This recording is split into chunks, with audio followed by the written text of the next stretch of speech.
Commissioner Townsend, we can do a mic check. Right.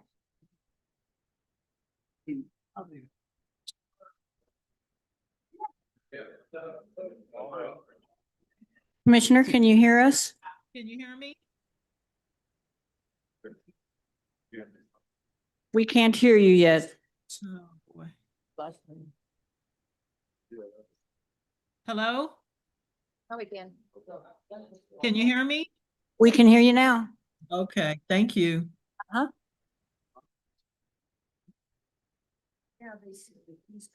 So we have a quorum. It's a lot better than it was. You're gonna still be in the building, right? Okay, thank But I don't know what I can do. I wish he had brought her. Yeah. See, and then. Oh, my gosh. Did you say you're? Your plus one? Oh. You know, Steve's girlfriend. Yes. I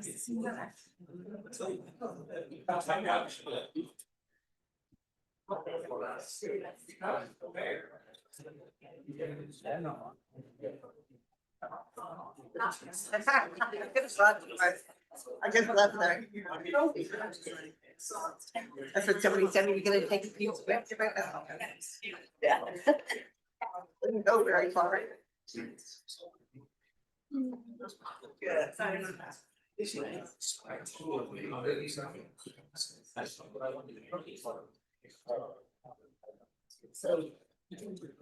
That's. Stay right shop. Small light if there's any steps. Ladies and gentlemen. Evening. Yeah. Yeah. Buzz was 2 years ago.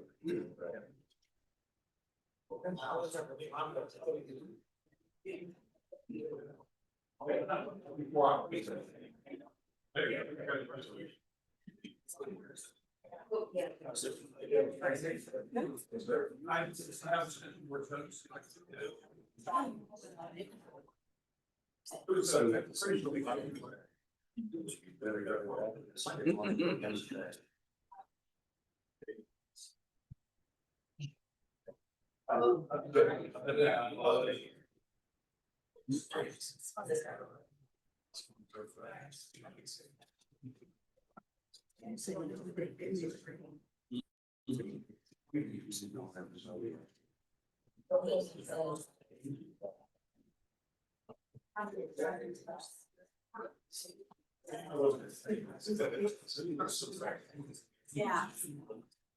That's not right.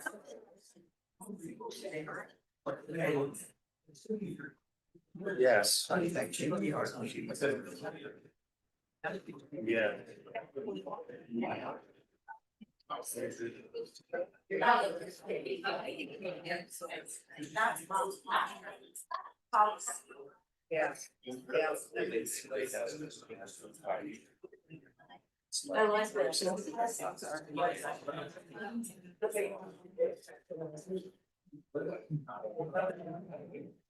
Yes. Yeah, oh, yeah.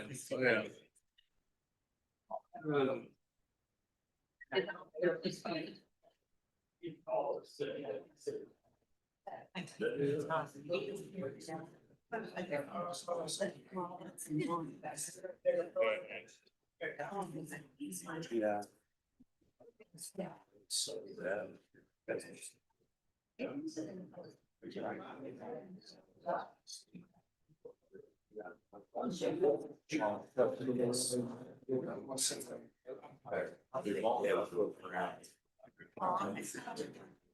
I'm in the meeting. I can't get up.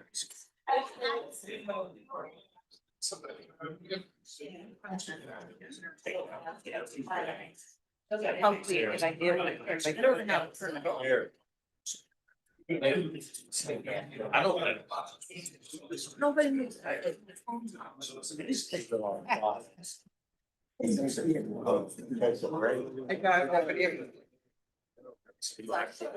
Exits. Downstairs. Don't let me forget. Right, oh, yeah.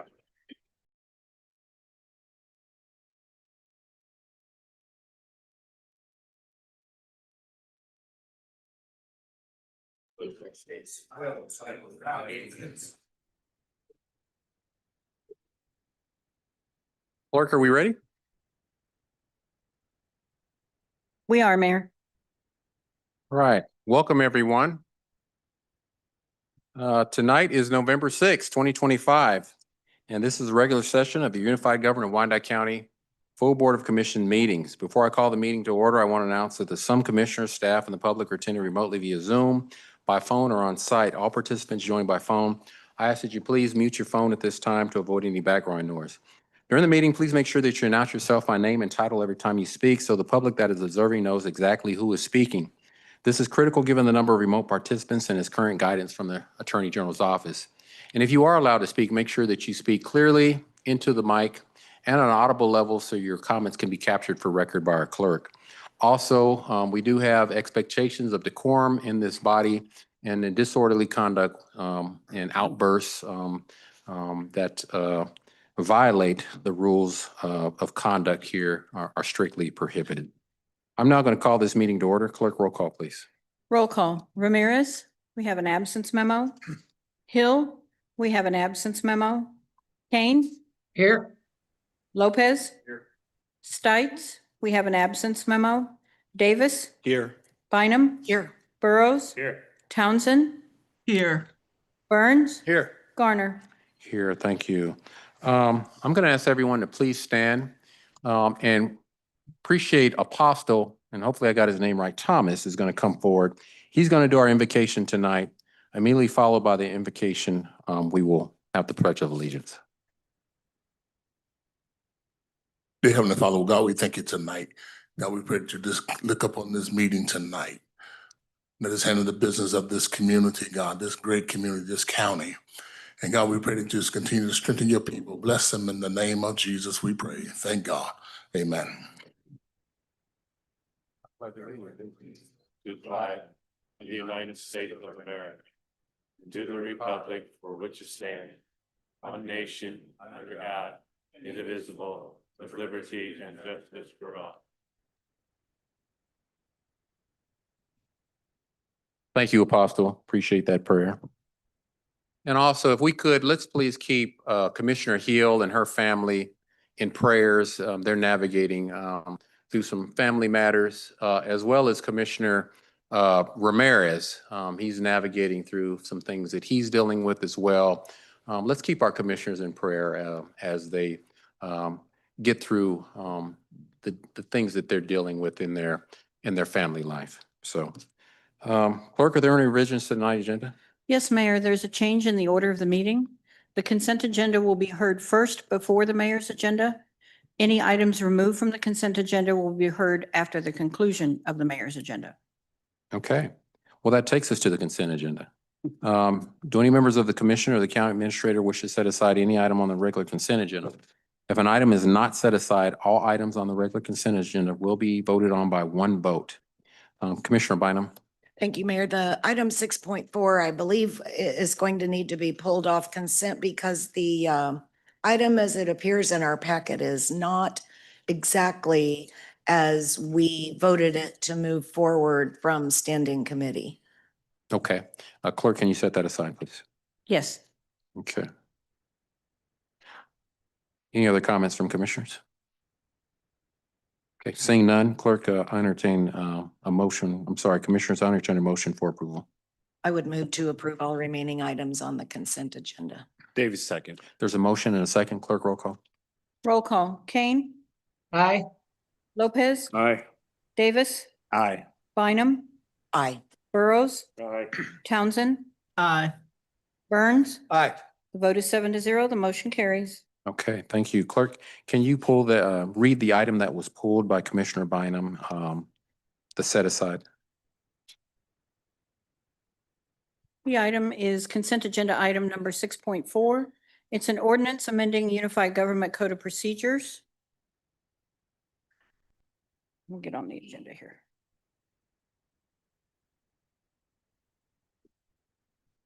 It's Appendix C to the Unified Government Commission Rules and Procedures, Article 1 of the Code of Ordinances for the Unified Government of Wyandotte County, Kansas City, Kansas, proposed to be amended to embrace current practices as well as provide consistency throughout the rules. Okay. Commissioner Bynum, you want to make some comments? Thank you. Monica, I can't remember section 209B. Did I get that right? That is correct. The language in that section, there's a phrase where it says shall, and it had been suggested that it changed to may, and the standing committee voted that it should stay shall. And that's what we moved forward to full commission. And that didn't come through on in this agenda packet. So I guess I would make a motion to approve item 6.4 with section 209B remaining as it's written. Okay. Before I entertain that, just a little more context on what we're talking about, Commissioner. I know there was a general overview of what that item was, but for context and for clarity for anybody that may be watching or that's in the audience, what exactly are we changing? And maybe council can weigh in on that. What does this action do? Wendy Green, Deputy Chief Counsel. So for section 2.9 is dealing with agenda items for the standing committees. So the way that we were changing it was to make it like full commission. Full commission meetings have a deadline when items must be submitted to the clerk to make it to the full commission agenda. And so we were adding a deadline for standing committees as well. So now there is a deadline by which items must make it to the clerk's office to reach a standing committee agenda. If they don't make it to that deadline, then they would have to be blue sheeted with the with permission. So A adds the deadline. And B, how it is written right now in section 209 is that the mayor, with the advice of the administrator, shall assign the item to an appropriate standing committee during a regular agenda review meeting based upon the subject matter of the item and the other relevant factors. And that is the current section A. It was suggested that it be changed to the mayor with the advice of the administrator may assign the item. That was taken to committee, and at the committee members voted to not change it to may and leave it as it is currently written in the code under section 209 as shall. That is what should have come forward to full commission.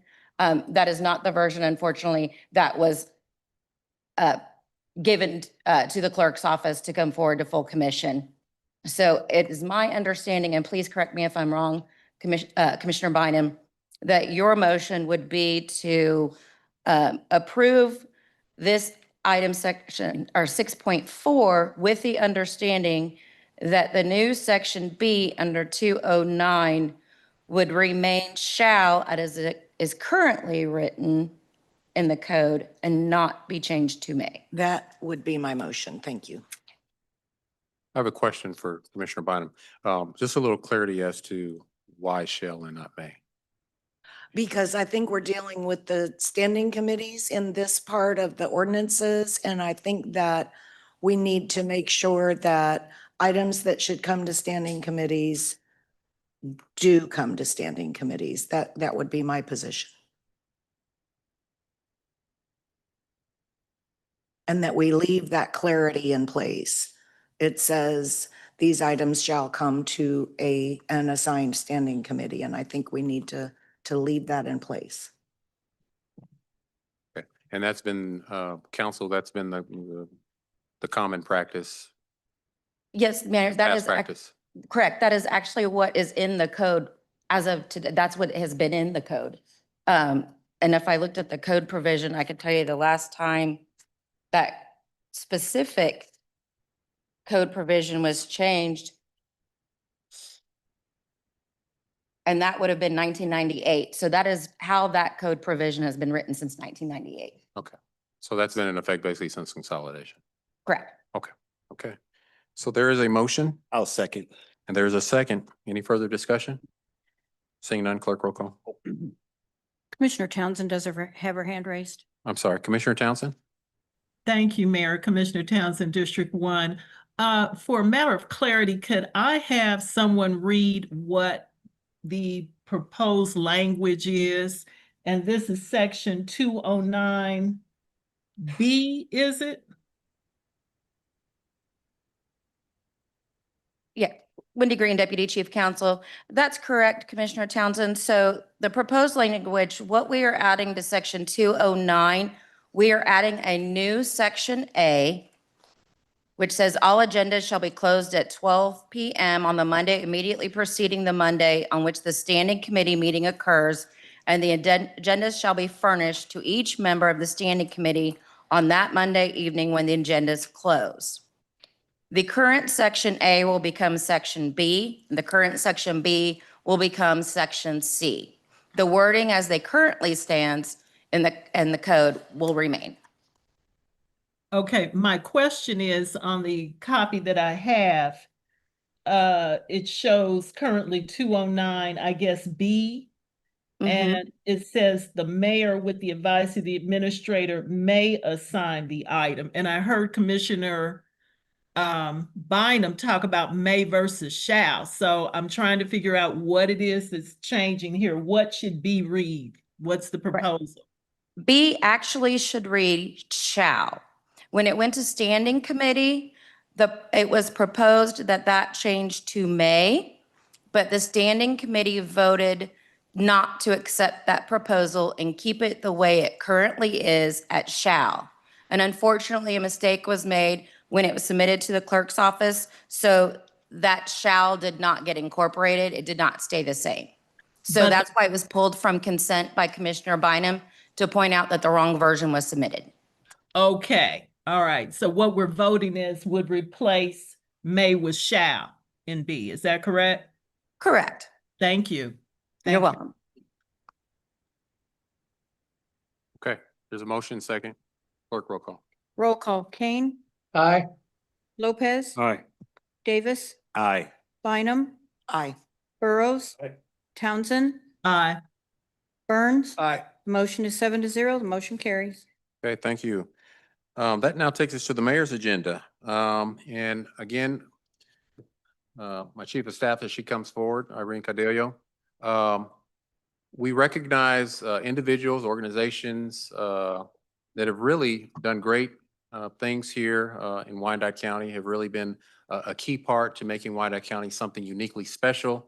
And so that continues with the Dot Proud recognitions. And so I'll turn it over to Irene, and she'll take it from there. Thank you, Mayor. Mayor, Commission, and County Administrator.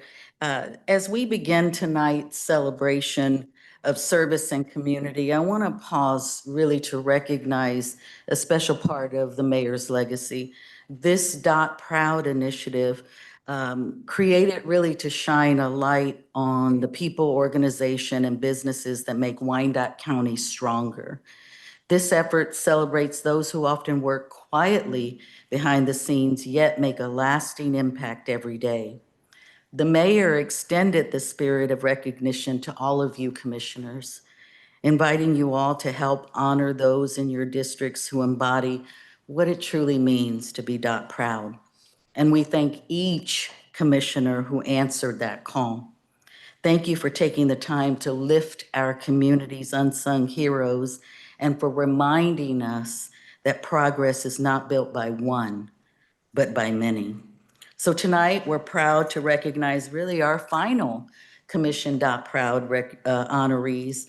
It's the last group of individuals and businesses that will be recognized by Commissioner Bynum and Commissioner Lopez. So I'll first start with Buzz Muffler. For half a century, Buzz Mufflers has been a trusted fixture on Leavenworth Road, serving Kansas City and surrounding communities with pride, skill, and hometown heart. Founded in 1975 by Father Larry and his son Buzz, the shop began with the vision to deliver honesty, high quality exhaust and muffler services to local customers. In 1980, Carl, the other son, joined the team, further cementing the family legacy of craftsmanship and dedication. Throughout those years, Mom Dixie has quietly become a local legend, fielding calls and coordinating appointments, and is affectionately known as the mayor of Leavenworth Road.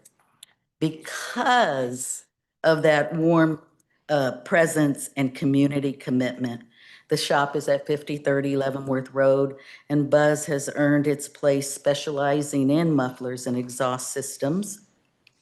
But Buzz's impact goes beyond the shop floor. The family has been actively involved in Leavenworth Road Association since its earliest days and have participated in numerous community initiatives. Over the decades, Buzz has become more than just a business. It's a part of the neighborhood's identity. So as Buzz Mufflers celebrates a milestone, this 50-year-old business stands as a testament to longevity, integrity, and the power of local roots. Please join me in honoring the Buzz Mufflers as Commissioner Bynum's Proud honoree.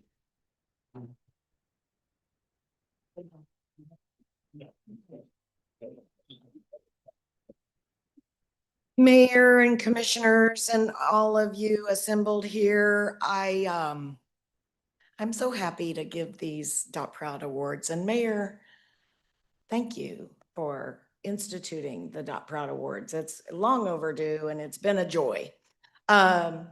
These are salt of the earth people, Buzz and Carl, Dixie and Larry, and their families are basically a WICO institution.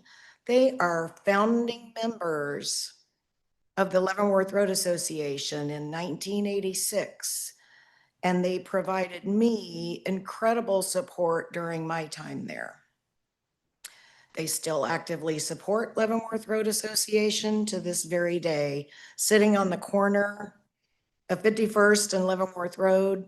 They act not only as a muffler shop where they work hard every single day, but they kind of also act as a community clearinghouse for information. If you need mufflers worked on, go to Buzz's, and as Carl says, their work is exhausting. Congratulations. Thank you.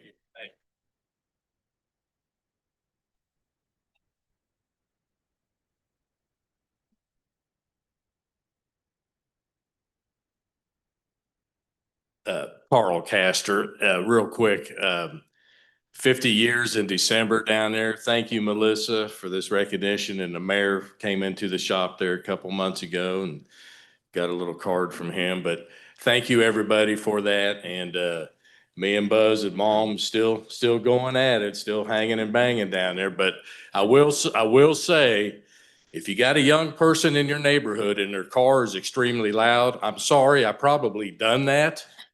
But they think it sounds cool, so we're going along with them. So thank you.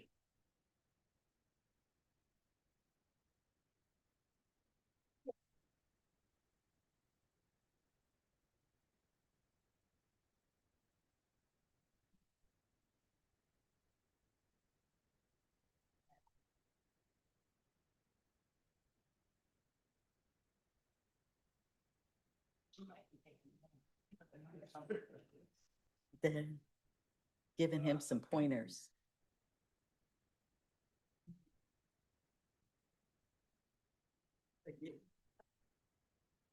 Also on Leavenworth Road is Mima's Old Fashioned Bakery, and it's a beloved local treasure founded by Lorraine Waldeck, who was raised in the area and still calls it home.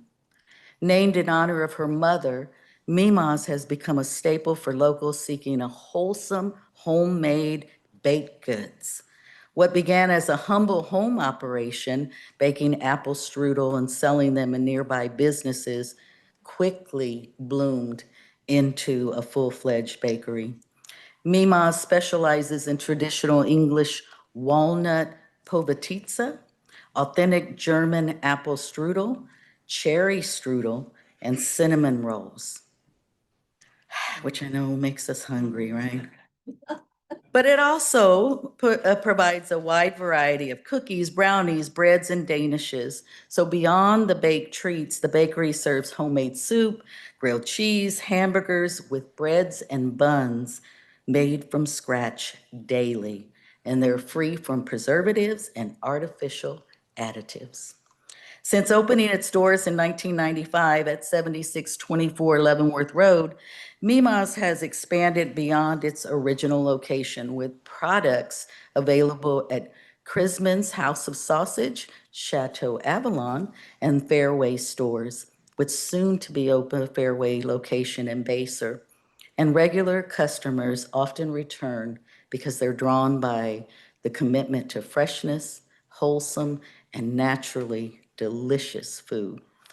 The family had a conflict tonight and was unable to be here, but we want to make sure that we honor Mima's Old Fashioned Bakery as a Commissioner Bynum's Proud honoree. Oh. I just want to speak on Mima's quickly, even though they were unable to attend.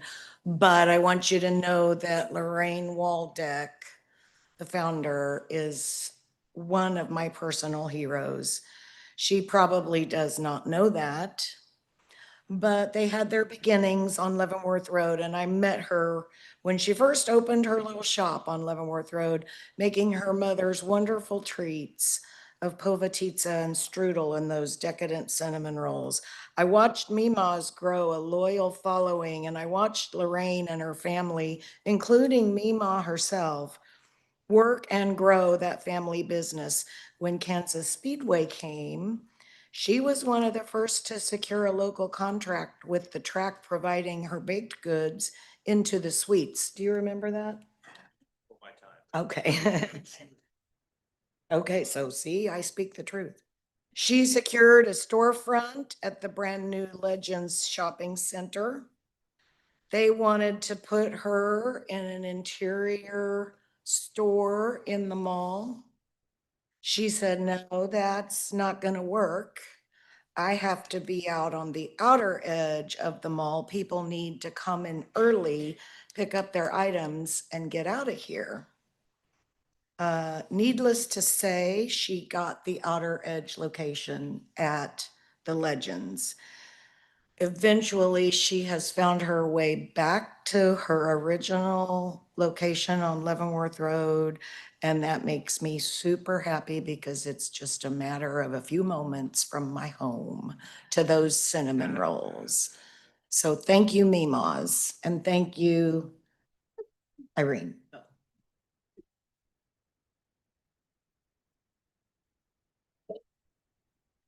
For nearly 5 decades, Pizza Stop has been a fixture in Kansas City, Kansas, serving up fresh, made-to-order pizzas, hearty subs, pasta, and salad to generations of families. Opened in 1978 by Aletha and her first husband, known then as Pizza Shop, it is considered a community staple on Leavenworth Road and was incorporated as Pizza Shop or Stop in 1988. After her husband's passing, Aletha continued running the restaurant, marrying Henry Schrader, who has carried on the tradition since her passing. Known for its welcoming atmosphere and famous supreme pizza loaded with 10 toppings, Monica, and their salad dressing, Pizza Stop remains a gathering place where neighbors meet and memories are made. Despite recent challenges, including staffing shortages, increasing prices, and Henry's own health struggles, he credits his dedicated manager and cook for keeping the ovens hot and the community fed. Through it all, Pizza Stop continues to embody the spirit of quality, care, and connection that's defined it for the past 47 years. Please join me in honoring the Pizza Stop as Commissioner Bynum's Proud honoree.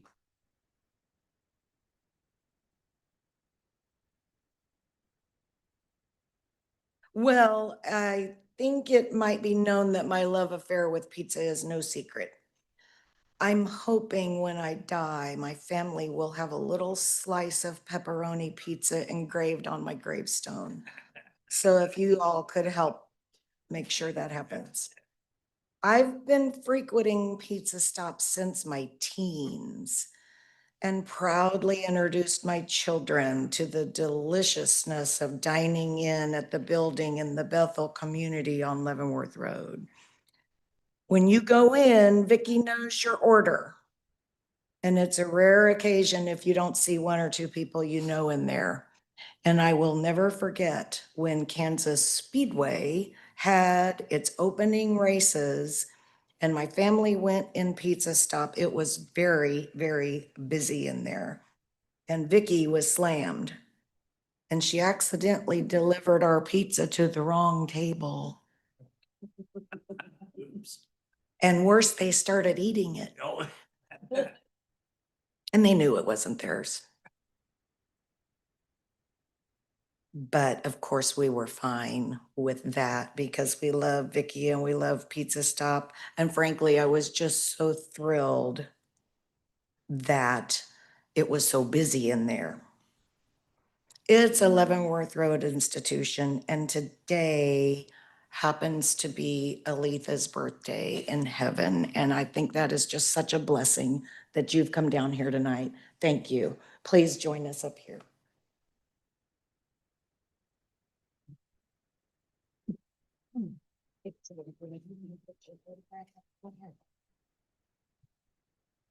My name's Henry Schrader.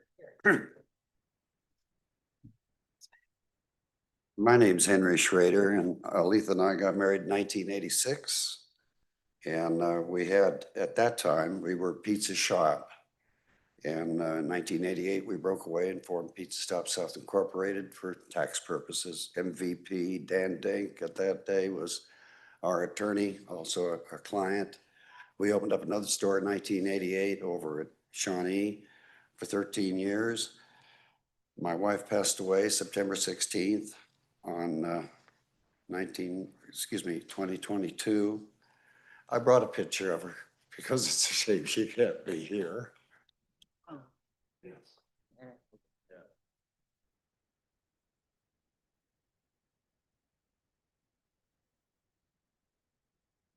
I want to thank the mayor and the commissioner for recognizing us. To give you an idea how long we've been here also, one of your policemen outside was 18, he's 45 now. We have had countless people in those 47 years work for us. Our product is made fresh. We don't buy frozen items. Our dough is made fresh every day. My wife and I worked in these restaurants, for many, many years, night and day from 10 to 10. And back in the 70s, beginning on the 80s, when the racetrack was out there, we'd keep the store open until 12 o'clock at night. A lot of good feeling people came in those hours, but we served them. But you never really rest until the restaurant closes. But we'd be in there from 10 o'clock in the morning till 10 or 12 at night. That was for decades. And I just want to thank everybody for thinking of us. And again, thank you.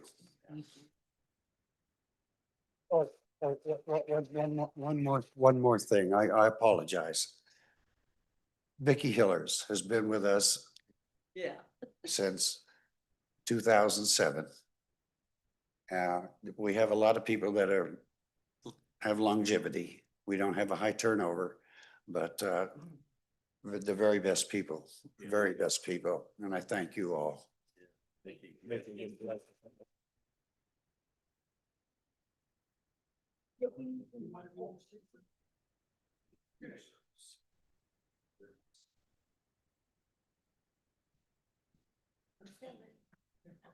You can turn me out. Yeah.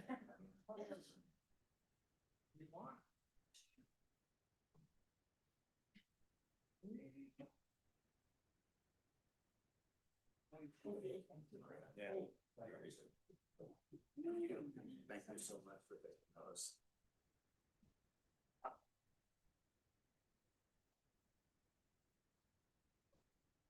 Owned by Jeff Widener, Studio 7 Fine Art and Custom Frame has been a beloved part of Kansas City arts community for over 26 years and is also proudly located on Leavenworth Road since 1995. Jeff's passion for craftsmanship and creativity has made Studio 7 the go-to destination for both individuals and businesses looking to showcase their treasured pieces. Framing at Studio 7 is an art in itself, with hundreds of frame styles, rainbow of matte colors, and glass options from standard clear to museum grade. Jeff ensures every piece, whether a poster, photo, diploma, limited edition print, or original artwork from miniatures to murals, is beautifully displayed and carefully preserved.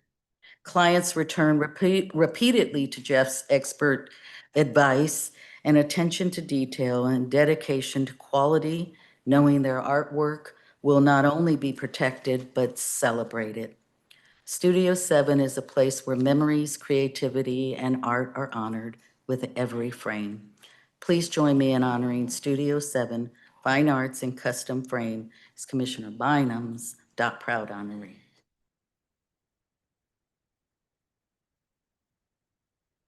Studio 7, Jeff's shop in the historic building at 77th and Leavenworth Road is an absolute treasure. When you step in, you are surrounded by Jeff's talent and you're enveloped in a space that makes you think you are in a fine shopping district anywhere in the metro. And what makes it even better is Jeff lives right in the historic Pomeroy neighborhood. So do you walk to work? No. Okay. He's my neighbor.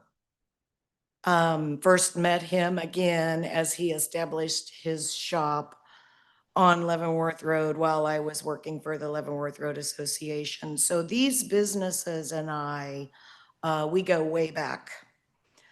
In June, my last living sister passed away.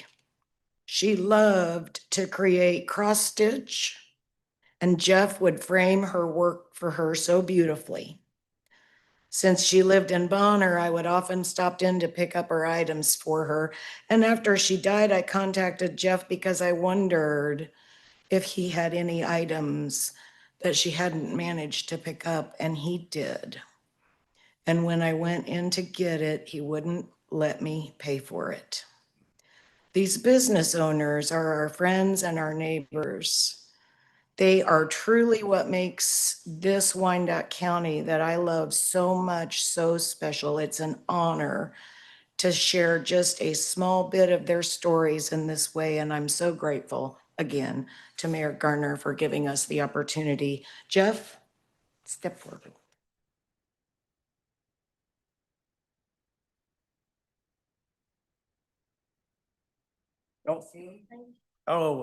Thank you, Mayor. Thank you, Melissa. I appreciate it. And I love doing what I do. I've been doing it since actually 1990. And I worked in Leawood, Kansas and Overland Park, and now I'm just a mile away from my house.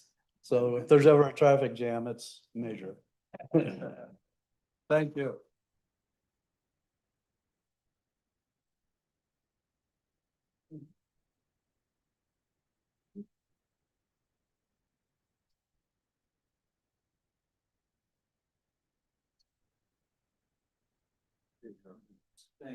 If we can have all of Commissioner Williams together, we want to take a group picture. Okay. Okay, We can do that. so we can do a good photo.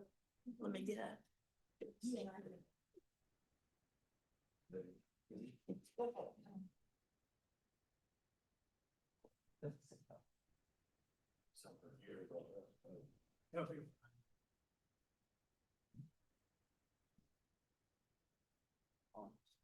No. There you go. Over there. Okay. All right. Let's see. Oh, you are thinking about that. Gotta get them all in there. Okay, ready?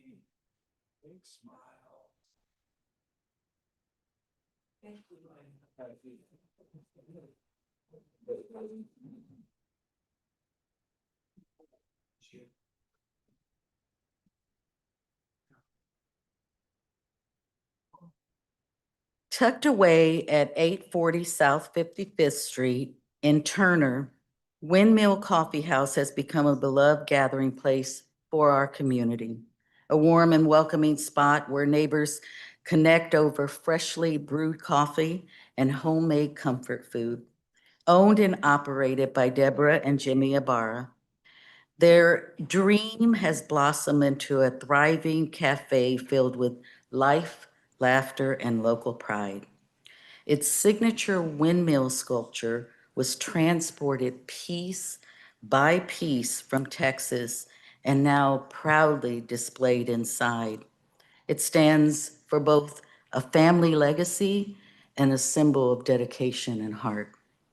Step inside, the guests are greeted by the comforting aroma of coffee from the roastery, the sound of friendly conversation, and the sight of local art that adorns the walls. Handwritten thank you notes from customers decorate the windows, adding a personal touch to the welcoming atmosphere. Their menu features fresh sandwiches with weekend favorites like chorizo burritos and biscuits and gravy, all served alongside the expertly brewed coffee. But beyond food and drinks, local students gain job experiences where children and their advocates come to read and others participate in book clubs. Those in need, including the homeless, find a safe and warm place, making the coffee house as much a sanctuary as it is a cafe. At Windmill Coffee House, every cup comes with care, every visit comes with connection, and every guest is a part of a story that blends family, community, and tradition. Please join me in honoring Windmill Coffee House as Commissioner Lopez's DOC Proud honoree.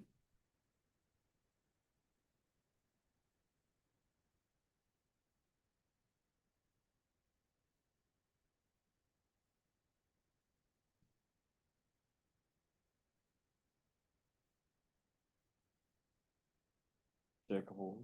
Go ahead, buddy. My turn, huh? I apologize that the most important part of the headship tonight is not here. My wife, about 3 hours ago, had eye surgery. So she's somewhere out there waiting for you in the car because she's got this bubble plastic on her face. And she said, I'd rather not show up. Might distort my personality, she says. I remember when we started the coffee shop in 2020, as COVID was coming in, we were just beginning. Obviously, we survived that great episode, if I can call it that. And here we are. I am the barista, not the barista. Barista means I make the burritos. I had to give myself a name to sound important. I also want to thank all the members of our coffee shop, the workers, the baristas, and those that have really helped us to put it through. We want to appreciate all the coffee drinkers that are probably here behind me or in front of me that have been there. Raise your hand if you have been there. Well, look at there. We're more important than we thought we were. Mr. Lopez, right next to me here, is one of our main customers. When he didn't show up, I'm looking out the window looking for him. So he's one of our regular customers. I was so inexperienced when I started. One time my wife said, we're out of coffee beans. Run to the kitchen and get the beans. So I came back in a hurry, not knowing anything about the business like my wife did. I picked up the wrong bag and I got pinto beans. That could be a problem, folks. So I want to thank the mayor. Muchas gracias, Mayor. We have a bilingual environment. If you go to the very back of our coffee shop, there's a patio in the back. How many have been there? Well, there's a little inscription back there that says where coffee blends with diversity. So no matter who you are, what color you are, how high or short or rich or poor, you're welcome to the Windmill KC. Thank you, Mayor.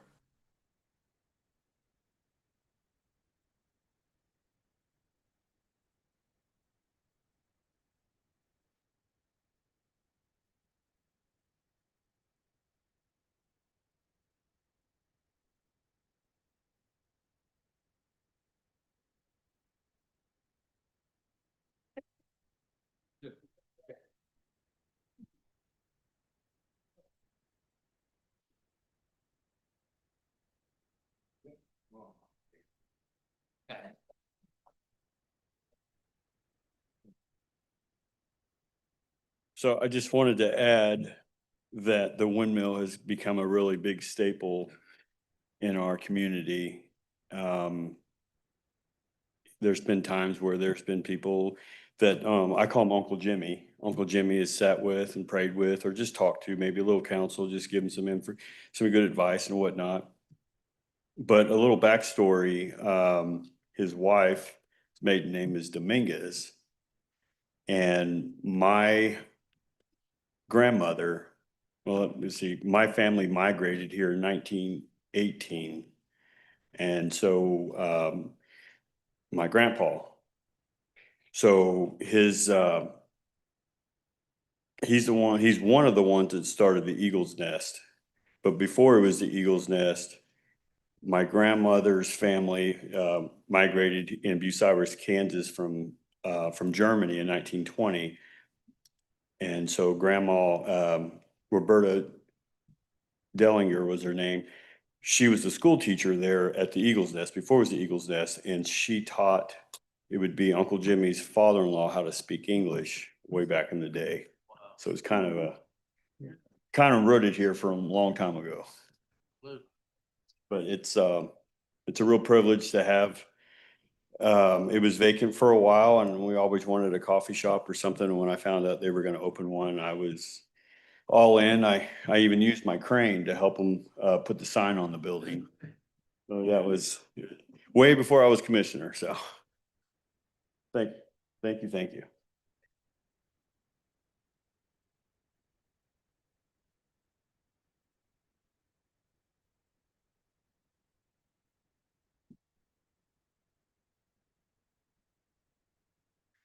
So Wyandotte County is home to a powerful lineup of sports and entertainment that captures the heart and energy of our community.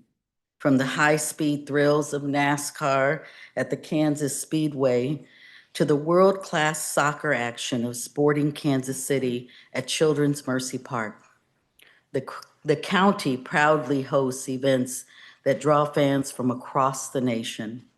We also celebrate the passion of Kansas City Monarchs baseball at the Legends Field, honoring a historic legacy while creating new moments of excitement for families and fans.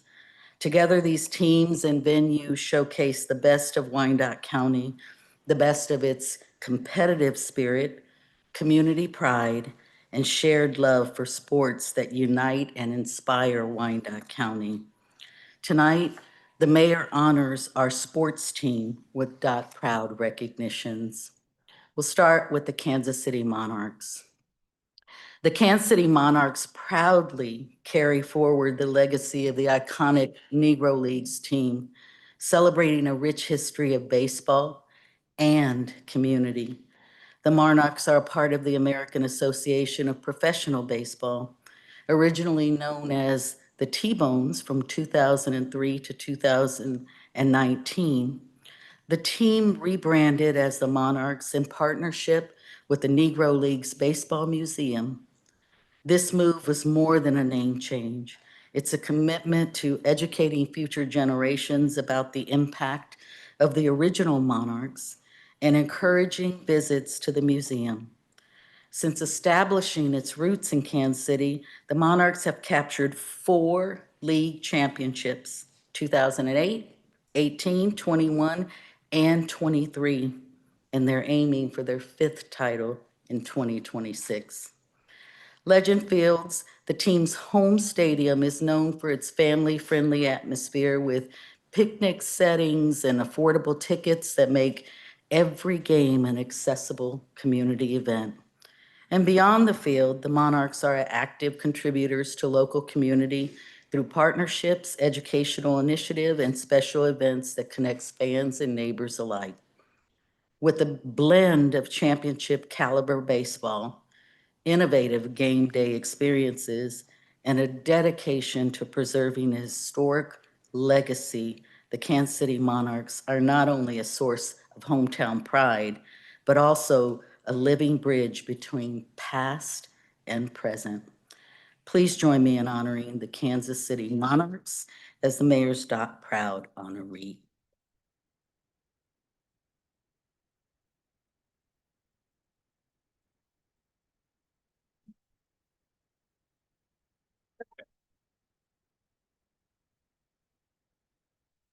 Hello, my name is Brianna. I'm an employee of the Monarchs. Our owner couldn't be here tonight because he is on his way back from league meetings. So he sent me and Monty, of course, but we just wanted to say thank you and we appreciate it.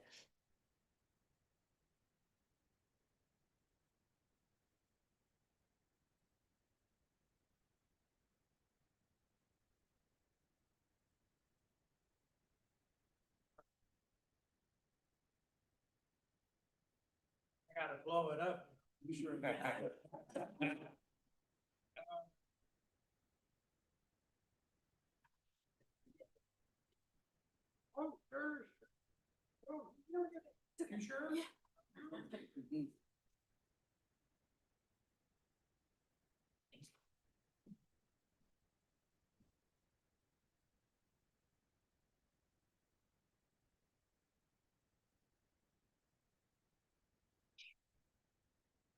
I went too far ahead, so I apologize.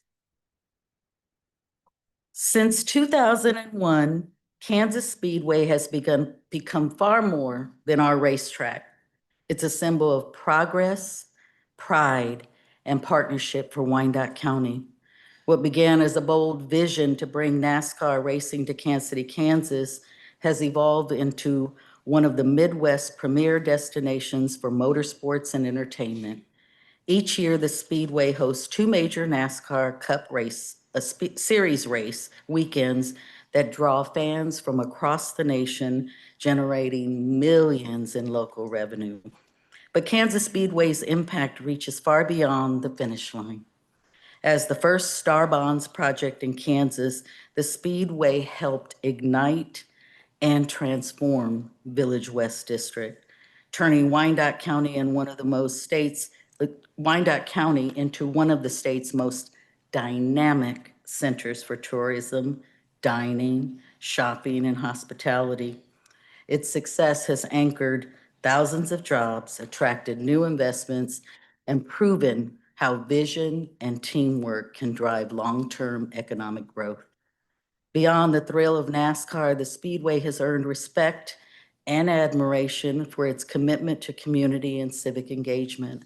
From hosting charity runs to local fundraisers to supporting environmental programs and disaster recovery initiative, Kansas Speedway has consistently exemplified what it means to give back.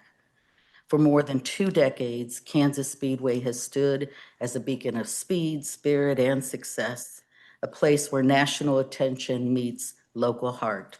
In recognition of its outstanding contribution to economic growth, community development, and the proud tradition of NASCAR in Kansas City, Kansas, please join me in recognizing Kansas Speedway. So the Mayor's Proud honoree.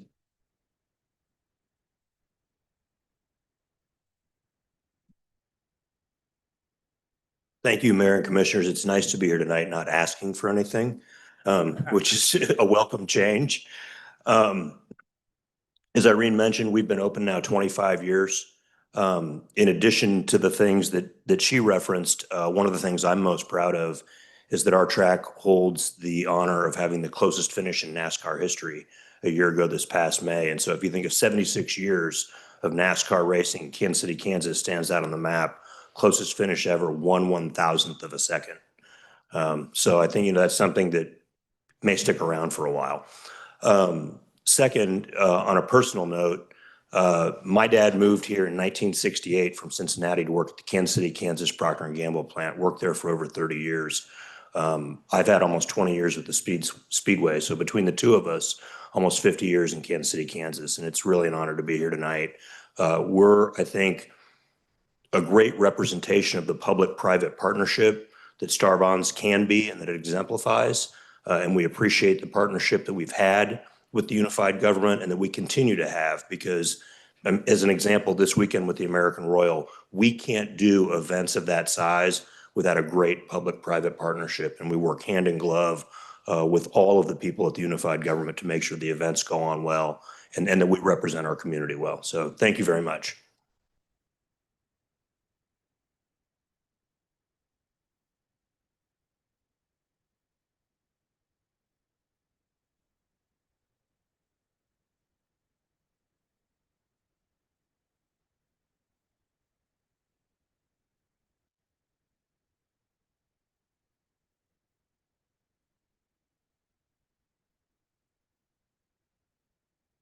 And now Sporting Kansas City, which is much more than a Major League Soccer team. It's a dynamic cultural and economic force that's rooted right here in Wyandotte County.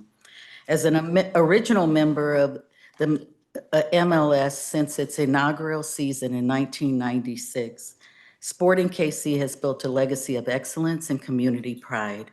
Over its 30-year history, the club has secured 2 MLS Cup championships in 2000 and 2013 and 4 U.S. Open Cup titles, tying for the most in tournament's modern era, one of the oldest soccer competitions in the world. With 7 major championships and 20 playoff appearances, Sporting KC ranks among the most successful clubs in the MLS history. At the heart of its success is Children's Mercy Park, a world-class soccer-specific stadium seating 18,467 passionate fans that regularly actually draw crowds exceeding 20,000. The iconic venue has become a cornerstone of Kansas City, Kansas, fueling significant economic growth over the past 15 years and establishing the area as a hub for soccer and community gatherings. Sporting KC's commitment extends beyond the professional level. Through MLS Next Pro Club, Sporting KC 2, and a robust academy system featuring teams from U15 to U18, the club nurtures young talent with the goal of developing future professional players. Sporting Kansas City Academy and Center of Excellence provides pathways for youth athletes to grow both on and off the field. The sporting club ownership group led by Illig and Patterson families since 2006 has invested over $500 million in world-class soccer facilities, including Campus Minerals, National Performance Center, further solidifying Kansas City's reputation as a soccer powerhouse. Looking forward, Kansas City's role as one of the 16 host cities for the 2026 FIFA World Cup positions the region to shine on a global stage. Known as the soccer capital of America, Kansas City punches far above its weight. Ranked in 31st in market size, but stands shoulder to shoulder with some of the country's largest cities in soccer influence and passion. Sporting Kansas City continues to inspire pride, create jobs, drive tourism, and unite fans with a world-class sports experience. They are firmly rooted in the heart of Wyandotte County and proudly carrying the spirit of our hometown on a national stage. Please join me in honoring Sporting Kansas City with the Mayor's Proud recognition.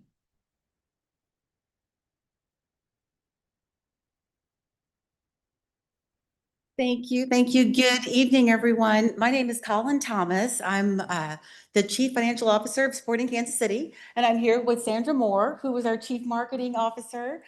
We are so excited for this award. We are accepting this on behalf of our boss, Jake Reed, who's the CEO of Sporting Kansas City, who could not be here tonight. But we very much appreciate this recognition. We love entertaining the soccer fans. I'm a soccer mom, so I love soccer and looking forward to World Cup. I mean, we are so ready to kind of put Kansas City on the map with the World Cup. So please come out, see our games. We're on off season right now, but come on out next spring. We would love to have you and see you out there. I wanted to just note that I personally am a proud person. I'm a graduate of Sumner Academy of Arts and Sciences. Proud graduate. Go Sabres. So, and my family and is also Summer Spartans. We've been here a long time here in Kansas City as well. Sounds like there's a lot of historical Kansas City people here. So thank you very much. Excited. Thank you so much for the award. Appreciate it. And come out and see us.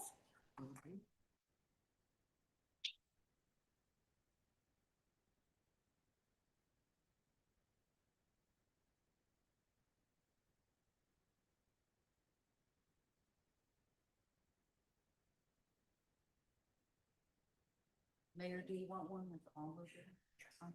With this, can you stay for the wait, come back. Oh, for everybody. With everybody. With the. Don't monkey.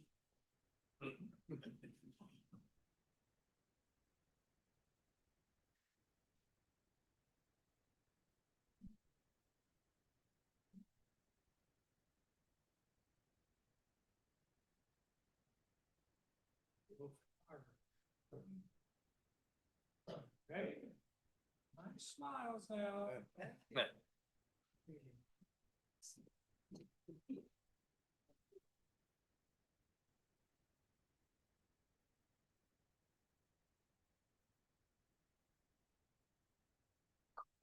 Oh. Oh, I agree. I don't know if everybody's noticed. Yeah. Kansas City, Kansas. Thankful for you. And visit KC, correct? Visit KCK. Coming soon. Coming soon. Huh? Coming soon. As always, commissioners, thank you for indulging and honoring our community. One last quick announcement. Tomorrow, November 7th, from 4 to 7 is the mayor's last Christmas tree lighting ceremony. We not only invite all community, all commissioners, as well as staff, to join us in the celebration for and with community. This has always been an opportunity for us to celebrate with community before the holidays. We're doing it a little bit early this year because we're going to have great weather. After that, we don't know. You'll have great weather, great entertainment, great opportunity for your children and families to have fun.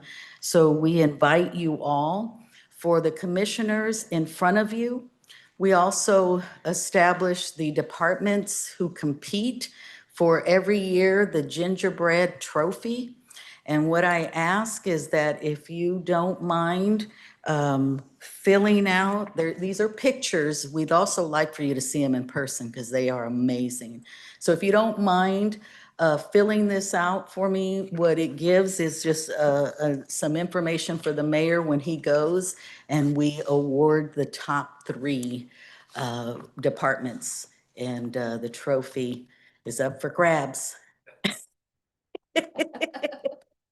But please, if you don't mind leaving these for me for the by the end of the meeting, I appreciate it. Thank you again. Thank you, Irene. Let's give all our honorees tonight another round of applause.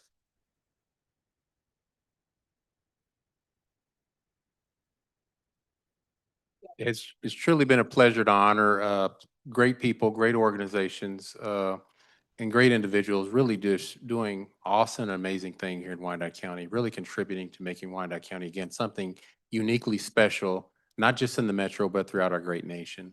So thank you all. Another thing is an open invitation again, commissioners, staff members. I know they call it the mayor's Christmas tree lighting, but really that's a title that I inherited. Really, it's a community Christmas tree festival. And I can tell you, Rocky Mays, who oversees the Memorial Hall, she's the manager for Memorial Hall. Her and her team, they put together a committee. They have worked so hard with building logistics to really put together with their committee what we know is going to be great entertainment, vendors, Santa's going to be there, continuing the family festive free event. Monty's going to be there. Yes. Monty, yes. So, as well as high school bands, battle of the bands, free gifts, you name it. And so I just want to invite everybody in Wyandotte County and beyond to come and enjoy. I believe we'll be the first. Now, I'm going to go out on a limb and say this. We will be the first city in the metro to light the Christmas tree and kick off the holiday season for 2025. And so that's something that I know we're all going to be proud of. The weather is going to be beautiful from what I hear for an October fall day. I encourage our commissioners, please come out. Please bring your family members. Please bring your friends. I would love to see you, but not just me, the community, because since I've been mayor, hundreds of our community members have come out. And they would love to see you, commissioners. They would love to see you. And so I just invite you all to please come out, be a part of this community that we all love and call home, and enjoy this festive event with everybody that really champions the greatest and most wonderful time of the year, which is the holidays as we go into the Thanksgiving and Christmas season. So I'm sending you a personal invitation. Everyone, please come out. Staff works so hard, and I know they would love to have you join in and celebrate and see the hard work that they put in to create something that we know is going to be just awesome. So I had to put that out there. Anyway, so thank you again, Irene, and thank you everyone that's here. Before I move on, I would like to recognize we have Bonner Springs Mayor. Mayor Stevens is here. You want to raise your hand, Mayor Stevens? Glad to have him as one of our Wyandotte County mayors. And standing with the beautiful shoes, I don't know if JD Rios mentioned his name is Alan Carr. He's the executive director of Visit KCK, and he was gladly agreed to stand with me to recognize our sports team. That these sports teams and everything out at Village West really have created something, again, uniquely special that we're the legends in Village West and everything out there. Buc-ee's is coming, hopefully sometime next year. Yes, Buc-ee's. You can get all those beaver items that they say they sell there. But everything that's out there has made Kansas City, Kansas, and specifically Wyandotte County, the #1 tourist destination in the great state of Kansas and an economic powerhouse, not just in the Kansas City metropolitan area, but throughout our great nation. And so it was really an honor to recognize some of the sports teams.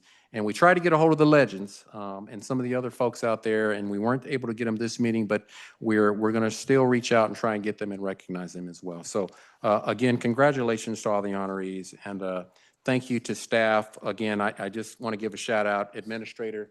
I know that staff did an awesome job, your team, on really getting Memorial Hall ready to kick off the holiday season. So we're excited. So thank you, everybody, and all the stakeholders that are involved. Downtown Shareholders, who has always been a fiduciary for the Christmas tree lighting.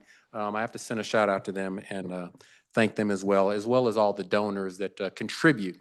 I have to say there are no tax dollars involved in what you see over there as far as the donations and the giveaways. It's all donations from businesses and people in the community and a lot of volunteers that really make us here in Wyandotte County kicking off the holiday season, again, something uniquely special. So I'm excited. So hopefully I'll see everybody tomorrow night. Okay, Clerk, I think that takes us to some proclamations. Do you want to read those? We have two proclamations that will read the summary. This is now therefore I, Tyrone Garner, Mayor, CEO of the Unified Government of Wyandotte County, Kansas City, Kansas, do hereby proclaim November 1st, 2025 as Extra Mile Day in Wyandotte County, Kansas City, Kansas. Proclamation, now therefore I, Tyrone Garner, Mayor, CEO of the Unified Government of Wyandotte County, Kansas City, Kansas, do hereby proclaim November 23rd, 2025 as Strangers Rest Baptist Church 100th Anniversary Day in Wyandotte County, Kansas City, Kansas.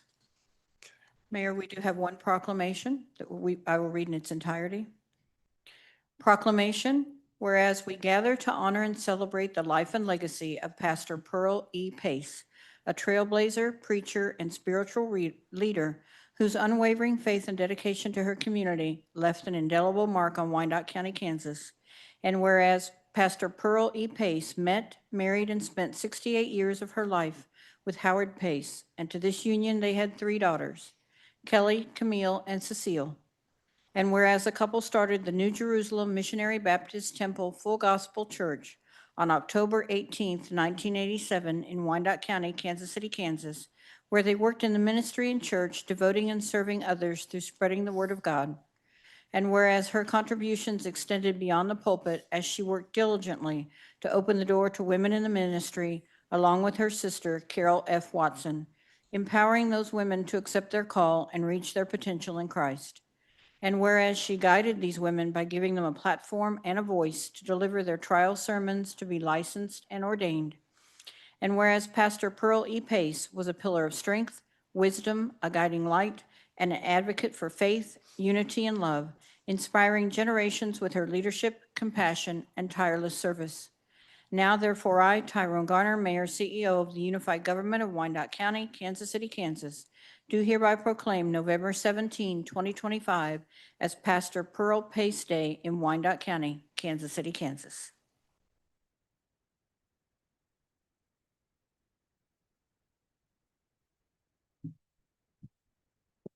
Thank you to Mayor Gardner and to the commissioners for recognizing my mother, Pearl Pace.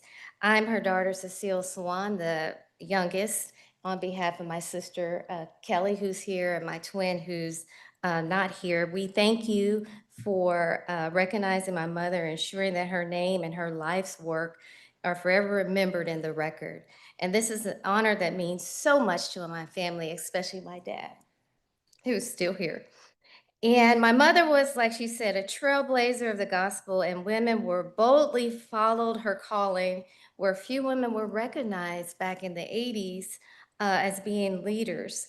And we stand on the shoulders of so many people that have come before us, and to be a pillar of strength, grace, and unwavering devotion. She was a light to others. So let's not forget our legacy. And thank you so much for recognizing my mother, Pearl Pace.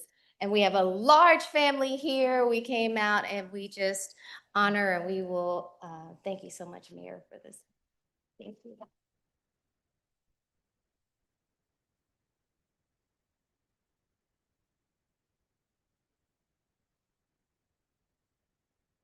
The whole family up there.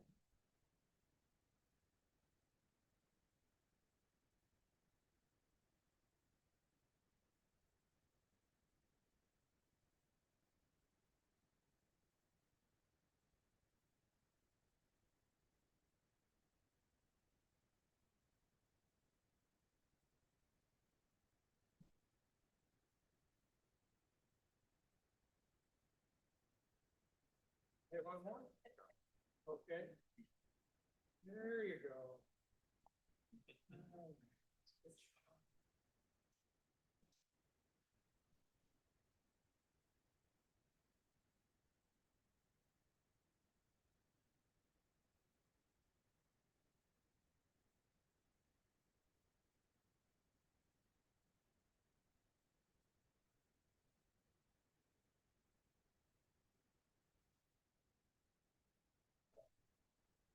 And it's always a special time where you can honor folks that really have left a profound impact in our community. So again, congratulations. That takes us to item number 5.6. It's a resolution. believe that it's a resolution to ensure the unified government is in full government compliance with federal grant requirements. I'll ask our legal counsel to make some opening remarks. Good evening, everyone. My name is Zee Bishop. I'm with the Unified Government Legal Department. The item that is in front of you tonight is a resolution to suspend certain code provisions, as well as any resolutions, regulations, policies, practices, and customs that are inconsistent with the executive branch of the federal government's current interpretation of anti-discrimination and immigration law. So we have talked about some of this information before, but just as a reminder, there have been great changes in the federal landscape in the past 9 months, 10 months, specifically as it relates to anti-discrimination and immigration law enforcement across the United States. These changes really started with a 2023 case called Students for Fair Admissions Incorporated versus Harvard. Now, that was a case in which the Supreme Court of the United States held that it is illegal for universities to admit students on the basis of membership in a protected class. So that would be race or gender or ethnicity, as well as some others, rather than on merit for the purpose of establishing a more diverse student body. One of the things that the Supreme Court said in its holding in that case was, and I quote, "Eliminating racial discrimination means eliminating all of it," end quote. The federal government is applying this holding broadly, though the case itself dealt with university admissions. The federal government has been applying it in many other contexts, including in employment and contracting. And in fact, that quote that I just read to you has been used in many agency documents that have come down since January of 2025. One of the most prominent documents that has come out was a memo by U.S. Attorney General Pam Bondi. There was one in February of 2025 that used this quote, but then there have been other documents that have referred to this, to the case, and then to the federal government's interpretation of it. Additionally, there have been over 210 executive orders that have come out dealing with DEI and immigration issues, as well as these agency memos, agency guidance documents, and then grant conditions and certifications that have come down to the unified government as contract provisions. These conditions and certifications, because the unified government is, of course, a federal grantee. All of these documents also reference the False Claims Act, and that includes the grant conditions and the certifications. The False Claims Act is one of the ways that the federal government enforces compliance with federal law. And the grant conditions are both demanding that the unified government certify that it is in compliance with federal anti-discrimination law and that the unified government is not running any programs that could be considered illegal DEI or that would be in violation of federal anti-discrimination or immigration law.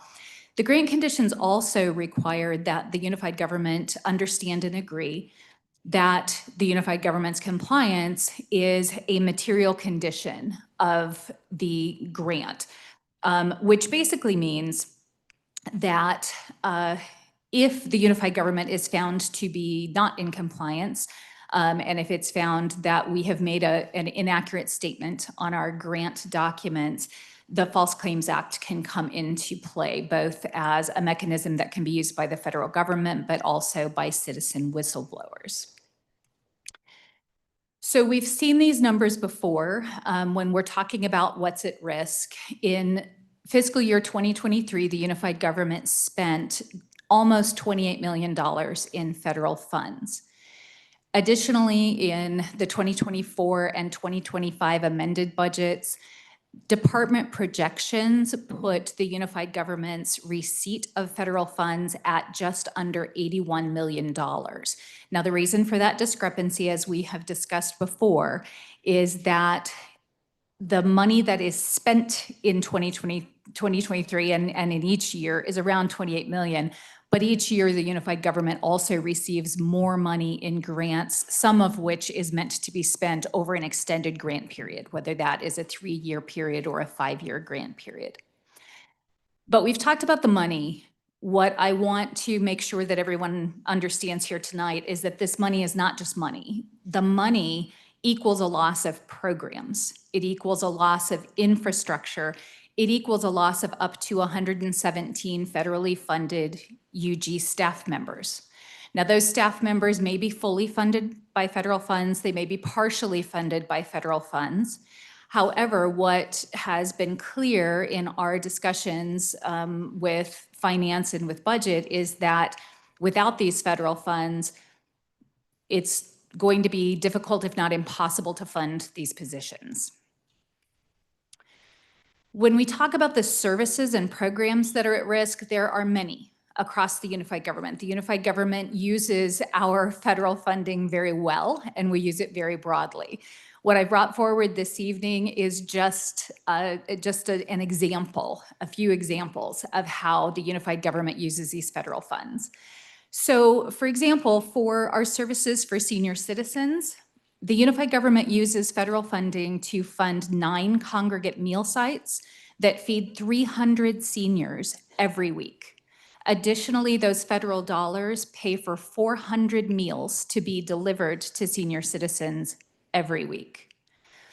In our community health care services, the Wyandotte County Health Department has about $4.7 million in WIC benefits, that is women, infant, and children benefits, that go directly to Wyandotte County residents.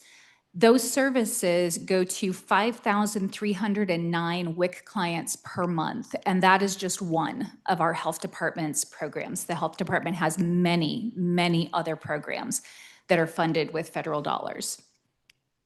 Through the community development department, we have housing assistance and emergency repairs through CDBG, Home, and ESG. These are HUD grants. There's a list here of some of the projects that have recently been funded with these federal dollars. You can see Boston Daniels Park restoration at $150,000. And then there's quite a few others. Of course, support for nearly 500 individuals and families at risk of homelessness, and support for the winter warming shelter, which we are just getting ready to reopen here in a couple of weeks. On top of all of this, there are also the infrastructure improvements, construction, and other programs that are funded using federal dollars. So what's the big deal about all of this? The big deal is that as a legal department, we are charged with advising Mr. Johnston as county administrator and Mayor Garner as to whether they can make certain assurances or make the promises that we are being asked to make in our contracts, all of our contracts. When it comes to these federal grants, the legal department has determined that unless we suspend certain sections of the Unified Government Code, as well as certain regulations, policies, practices, and customs that are inconsistent with the current interpretation of federal law made by the executive branch of the federal government, we are unable to advise them that they can sign those assurances, that they can make those certifications. And if we do not sign those, if the county administrator or the mayor do not sign those, the unified government does not get that grant money. And those programs and services and staff members, unfortunately, are therefore at risk. And so the legal department is requesting a suspension, which we have discussed before. We discussed it last week at standing committee, knowing that the landscape is still shifting. There is litigation that is happening across the nation. However, this is a very unsettled area of law. And in the meantime, jurisdictions across the nation are seeing their grant funding frozen and clawed back. Programs are ending. People are losing their jobs. And so our recommendation is for the board to adopt the suspension so that we can advise the county administrator and the mayor that they can make these assurances and we can continue to get the grant funding that is so necessary for our community while the litigation is ongoing and this gets settled in the courts. As I stated, it's a shifting landscape. Further review is ongoing. Our office is involved in weekly calls with lawyers across the United States who are all putting our heads together and trying to figure out what is the best way to deal with this. Many, many jurisdictions, if not most jurisdictions across the nation, are taking action to suspend. Some are repealing, and we've talked about why our recommendation is to suspend. We believe that it is a less drastic measure than repealing. We also believe that it is a more nimble measure so that as the landscape shifts, the unified government will be able to shift as well without having to continually be coming back to you to take further action. There are more changes that are likely, but the suspension, in our opinion, gives us the opportunity to put some of these programs on hold while we see how this works out and to retain that necessary grant funding.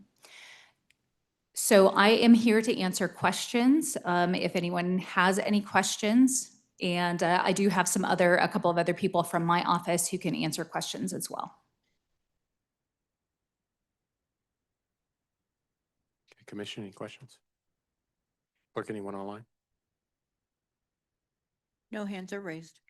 Okay, I'll entertain a motion for approval.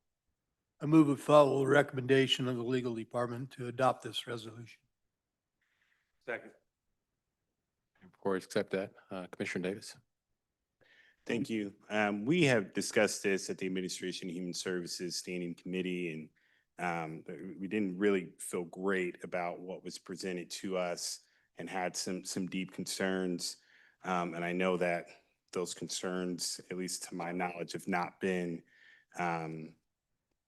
they've not been addressed. One of the concerns that I had was we have a Human Relations Commission that we all appoint a member to, and there was a question of whether or not there was any conversation with those folks that we appoint so that they are educated and made aware of what this particular proposal is. Does anyone have any update on that, or Ms. Bishop, do you have any update on that? And Commissioner, as we discussed at the standing committee last week, the legal department did not consult with the advisory commission. This is a legal opinion based on the facts and the law, and it is not our practice to consult with advisory committees about this. I would be happy, I sit as parliamentarian for that commission, and I would be happy to educate them about this issue once the commission has acted. However, again, this is legal advice. This is not advice that we would rely on lay people's opinions. Yeah, and it wasn't necessarily to rely on their opinion, but so that they would be made aware that this consideration was coming before us. How many cities or counties have lost funding because of the False Claims Act? Sir, I don't know that I can provide a hard answer to that. What I can tell you is that there is litigation ongoing across the nation for communities that have lost funding and are suing to get it back, but I can't tell you how many. Okay. How many, because we talked about somebody, right, alleging that we are lying on a grant application. Do you have any particular active cases or examples of that taking place right now?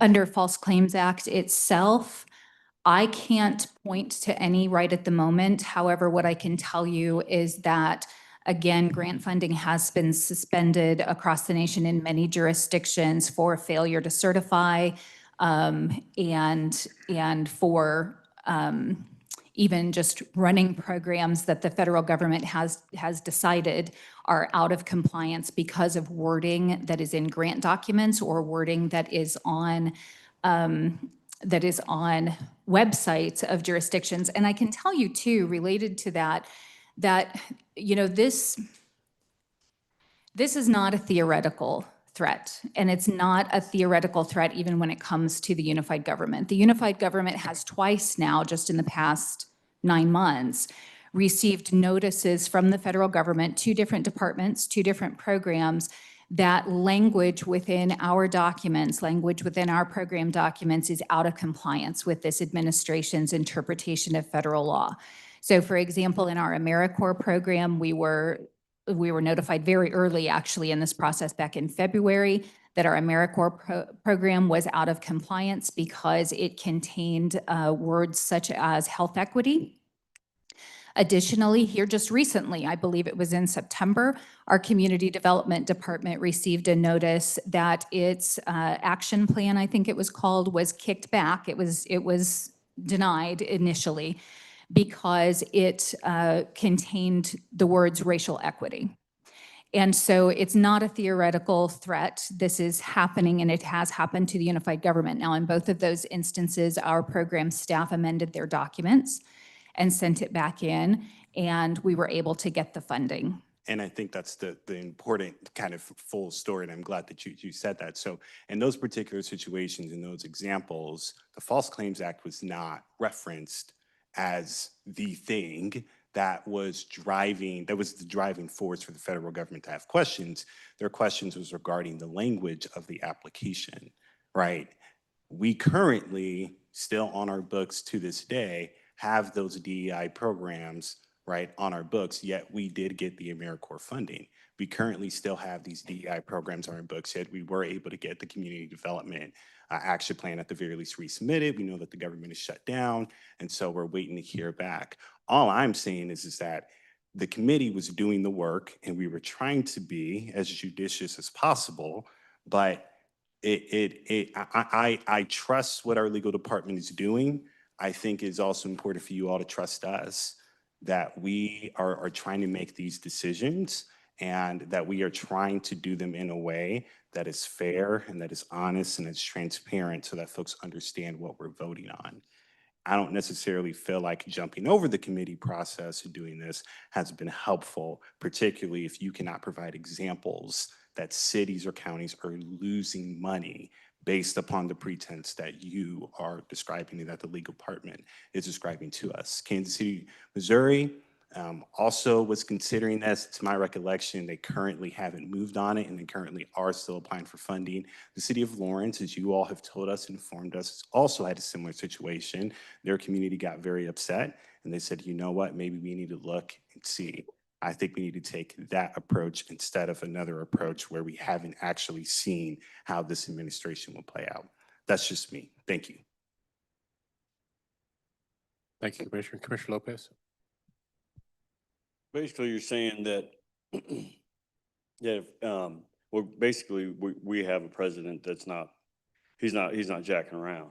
So if we don't suspend these or be in compliance, we're just gonna lose federal funding all the way around. And when we keep testing them and playing these games with them, he's just gonna cut our funding.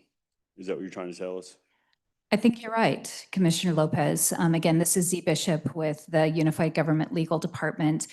The False Claims Act isn't the only mechanism that the federal government has for enforcing these provisions. The federal government also has denial of grant applications, which we've seen it happen twice. Now we have sent them back in with amended language and we've been able to get our notices of grant funding. But yes,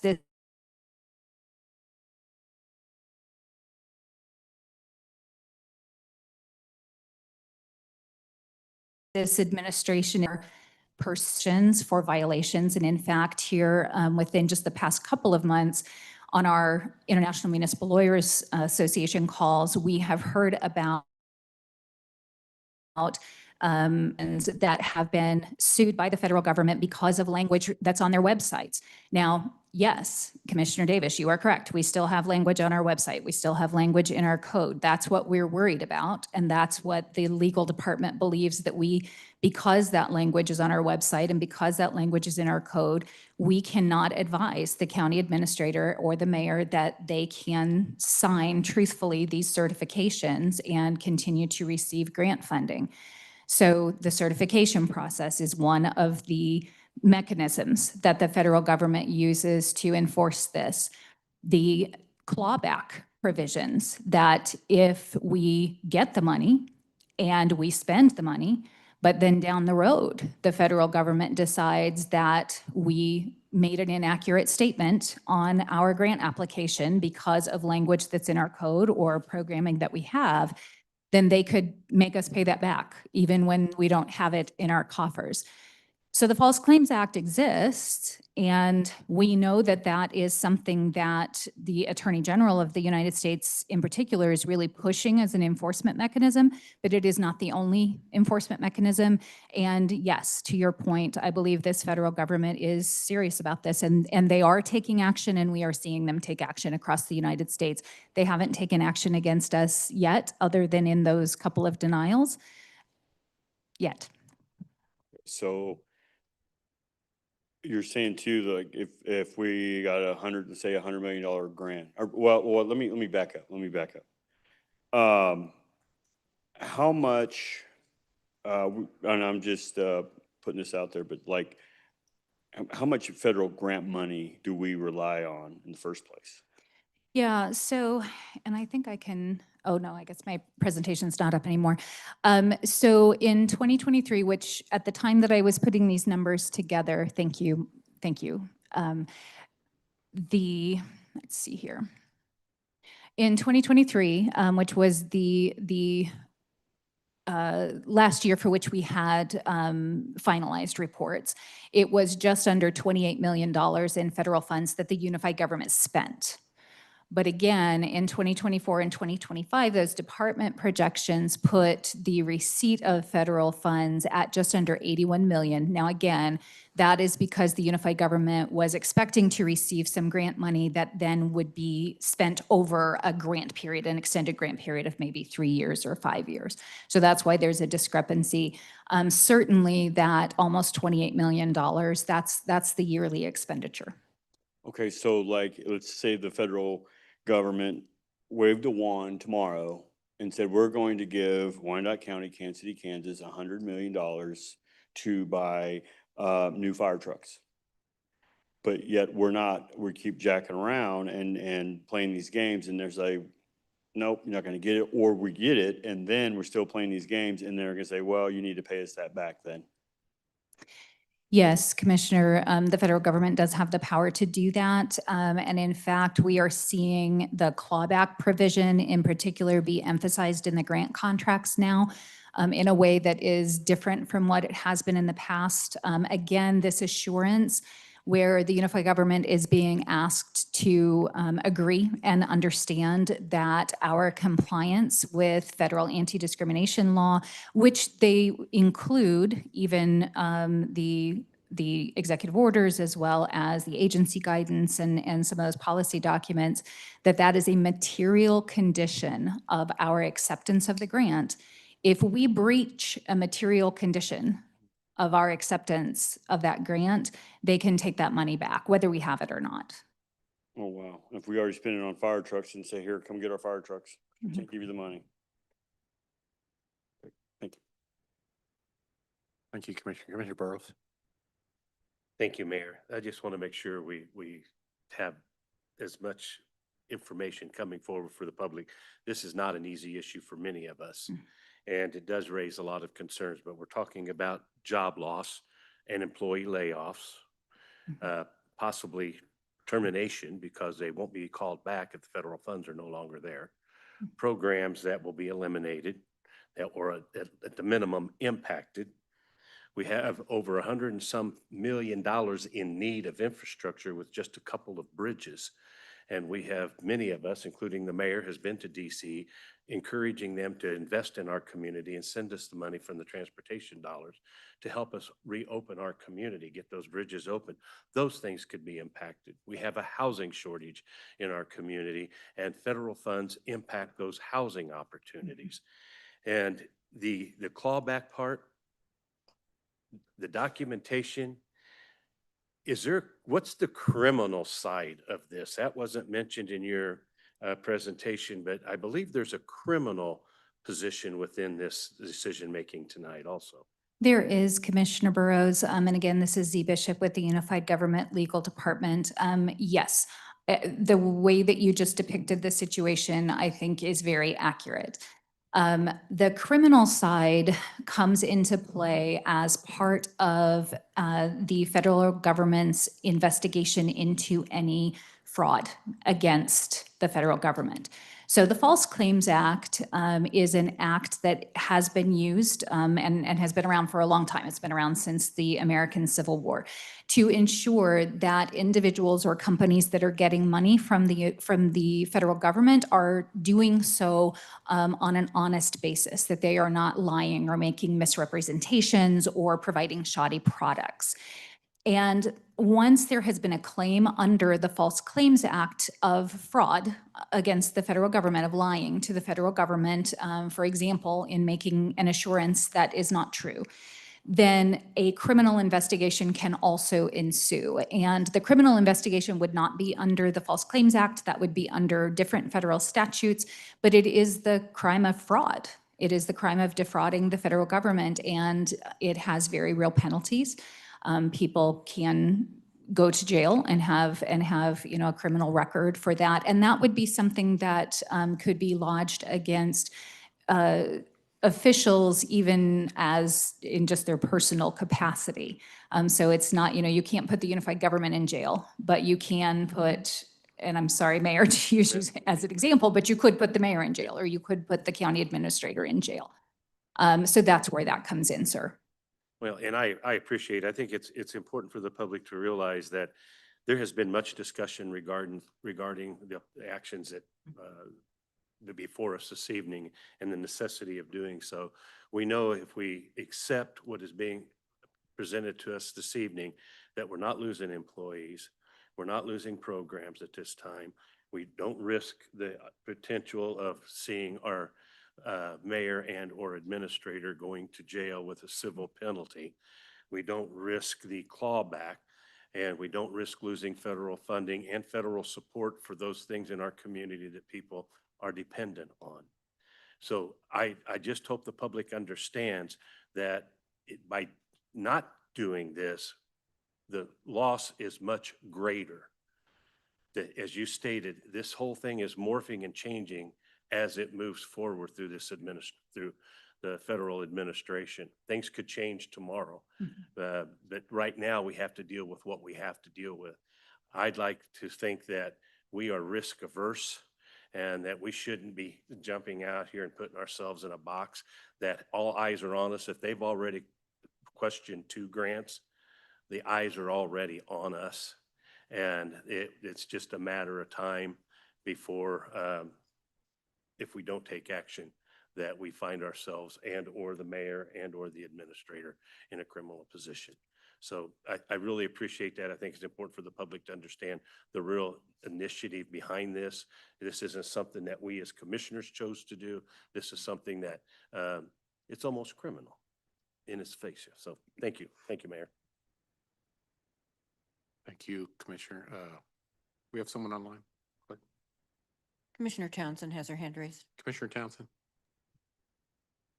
Thank you, Mayor.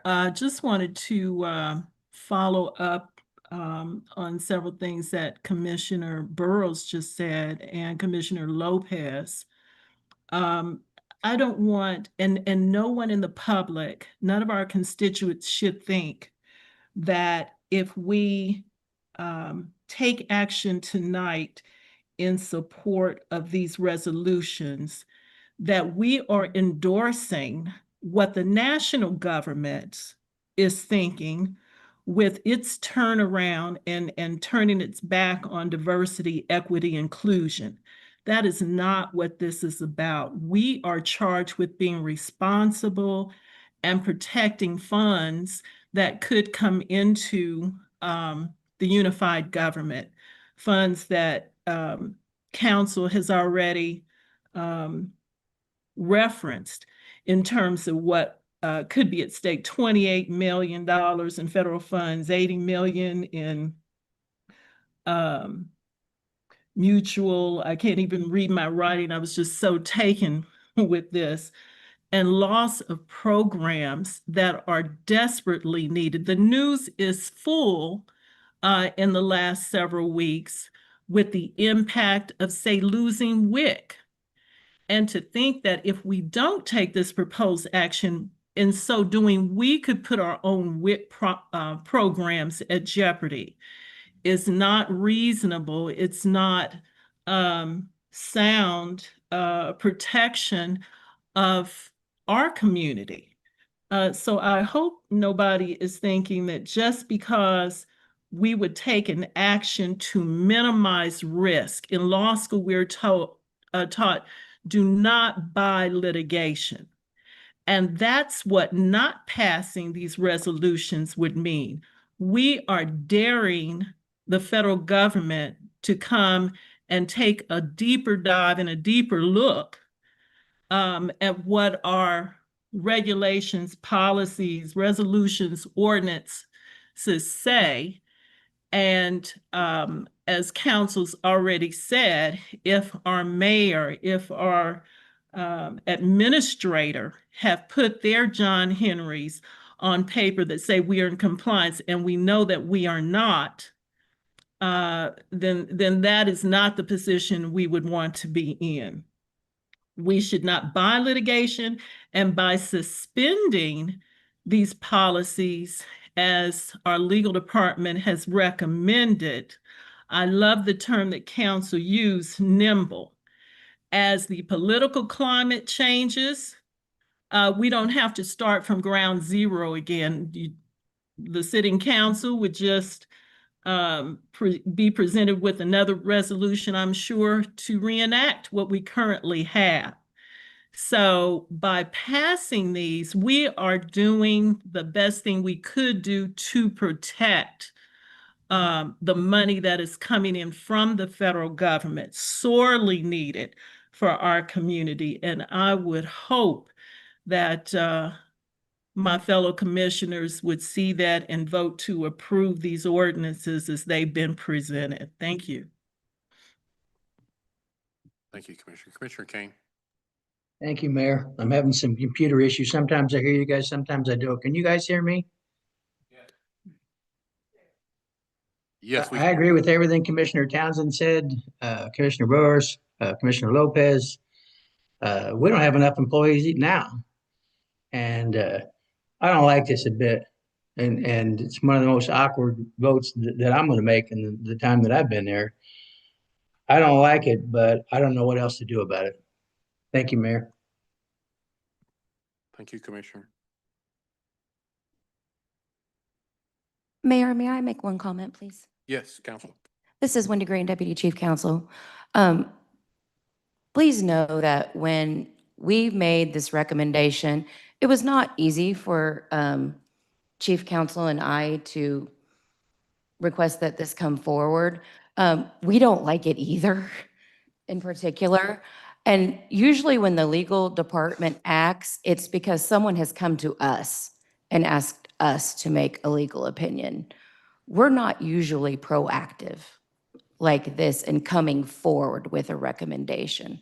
So when you hear from us before we ever hear from you, it's because we do strongly believe that an action is required. And it is because we are very worried about what may happen if this action doesn't take place. But again, like a lot of the commissioners have stated, we're not happy about having to take this action, but we do strongly believe that it is something that should happen, and therefore that is why in this rare instance, and one of the few instances I can think of in the almost 10 years that I have been here, that we have come forward with something. Thank you. Thank you, Council. Commissioner Bynum. Thank you, Mayor. A couple of questions. Council, do you know what the state of Kansas has done? So the state of Kansas has not joined any of the lawsuits related to this issue.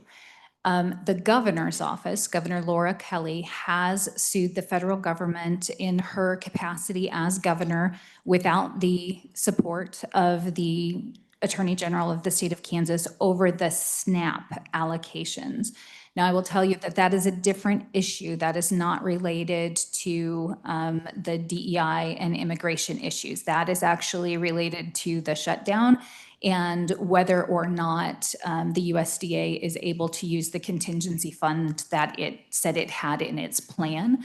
But other than that, the state of Kansas has not joined any of these lawsuits. Our department. I'm sorry, which lawsuits? Any of the lawsuits regarding the DEI grant provisions or immigration grant provisions, which is what we're talking about protecting against. So they've not taken any action They have not. based on these executive orders? Correct. They've not changed any part of state law? Not to my knowledge. Now, what I will say is that we have seen a changed grant provision come through. So the unified government receives federal dollars in two different ways. We receive federal dollars directly from the federal government, and we receive federal dollars that are passed through the state. And what we have seen come through from the state, which is definitely a change, is a new grant provision where so far only 2 state agencies. However, my understanding from talking with one of the attorneys that I have contact with at the state is that the plan is to roll this out statewide. But this grant provision says, in effect, you as a subgrantee of us, the state, agree and understand that we are not responsible for these dollars. And if the federal government does not reimburse us, you agree that you will reimburse us. And that is a very open-ended statement, and it includes a promise to reimburse them whether or not the unified government has spent the funding. So that is a very real change that we have seen. And can you or anyone else in your recall with the legal department remember a time when we made a change locally based on current interpretation of federal law made by the current administration? Is there precedent for changing our local laws because of an interpretation being made at the federal level of what federal law is? Part of the reason I ask is because that is stated prominently in this resolution. It is. That it's based on, that our action is based on their interpretation of federal law. We also state very clearly in here that we fully intend to follow all federal law. We probably have always stated that. And yet we're going to make a change based on an interpretation by the current administration of what they think federal law is. I just want to make sure I'm gathering all of that correctly. Sure, and I'll provide a partial response, and then I can see that Deputy Chief Counsel Wendy Green also would like to provide a partial response. So what I can tell you is that in my time in this office, and actually in my time as a lawyer, this is unprecedented across the nation. This is unprecedented. We have not seen the federal government act in this way, this precipitously, frankly, in my lifetime. So do I recall a precedent within the office? No, I do not. However, what I can tell you is that the resolution was written, was crafted mindful of where the responsibility lies for this action and to make a record of that. Additionally, we are not just talking here about amorphous policy statements or, campaign slogans. We are talking about grant conditions that are enforceable in a court of law. And that in fact, our courts have said are largely only enforceable in a very small subsection of law regarding contract compliance, which is not very favorable to those who are receiving grant funding. So that's an additional wrinkle that is not the main point here, but if you want to talk about that offline, I'm happy to do that. But no, I do not recall that this has ever happened in the history of the United States, and yet it is. And so our recommendation is that we provide the most nimble, most responsive response that we can while we wait again to see what happens, because we do not want to be found to be out of compliance with these contract documents, which are enforceable. As well as with agency interpretations, for example, the EEOC, which has come out with some very clear guidance regarding DEI in the workplace, for example, and we don't want to run afoul of that. So that's my partial response. Wendy, if you want to take it from there. Wendy Green, Deputy Chief Counsel, ditto. It's my response would be the exact same thing. Again, I've been here almost 10 years, and no, we have not had to do this because we have not seen this. We have not had funding and services threatened in this nature. And yes, it's just their interpretation of the law, but their interpretation also controls the funding. And just as a little follow-up, our ordinances and the statements and protections and phrases that you've combed through all of our ordinances to find, what was their purpose in being placed there in the first place? And if we suspend, what do we anticipate the impact to our local community to be? What I can tell you, Commissioner, is that's a little tricky question to answer on the public record as an attorney for the unified government. However, the unified government will always comply with federal anti-discrimination and immigration law. We have a commitment to do so. The provisions that we are concerned about arguably go beyond compliance with federal anti-discrimination and immigration law. Those provisions are provisions that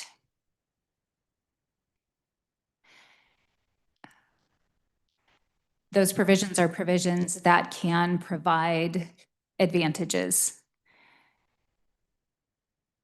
in ways that this administration has interpreted and decided, and frankly, that many courts have decided are impermissible.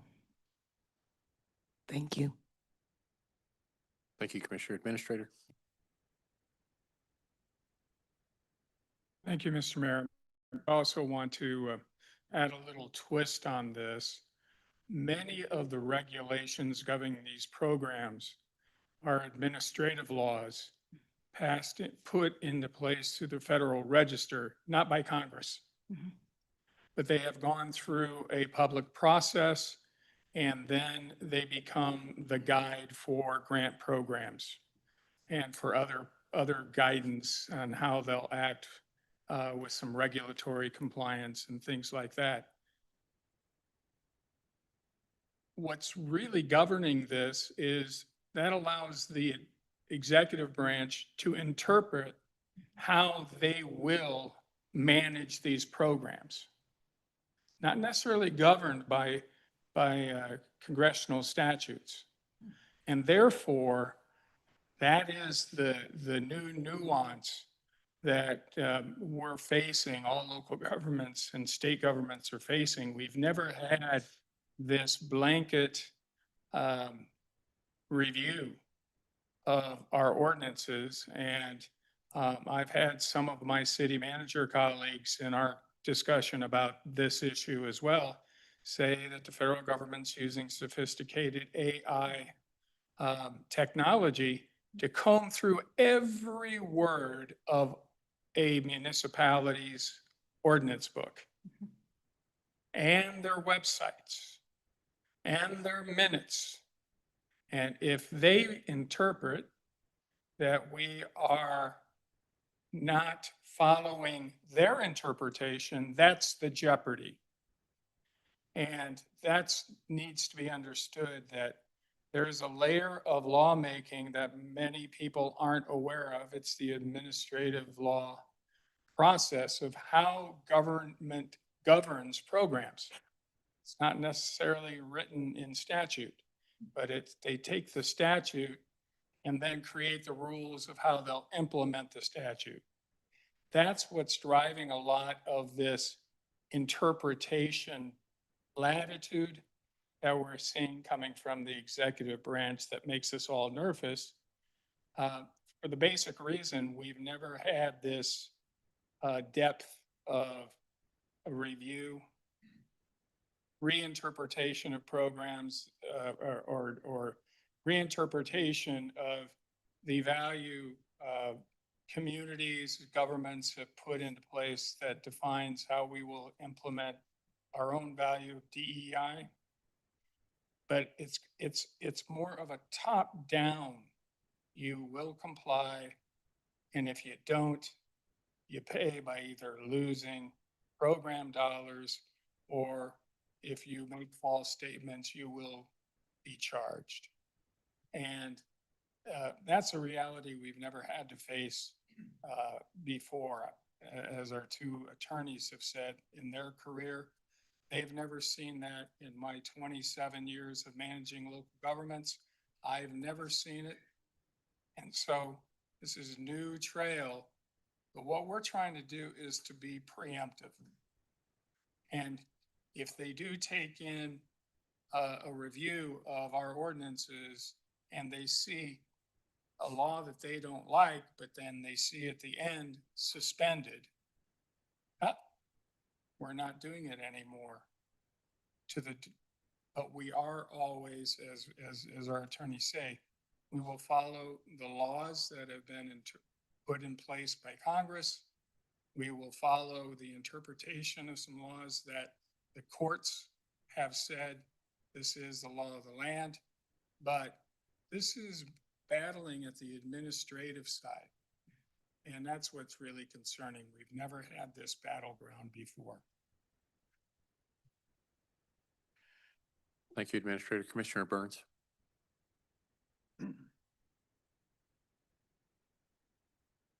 Thank you, Mayor. I was hoping we could let common sense prevail tonight.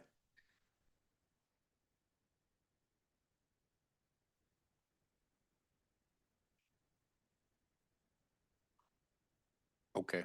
Thank you, Commissioner. Commissioner Davis. Thank you. The two things I want to say. So we have seen the federal government use other reasons to shrink the workforce and to cancel grants. I'm sure you are aware of the impact of DOGE, which, right, completely separate from this entire conversation. We still saw cancellation of grants. We still saw workforce rate shrinkage. We still saw these things. And so I'm trying to, for me, we are dealing with, and this is just Commissioner Davis speaking, a very irrational federal administration that even if we try to comply with all of these things, we still can see a shrinkage. We still can see a loss. And I feel like that side of the conversation is not necessarily being explored. And we have a shutdown. That shutdown, we're also seeing the shrinkage. We're also seeing cutting grants. We're also seeing cutting programs. And so let's not all act like, well, this is going to be the thing that keeps Wyandotte County safe. It's not. And I would hate for anyone to believe that the conversation that we're having or the vote that we're about to take would solve that particular problem. Last thing I'll say is if we are so concerned about federal compliance, and making sure that we are doing the right thing, then perhaps we need to fund the CSO projects and not play politics when it comes to consent decree. Because all of this energy I'm hearing from some of my colleagues was not necessarily expressed when that came through. And there are also penalties for not complying with those particular projects. And so I hope that this same fervent attitude is also applied for areas that are in dire need. Thank you. Thank you, Commissioner. Commissioner Townsend.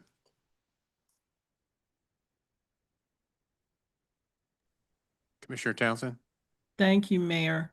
I just wanted to say, I think the best thing to, or the best way, or the way that I would advocate for those of us who do not agree with the current interpretation of federal law is to address that at the ballot box whenever we can. And I know there's another 2 years and maybe some opportunities in between.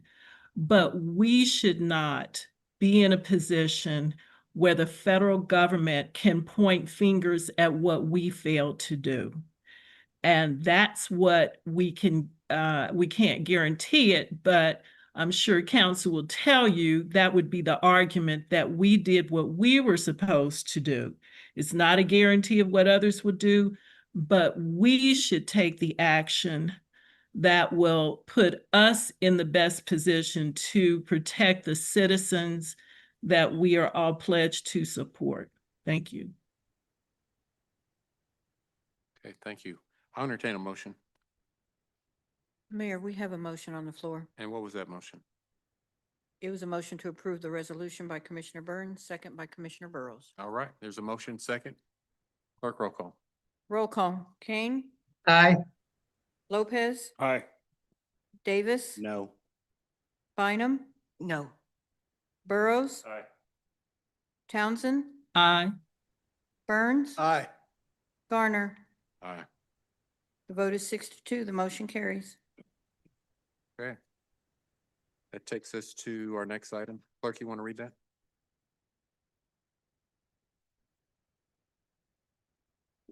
This is item 5.7. Ordinance amending original sections 18-61 and 18-62, the Code of the Unified Government of Wyandotte County, Kansas City, Kansas. And ordinance amending original sections 18-61 and 18-62 of the Code of the Unified Government of Wyandotte County, Kansas City, Kansas. And again, this is Z Bishop with the Unified Government Legal Department. As part of our conversation regarding the review of the code that the Unified Government Legal Department did related to the DEI and immigration executive orders and policy guidance, the Unified Government Legal Department did identify 2 code provisions that erode and frankly take away the legal department's prosecutorial discretion as well as our independent legal judgment. We talked about these issues, these 2 code provisions at standing committee, and the direction that I was given by the standing committee was that these 2 code provisions needed to be teased out from the DEI communications discussion so that we could discuss them on their own. So that's what this item is. Now, I want to make sure that the commission understands that these code items pertain specifically and only to Chapter 18, Article 3 of the Unified Government Code, which is on discrimination. And specifically, it is on how the Unified Government will deal with discrimination in public accommodations, housing, and employment.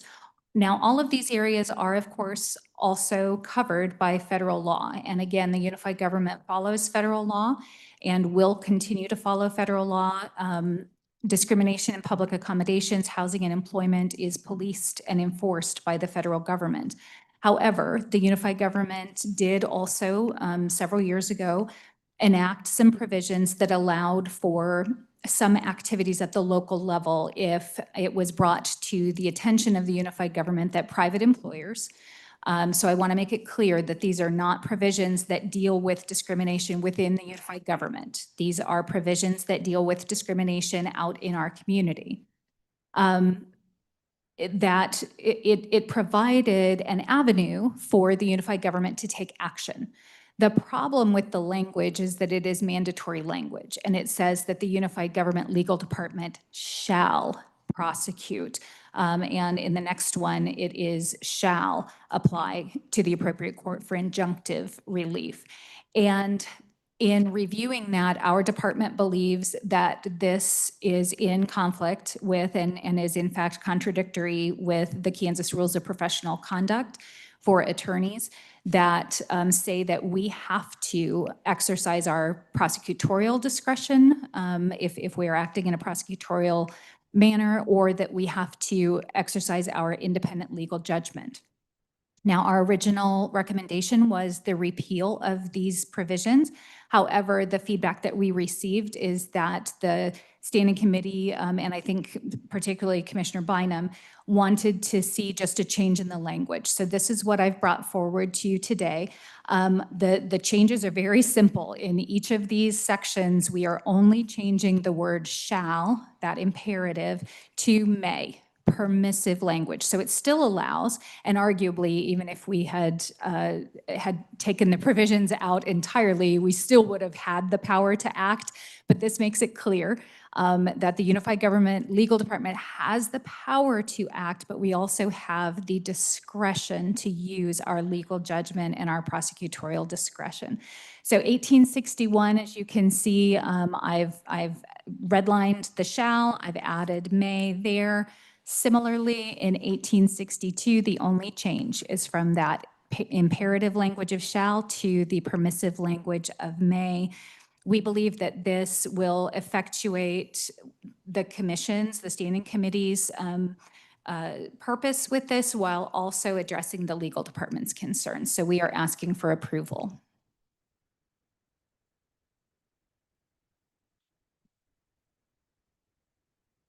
Thank you, Council. Commissioner Burrows. Thank you. The shall is a strong word. May, you stated this discretion to allow legal to make the determination. Does that open the door up for what we call, and have had many discussions in reference to those that might be entitled to being forgiven on, and it might fall in that may category? I'm wondering if it's going to put legal in a box by having the word may, giving you too much discretion, which would allow somebody to bring charges against our legal department under the word may, versus shall. Shall means everybody, anything shall be, and not leave the discretion to our legal team. That's just, it's the legalese of it and the perception that there may be those that may not get the may, but everybody will get the shall. I want to make sure that I understand what you're saying, Commissioner Burrows, because I recognize that, you know, we are to some extent talking semantics. We are talking some legalese here, right? So I think what I hear you saying is that in providing the legal department with that discretion, potentially it could bring some liability or risk to the unified government. Is that what I'm hearing you say? Yes, but the unified government would be the second step. Legal would be the first step. And that would be my concern. Sure. So my opinion, sir, is that actually the opposite is true. When we have a situation where the legal department or chief legal counsel is required to take action based on someone else's determination, someone who frankly is a non-lawyer and who may not know the law and only knows the facts, and therefore doesn't really understand the application of the facts to the law, that actually jeopardizes our lawyers more in terms of their law licenses. It jeopardizes them under the lawyer's code of professional responsibility, because the lawyer is supposed to act using independent legal judgment, even regardless of who has paid them or how much money they've been paid. We are still, as lawyers, officers of the court, we are still commanded by our code of professional conduct and by the rule of law to exercise candor in front of the tribunal. We have to tell the truth. We have to be honest and fair dealing, even with our opponents. And so taking away that discretion, which is baked into the legal profession, is actually the bigger risk, in my opinion, than allowing for the discretion that the legal profession and those who police the legal profession expect us to exercise. Does that answer your question?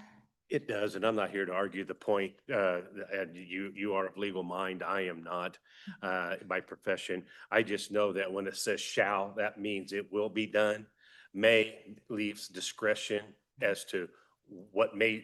I think you gave the example of does it have merit to move forward?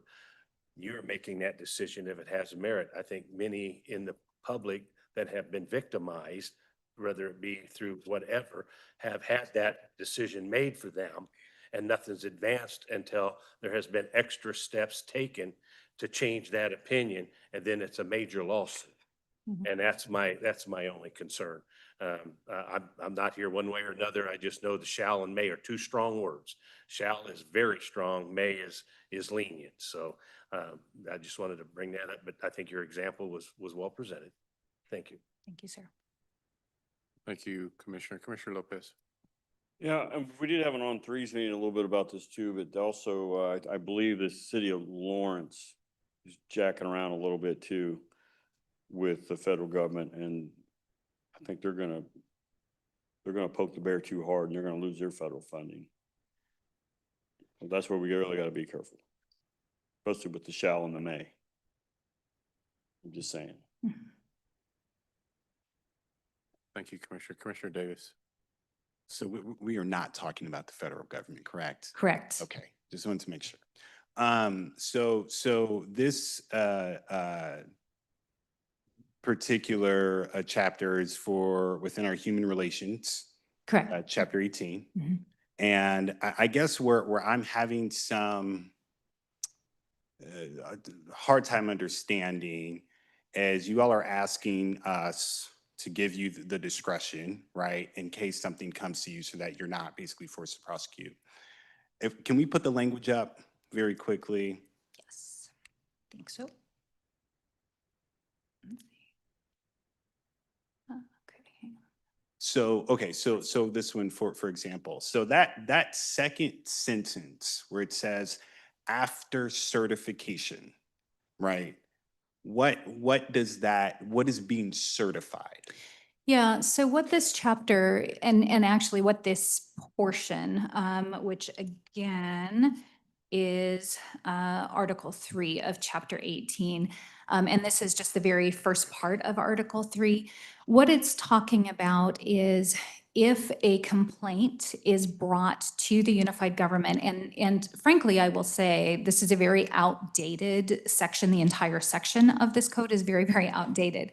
And so what it contemplates is that a complaint may be brought by a member of the public regarding discrimination in public housing, in just housing in general, in public accommodations or in employment, and that complaint would be brought to the Director of Human Resources at the unified government, which I think now we would probably be looking at maybe the Director of Human Services, not the Director of Human Resources. But again, this is a very outdated code provision. And that the Director of Human Resources would then take action to investigate that complaint, and her staff would certify the investigation. They would certify the facts that they had gleaned. Now, this is very similar, I think, although a civil process, to how the police department may present an affidavit to, for example, the DA's office for consideration of prosecution. And just like the DA's office has the discretion then to look at that affidavit and decide, does this have merit to go forward or does it not? The Unified Government Legal Department also should have discretion under our Code of Professional Ethics. So that's what this is pertaining to. I get that. I guess my question is the word certification. Yeah. What does that, because the way that I read that is you all are not just going to receive any type of information, right? I mean, Chapter 18 is talking about, right, investigations of racial, religious, or ethnic groups, or prejudice, or intolerance, or bigotry. And so these are pretty serious They are. claims that are being brought. But my imagination, again, I'm not a lawyer, is that word certification would mean there would have to be some validity or some sort of checking into what does that word mean? What weight does it hold? Yeah, so I think the shortest answer to that is we don't know, because the unified government, to my knowledge, has not followed this process. Now, again, if I were to analogize it, I would say that that certification holds the same weight as an affidavit of a sworn law enforcement officer. A little different maybe because in criminal law, we're talking about a higher standard of proof. Sure. We're talking about probable cause. And then later we have an even higher standard of proof. And in civil law, which is what this would clearly be, even though they use the word prosecute, I still think that this is still very much pointed towards a civil process. We're talking about just a preponderance of the evidence, which I have heard called 50% in a feather. Okay, so it's a little bit lower weight than an affidavit, but I think that the process would be analogous if we actually did it.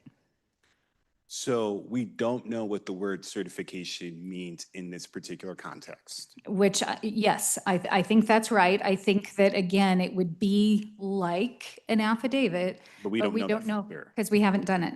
Okay. Which is the other problem with the code, and the other reason that we originally recommended just repealing it, because it's not a process that we are doing, and we are pointing at people within the unified government who don't have these responsibilities, actually. I mean, the code says that they do, but we reached out to our director of human relations or human resources, and she has not ever done this and did not think that that was really within her job scope.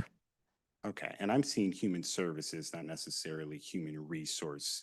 Yeah, so if you Human resource. yeah, if you look in the definition section related to Chapter 18, the director is actually defined a couple of different ways, but one of them is human resources. And when you talk about specifically the housing,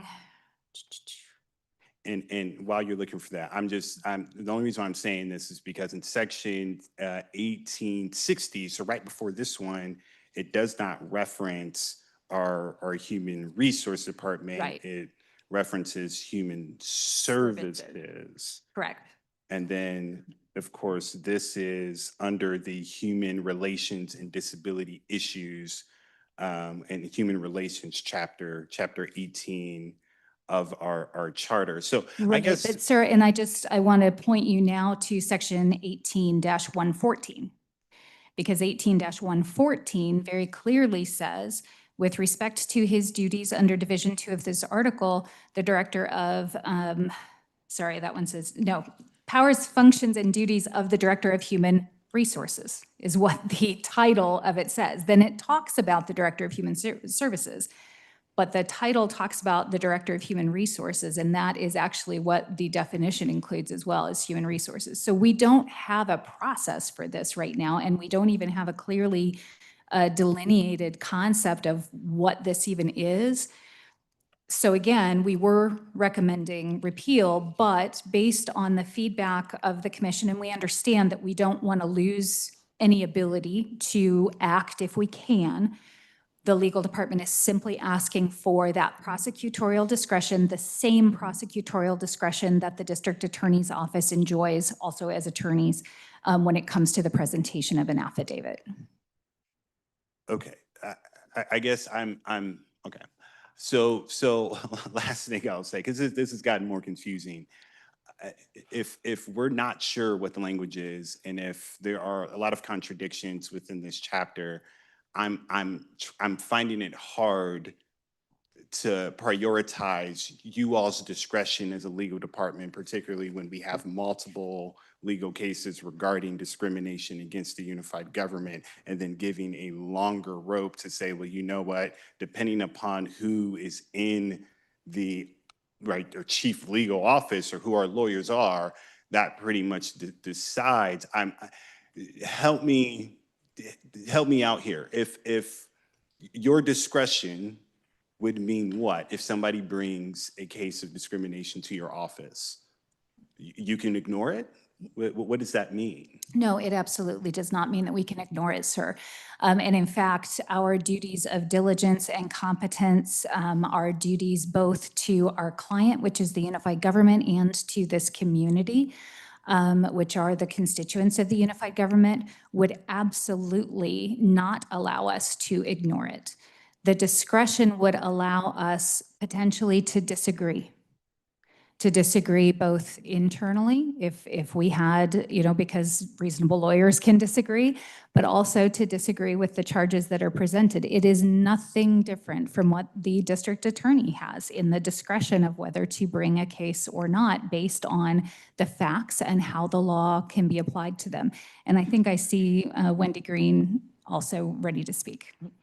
Yeah, Whitney Green, Deputy Chief Counsel. And I think my question, Commissioner Davis, and maybe it's not a question, I guess clarification. You seem to indicate if we had discrimination raised against the unified government, could we bring anything? But this doesn't pertain to discrimination against the unified government. Sure. This is against private individuals or companies or employers. Gotcha. Yeah. So which we do still have litigation going on externally. I guess where I'm trying to get at is, and I will conclude here, is I don't know, given how murky this is, and given we tried to address this in committee and then we skipped over that process to do this, I don't know what the rush is, given the fact that we don't even know what the definition of a word is, and we're about to vote on it. And I can appreciate you all wanting to us to uphold your professionalism, but I think if we're going to do some reform, let's do some real reform.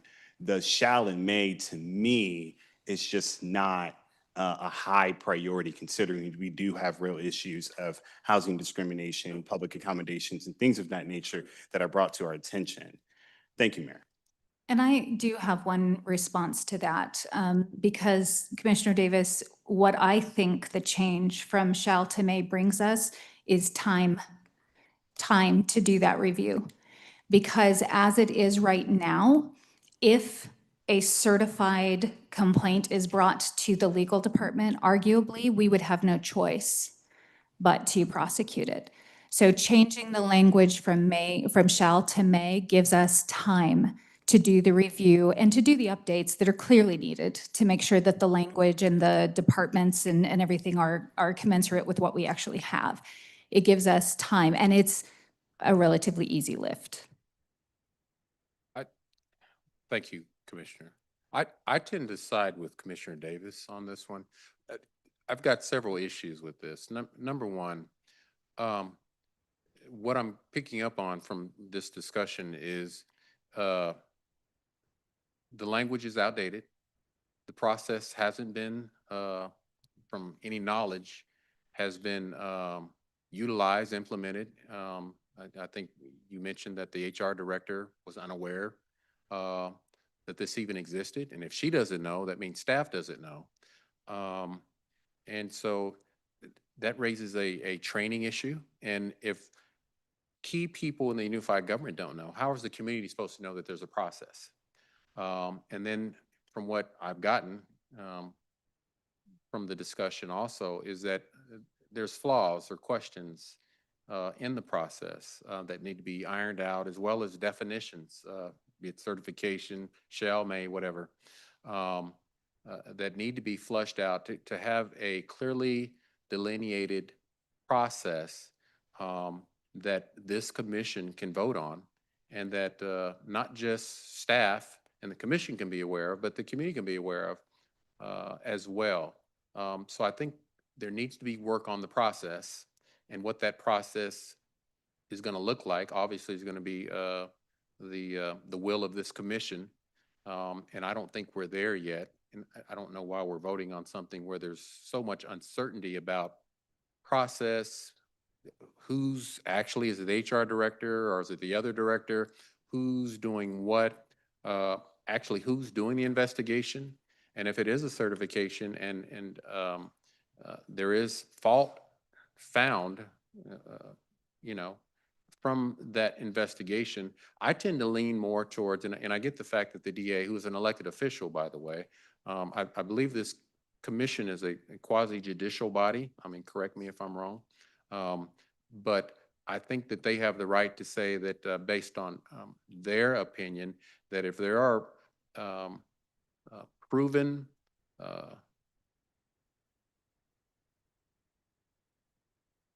if it's proven that there was a discrimination from an investigation by trained investigators through this process, however it's to be determined, that I tend to lean on the fact that there should be a prosecution and that the public should know that we're going to follow through and make sure that if somebody is discriminated against, that there should be no discussion, no debate, and very little discretion when it comes to somebody's rights being violated.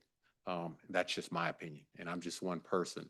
And I get that Liga wants to have the may, which to me is discretion. But in my experience, and I don't mean this in any disrespect to anybody in the legal department, so please don't take it that way. But coming from the police department, a lot of police officers have used their discretion. And some police officers, as we know, have used their discretion irresponsibly. And that discretion had to be overturned, or discipline had to be enacted because they didn't use their discretion in a way that reflect the values and the will or the policy, their expectations of leadership. And so I just think that if there is wrongdoing, I don't like to leave it in the hands of someone whose discretion may not align with the expectation that that if wrongdoing is legitimately found through a thorough, well thought out investigation, and all the evidence is clear, then we should make sure that we protect those residents who are seeking relief from this unified government and not allow for any discussion or debate or discretion when it comes to knowns, because as we know, the history of this country has reflected that sometimes discretion can be used in a way that leaves a lot of indiscretion and a lot of rights being violated. And so I think that that's why we have investigations. But beyond that, I just think, and I recommend to this commission that that this item be tabled and that staff go back and do some work, and that we outline a clear, defined process with clear definitions, and really clean this up in a way so this commission can make an informed decision with clarity, and that they can go out to the public, and this unified can go out, the government can go out to the public and really speak to what the process is. Because right now, I don't even know what the process is. And I agree with Commissioner Davis that why are we voting on something when we're voting on something that what I'm taking is a flawed process, or a process at its very minimum isn't clearly defined. And so that's just my opinion. And okay, well, I'll make that a motion, and I have a second. So Commissioner Townsend. Thank you, Mayor. I had a few questions about this as well, why this is being brought up. Is it one of the ordinances that say, the one we just voted on, is it in its current form likely to put us at risk for losing federal funds? If not, I am more in line with the Mayor and Commissioner Davis on this one. Aside from the may shall, it sounds like there are just a lot of yet to be explained issues about the process. But was this brought forward with regard to jeopardy that we may be in of federal funds, or legal being able to give sound legal guidance to the mayor and administrator with regard to signing affidavits about our programs? Or is this something totally different? Commissioner Townsend, this is Z Bishop with the legal department. No, this is separate. This is a separate item. I don't believe that this item brings jeopardy to the unified government. As I've explained, this is something that was simply discovered as we were doing the larger review related to the DEI and immigration issues. The reason that it was brought back tonight is simply because we received feedback from the standing committee that they wanted to see, instead of repealing it, they wanted to see an amendment to the language. So we were simply bringing an amendment to the language back. I agree. This is a very flawed section of the Unified Government Code. There's a lot of work to be done here, including work to identify whether or not the unified government has the staff with the knowledge and the wherewithal even to do such investigations. So yeah, this is not related to the DEI immigration issue, other than that we simply found it incidentally as part of that review. Okay, thank you. And if this goes back or is held over, I would be interested in knowing how many times, even under the current language, which says shall, that there have been prosecutions. Just as a point of information.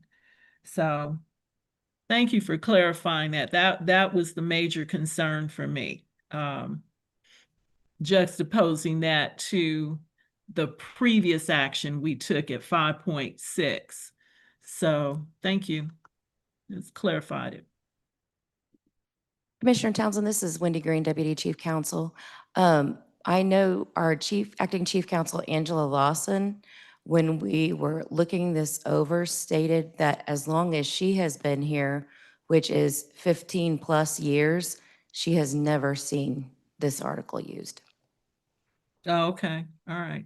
Thank you. Even with the shall, the current language. Even with the shall, correct. And I've forgotten who said it in the earlier comments, that it could be a staffing issue. So even under the strongest language, we've not seen it used, or seasoned counsel has not seen it used. So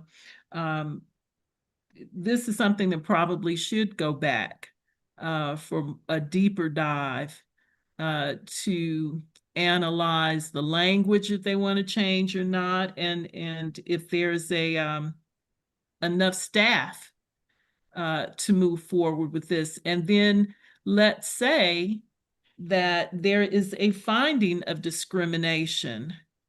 What do we as the unified government do about that in terms of a penalty?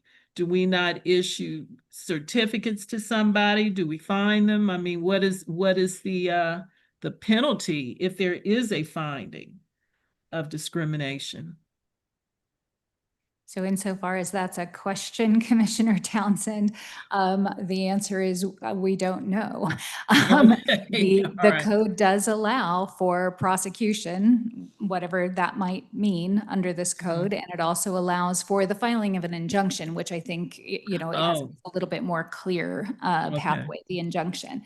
But yes, again, part of the reason that we brought this forward originally for repeal was because of the many, many issues with this particular section of the code. So that's all I have. Thank you. Thank you, Commissioner. And that really stands out to me. We don't even know what the penalty is. That's concerning as well. Commissioner Davis. Yes, very briefly, I would be more than willing, now that I know I'm going to be here, to work with our legal department so that we can have a robust review of this particular chapter. Because if it is a staffing issue, I think we need to talk about it and see if we want to make the investments. What I do not want us to do is completely give up on this, because these claims of discrimination are real. We should take them very seriously. I know everybody here cares about it. I know our legal department cares about it. I would just love for us to approach it in a more holistic way so that the public knows that we're trying to do our best to ensure that there is fairness across the board. Thank you. Okay, thank you, Commissioner. If I can modify my my motion to Commissioner Davis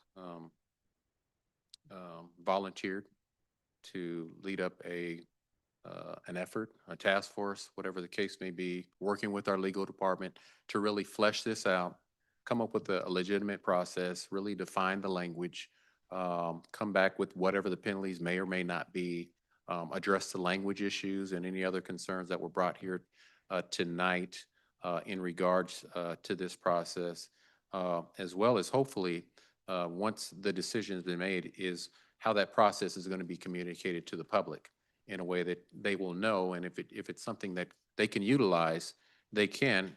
Nobody says that it's ever been utilized, and probably because people don't know what they don't know. And I'm sure if some folks knew that there was some level of relief through the unified government, that I'm sure that you would have some folks lining up to use the investigative resources, if they're available based on manpower of the unified government, to make sure that they're treated fairly and that there's no type of discriminatory practices that are out there. So that's my motion. I will say before I move forward, there are several ordinances since I've been mayor that have conflicting languages, definitions that really aren't there when you talk about language in charter ordinances throughout. You have ordinances that you'll have an ordinance that conflicts with another ordinance that's trying to do the exact same thing. I know that Commissioner Burrows attempted at the onset of my term as mayor to try and have a charter ordinance and an ordinance review. I know that I've brought several ordinances that I was able to find out, me and my team, to this commission. Some we were able to get fixed that had some very questionable language, our language that was just outdated and need repealed, our language that just didn't reflect the values of our day. So I recommend that maybe the legal department or someone from this commission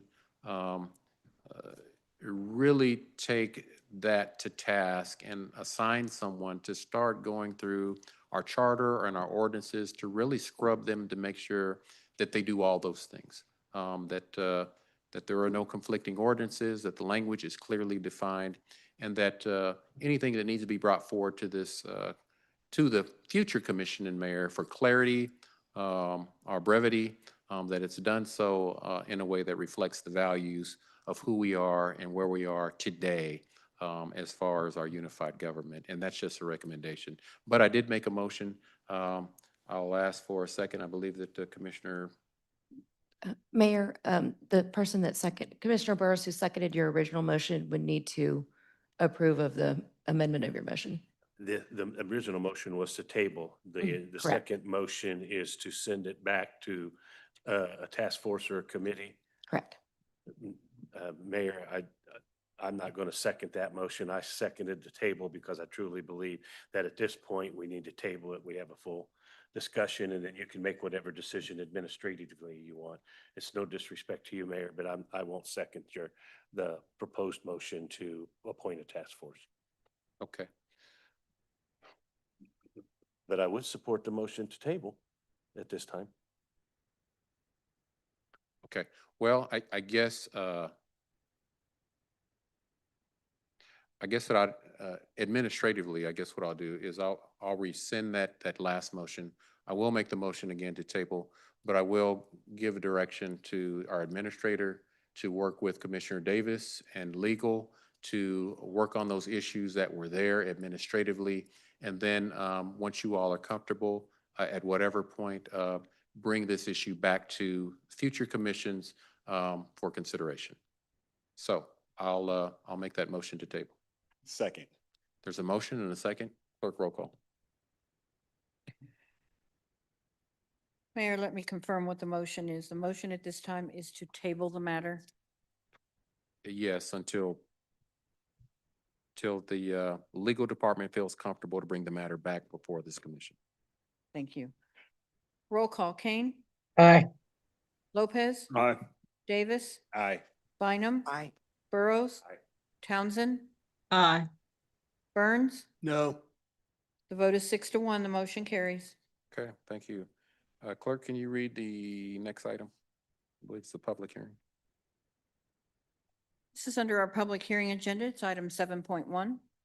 A public hearing and ordinance regarding Meese Wholesale Meats at 6036 Speaker Road LLC project.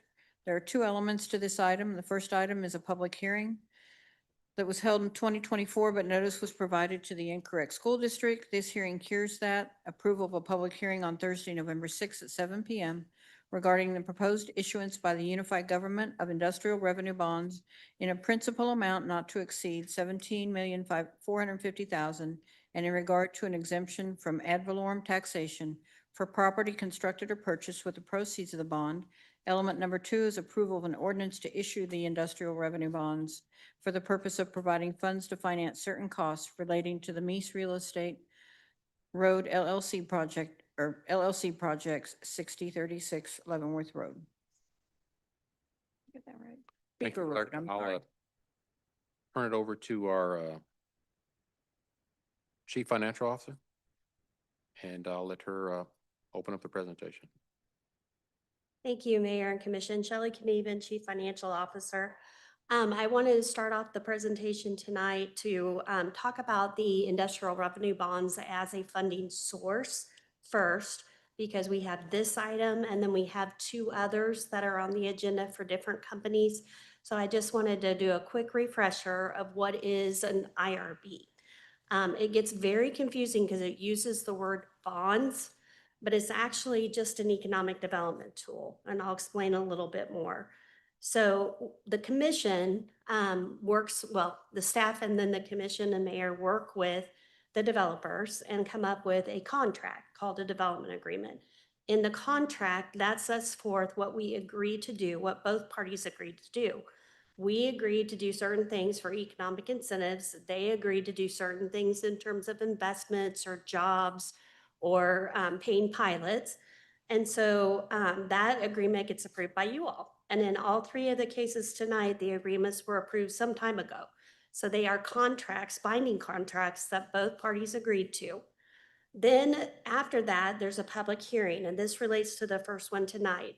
And that's when all of the different tax entities, because they're impacted potentially by what is being proposed, have an opportunity to provide comment as well as the general public. So there's already been public hearings on all of these items. So then the very final thing in a real big picture, I'm very much simplifying this, is that the public hearing is held. The state and the UG issue what's if it includes a sales tax construction exemption for the construction of the project. There's two things that an IRB can do. It can do a sales tax exemption on the construction, and it can also do property tax. It's up to the commission, abatement. It's up to the commission what we agree to and negotiate in those contracts, development agreements. Okay, so those decisions have already been decided previously, and we'll talk through each one of them of when they came forward to you, when they were approved, and talk about the specific dates. But because we have three items, and I know there's been some public questions about this, I wanted to talk about the big picture on this because I think it'll help facilitate the discussion on the specifics. So a project tax exemption certificate is issued to the project after the contract is approved, saying that you are eligible for the sales tax exemption because we've agreed to this tool being used. The project gets underway, it's being constructed, but because the development agreement also says that they agree to do a certain investment in the construction of their building or their facility, then we wait to issue what's called IRB bonds, industrial revenue bonds, until the project is done and completed, because we have to certify the cost to show that they really did uphold their end of the bargain of what they agreed to do in terms of the investments. So part of what we're doing tonight is procedural. It is to comply with a contract that has already been approved by the commission, and the terms and the incentives have already been approved. We are obligated to provide them because they are in a contract. If we got direction to renegotiate a contract, we certainly could do that. But for purposes of where we are right now, they're binding contracts. So the IRBs get issued at the end. Now, this is very important because there's been a lot of public discussion about this and confusion. So an IRB says bonds, okay? But what it really is, it's a financial tool and the bonds are issued and the company itself buys the bonds. There's no public sale, there's no private buyers. The UG has absolutely no risk, but is a mechanism that allows for that development to be, if approved by you all, tax exempt and exempt from sales tax by using it through this tool. So it doesn't count on our bond portfolio. It doesn't count against our debt leverage or anything like that. It is a tool, and it's called a bond. It technically is, but it is a bond that the companies actually buy, and they're responsible for remitting those payments. Okay, so I just wanted to clarify that. In this case, we've got a situation where all three of the ones that will come forward tonight have the property tax exemption that was approved, as well as the sales tax construction exemption. And all three have pilot requirements that they will make pilot payments as part of their contractual obligation. And I'll talk about the specifics when we get there. Again, I'm going to keep it at a high level, glad to answer. And Kevin would be with Gilmore and Bell's here to answer. But I just wanted to take a quick minute to talk about what is an IRB. It's really a financial incentive tool. It's not bonds that we are issuing. It's bonds that get issued, the company buys them, but it affords the opportunity for them to be tax exempt, if approved by you all, for both sales tax on construction and also for property tax if approved. And then there's other requirements. They are required to make investments. They're required to a certain dollar amount. They're required to make pilot payments. So each one of these are spelled out in all of those agreements. So the first one tonight is not where in the agenda the other two are, because we're asking for a public hearing to be reheld. We did a public hearing already, and this is on the Mice Wholesale Meats at 6036 Speaker Road. We had done a public hearing on this already, but unfortunately, in the noticing, the wrong school district got noticed. And so we should have noticed Turner, and that was not who was noticed. So is this correct, a procedural issue? But the public hearing hadn't changed. The amount of the terms of the agreement haven't changed. But it was held back in 2024. The development agreement was approved before that. I've got the actual dates written down for all of that. And so there's two actions. So we need to hold a public hearing on this one and to correct our notice issue.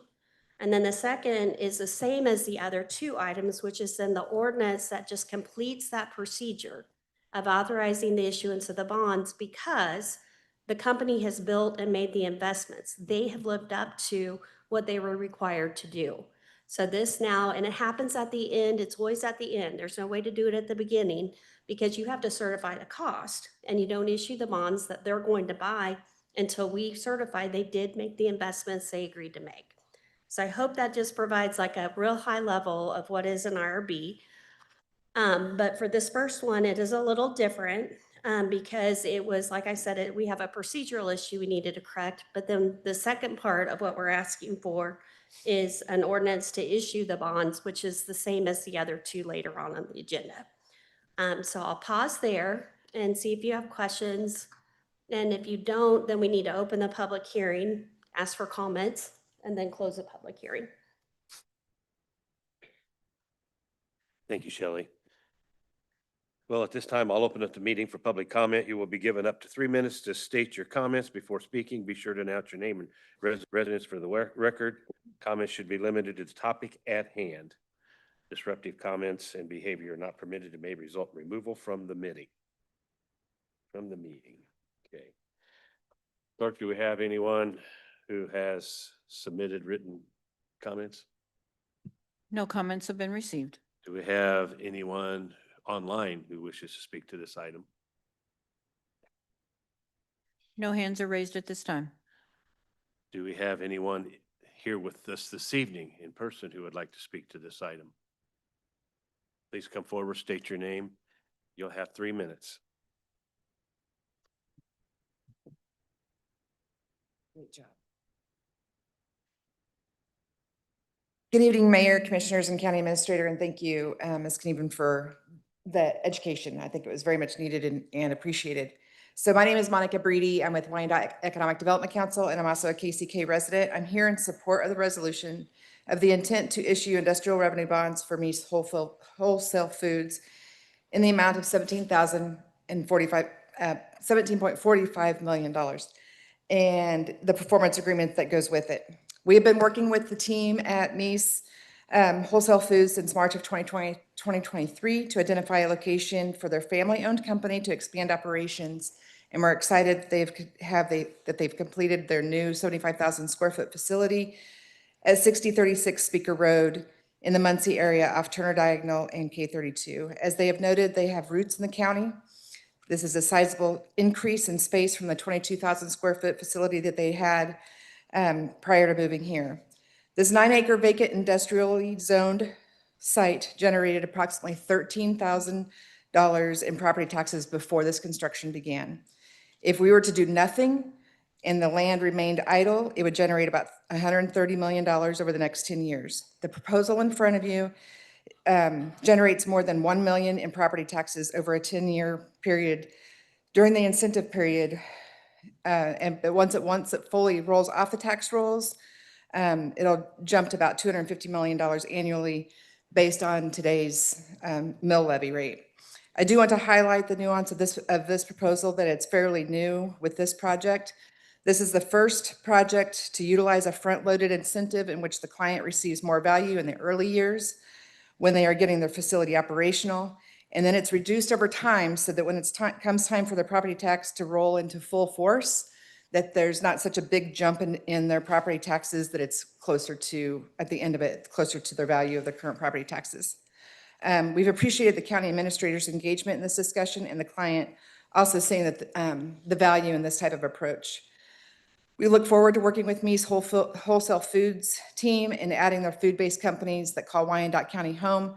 Their employees are paid above average wages for their industry, which is a testament to the culture that they have created with their existing 36 employees, and anticipate an additional 15 employees they plan to hire. This is a great company. We are thrilled that they have them back in the community. We appreciate their desire to invest here, and we ask that you vote in support of the resolution. Thank you for your time. Committee, any questions of the conferee? Commissioner Lopez? Okay, all right. Before we take your comment, is there someone else who would care to speak to it? Please come forward, state your name, please. Thank you. Steve Sessions, KCK. Concerning these different bonds, regardless of what you want to call them, my concern is, months ago, we have the talk about you guys don't have enough revenue. There's not enough revenue to take care of our streets in our departments. Why are we continuing to allow public pay bonds to be issued? Why are we not making these private pay bonds? If they are great investments in our community, why are we not forcing them to invest in our community? Why are we allowing them to go 20 years out to give us some sort of investment? There seems to be no reason for this to be happening. At some point, we don't have to bring people here anymore. We hear about we're the #1 tourist destination in Kansas. We now have value. These bonds, these incentives aren't bringing these companies here. They already want to come here anyways. Economic development is a partnership. We just heard from Wyandotte. Have they represented you guys any? Have they told you how this is going to benefit you? Because she explained that she's working with the developer. You guys can't forget that we fund them just as well. They're here to represent both sides, which is a concern in the first place. That you guys, as commissioners, as elected officials, don't have somebody on your own team to negotiate these terms to be better for the community. And you're about to hear $168 million worth of bonds. And there's not an audit from here. There's not an audit from the state that has shown how these bonds are working as a return on investment. If you look at places like Overland Park, ma'am, you already had your chance. No, you guys can call her out if you want. But this stuff isn't happening. Overland Park is requiring a 1.2 to 1.3 ROI on all their bonds. 1 minute remaining. Is this happening here? No, it's not happening here. They are requesting a lot of their IRBs to be private pay bonds. Are we doing that? No. That's all I have on this issue. Thank you, Mr. Sessions. Is there anyone else in attendance who would care to speak to this item?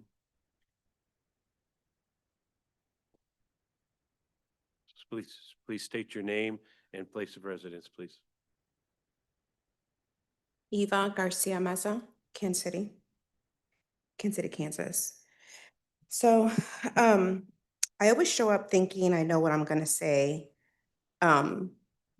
Definitely. And then as the meeting progresses, there are examples throughout the meeting that kind of change what I'm going to present. So to that effect, tonight we had a lot of examples of Wyandotte proud examples, local family examples that come and they look at this community as a place where they can see their business thrive. And those are family businesses that also bring value here. And rarely do those businesses come here and ask for an incentive. And if we look at the process of getting those businesses here, it actually feels like it's created in a way to incentivize them to not come here. And then we look at these multi-million-dollar developers that don't really need incentives. I recognize the value that they bring, but to come here, they're not coming here just because this is a great community. They're coming here because we have a source of revenue for them. And when I speak to this matter, I don't speak to it specifically to the people that are coming here. This is not personally to Me's or Homefield or the window company that's also going to be presented. It's not specific to them. So I don't want this to be taken as a personal attack on these developers. What I'm saying to this board is we need to stop giving incentives or create incentives that are truly community driven, but community driven for value to us as the people that are going to be giving them. I'll also say this, when these issues come up on the agendas, what is put on the agenda are just snippets of the agreement. And when I go and 1 minute remaining. request the entire agreements to open records, conveniently or I don't know, opportunistically, I don't get them until after these meetings occur. So I can't look at the agreement in its entirety, and I get that it's already been done. And we really are, this is just a procedural conversation, it's done. But it would be nice if this board, when these agreements come forward, that the entirety of it is presented in a manner that the community is aware. Because I think we just talk about it in a sense of there's this huge value, but we don't really see what the actual catch-22 is. So that's all I've got. Thank you. Thank you. Is there anyone else who would care to speak to this item? Let the record show no one else. I will close the public hearing on this item at this time. I would ask staff if you have any more comments. Yes, we do. Shelley Knieven, CFO. So just to clarify that these are private pay bonds. Okay, these are not publicly sold. The company itself, so Mize Wholesale Meats, will buy these bonds. They've made a $17,450,000 investment. Then their agreement, which is attached in the packet, the whole agreement, they've agreed to bring certain numbers of jobs, and then they agreed to bring and pay annual pilots for the 10-year in exchange for the 10-year property tax abatement. That is what you all approved back in 2024. That is what they then acted upon and started constructing their company. So they have completed their construction. Now we're following through on the part that we agreed. The reason why it's done through something called an industrial revenue bond is that is the mechanism that allows them to get property tax exemption and the sales tax exemption. But in lieu of that, they have agreed to pay a pilot. So as the lady from the EDC mentioned, currently off of that property before it was built, we got about $13,000 a year. and property taxes. The pilot payment, so that'd be $130,000 over 10 years, distributed out to all of the property or the taxing districts. With the pilots that are included in the agreement and detailed out, and they are required to be paid by the company, we will get $1,072,633 in pilots guaranteed payments. Okay. Of that amount, by the way, the city and the county will get 461,000 of that. Okay, so just to clarify, these are private pay bonds. It's not publicly paid. There's no tax dollars. It is confusing because it's called bonds. So it gets wrapped into and confused with other kinds of bonds. But these are privately bought, privately paid. In exchange for that, they get a property tax abatement and they get a sales tax exemption on the construction. Okay, and that's kind of the community benefit then is to get them to build their business here. They've agreed to a pilot, which well exceeds the amount of money we were getting before they came here. And that was the deal that was struck. So just to clarify and answer some of those questions, I do know it is a bit confusing in terms of what is this, and in terms of what our liability is. We have none. We have no liability. We've simply agreed in a contract that we will give you these incentives if you make this investment, which they have done. So if there's any other questions or clarifications, Kevin and his colleague could also share, but glad to answer anything. Committee questions? Staff, do we have any hands up? No hands are raised. Commissioner Lopez? So I'm gonna kind of, in a way, put myself and maybe Commissioner Bynum on the spotlight here. We got Buzz's Muffler, Meemaw's and Pizza Stop, Studio 7, the windmill been here. What kind of incentives did they get?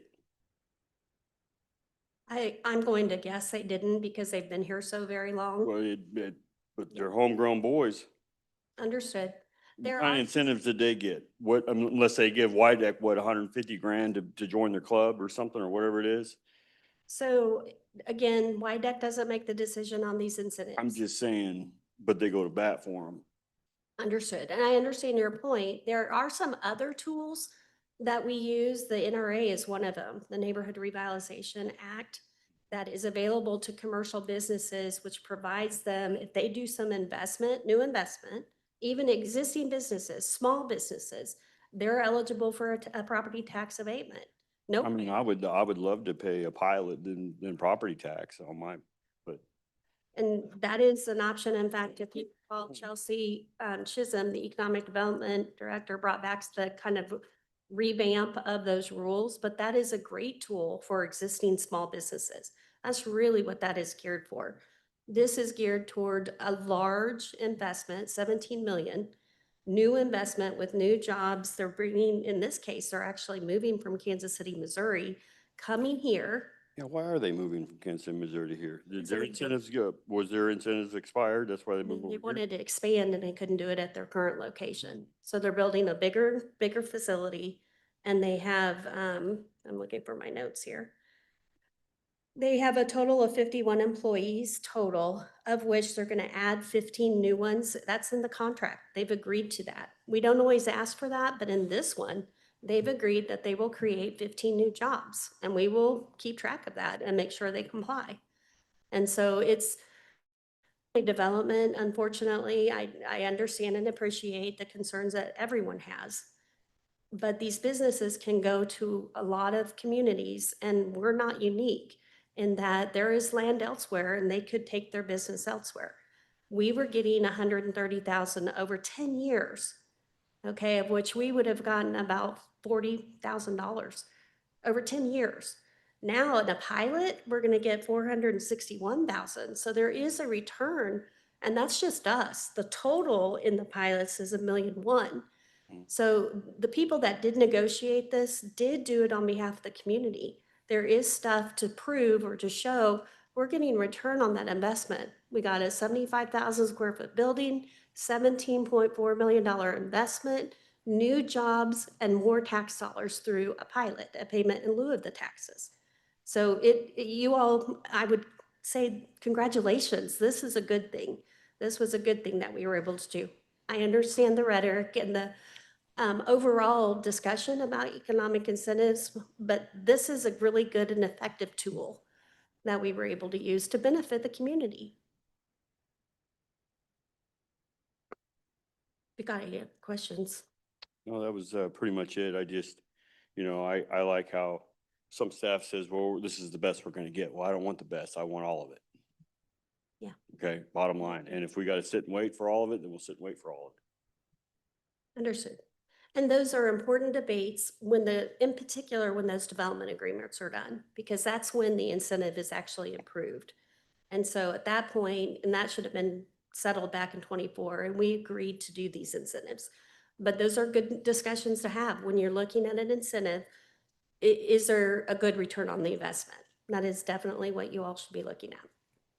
So how much would, let's just say we're in a perfect world here. There was no incentive. So what would their property tax be? Well, they wouldn't be here. Well, no, let's just say they were here. Oh, if they were here, Yeah. then we'd have to see what the assessor values their property at. We can report back on that each year. Yeah. Glad to do that. And what Wyandotte was talking about is their pilot starts out lower, but it gears up. So I believe she used a number of 250,000 in the final year that would be distributed out to all of the different taxing districts. Their pilot in the final year is 196,700. So this is designed to step them up to be what they're going to be paying at the end of the 10 years, understood. But it's, if they were here and they hadn't gotten any incentive, I think you can make the argument that they would be paying $200,000 a year, which is more in property taxes. You could make that argument. The question is, would they be here? Would they be willing to commit to an investment? Would they be willing to create jobs? And that's where the community return is negotiated. Yeah, because I think their payroll is like 1.2, 1.5 a year. So that wouldn't even touch their payroll. I mean, it's way less, but okay, thank you. Commissioner Davis? Thank you. Mr. Wimby, if I may ask you a question. I'm assuming we're not your only client. And so just in your professional opinion, can you talk very briefly about what the current use is of the Kansas City kind of metro area? What are you seeing as far as the competition to bring in business and to keep businesses in communities? Yeah, thanks, Commissioner. I'm Kevin Wimpy with my colleague tonight, Chanel Perez. We're with Gilmore and Bell, law firm representing the UG as your bond counsel. So, Commissioner, just straight out of the gate, we're not financial advisors. We don't give that kind of advice or that sort of thing, but we do certainly deal with incentivized projects throughout the metro. There's been discussion comparing to other, I've heard the term mom and pop shops or established businesses here. And one point that came to mind for me is that this commission does have an adopted tax abatement policy that incentivizes certain projects, and there's jobs thresholds, investment thresholds, those types of things, target areas and so forth, where this commission has guided the development community that, develop this level of a project with this type of employment, this type of use of the site.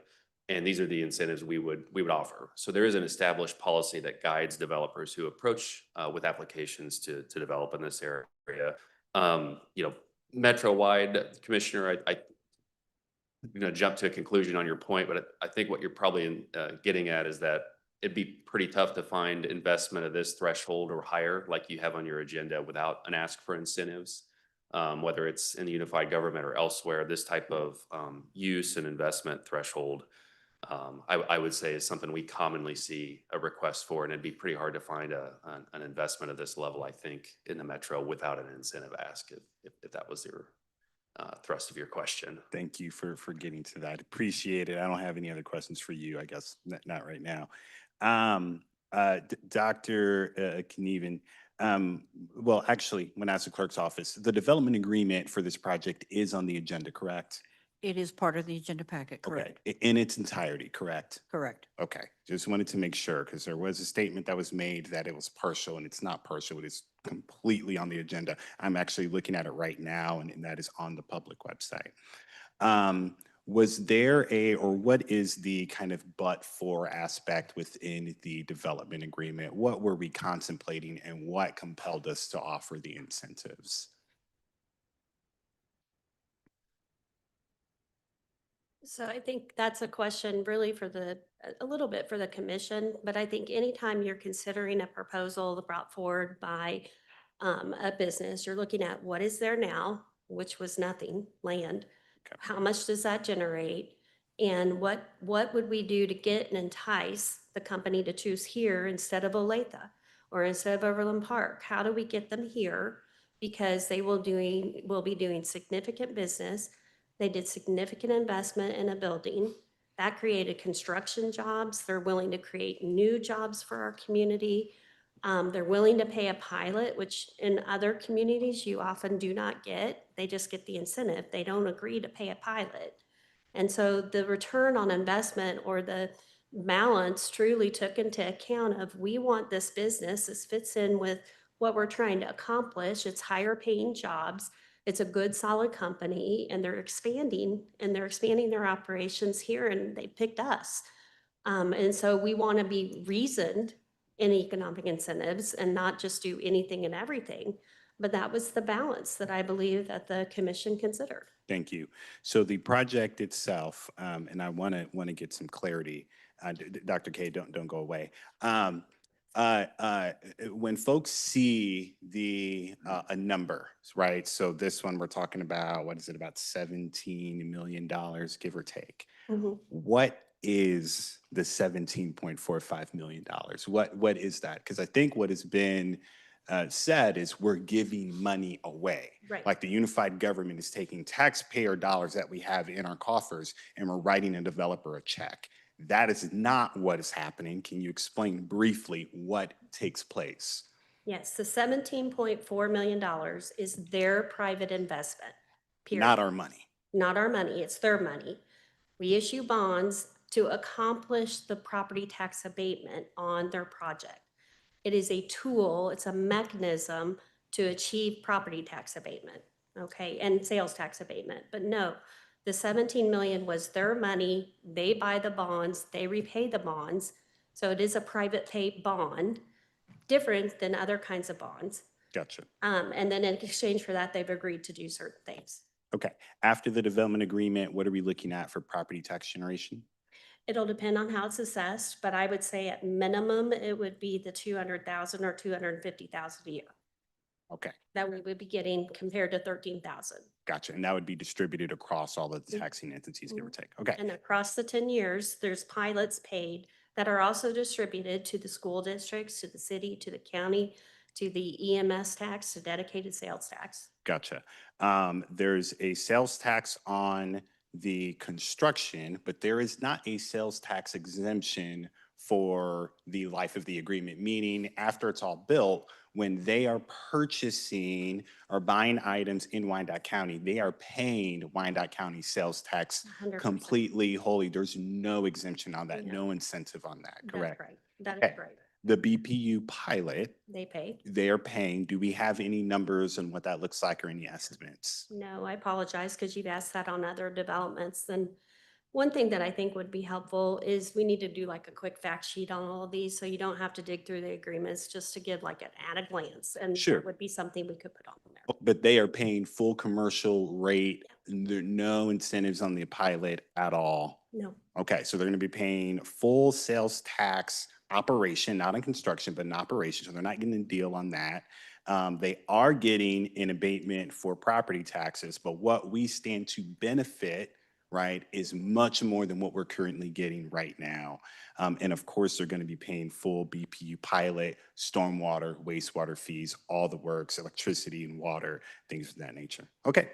And last thing I'll say, I agree with wanting to do more for small businesses. I think that's up to us, right? We do have a small business grant that has been released. That's $100,000. If we want to invest more in small businesses, it's up to the 11 of us up here to do that, right? We do have another micro business fund through community development that is also about to launch here, and that's for $650,000.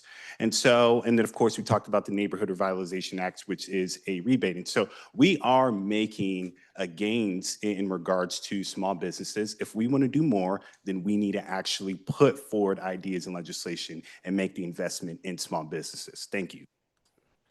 I'll just add one final thing, which was an action by the commission, is that when we issue IRBs, a portion of that then comes back to us through the community benefits ordinance.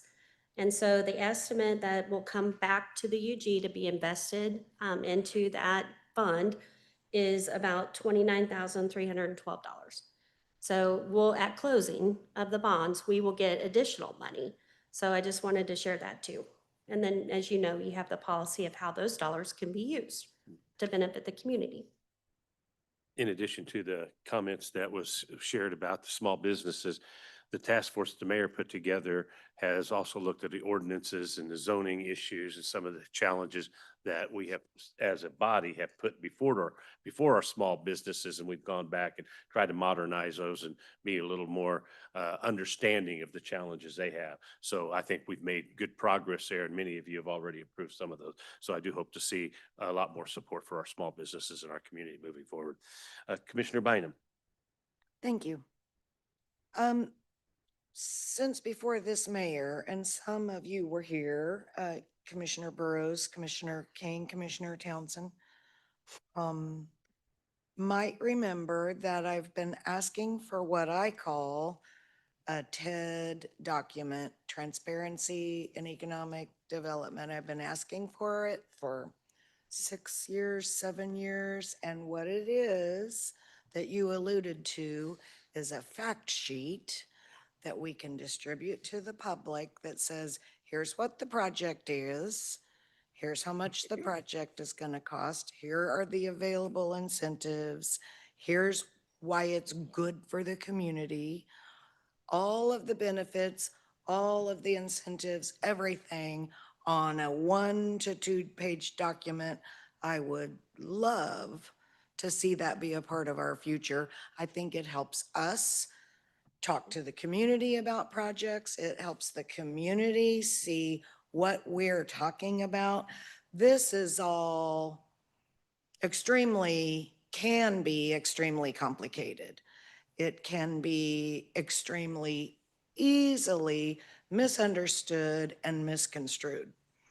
The Community Benefit Act ordinance that we passed, and I think you just alluded to that, when we issue bonds, those origination fees are paid to us, and we passed an ordinance that directs half of that money back into certain funds that help this community specifically and directly. I have also said so many times to this body, if we don't like our economic development policies, which these are all a part of, then we as a body should change them. And we have not done that. These are within our commission adopted economic development policies. I appreciate the information coming forward tonight, specifically to illustrate what the benefit is of bringing a Mies Wholesale Meats, for example, or whatever the next project is, and being able to show in a concrete way, here's what we have now, here's what we're going to have after. And I think that's all the community is asking for. I just want us to create a way to show it, demonstrate it, and help people understand.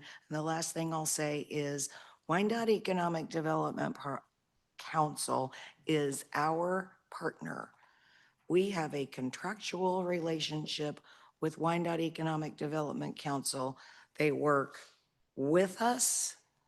They work for us. And they, yes, work with the developer because they are our partner in helping to craft and bring forward these projects. And I don't know why we talk about that as if it's a bad thing. It's not. What we get from them in comparison to the cost of that contract, I don't even know what the return is. 10 to 1, 20 to 1, I don't even know. But they're a partner and they do a ton of work for us. And that is a good thing. Thank you, Mayor Pro Tem. Mr. Administrator, any comments? I know that you have had your fingerprints on some of the economic development tools that we've utilized and changed some of those and tightened it up considerably. Would you care to speak to the question? Yeah, first of all, I think the request from Commissioner Bynum is a welcome one, and we will make sure that Ms. Chisholm will provide summaries per each project from now on, a succinct presentation instead of, here's the development agreement, read it. But you can read. All right. One of the things, this was the first project that we changed our way approaching any IRB, and that's requesting the developer to stair step its payments back to us in a graduated way. And usually we would do a 10% flat for the entire IRB period. But from now on, those are out the window. Back when with this project, we will do only graduated IRB programs, because that's how they show that they're not just coming in, wham, bam, thank you, ma'am, 10, 12 years later and leave.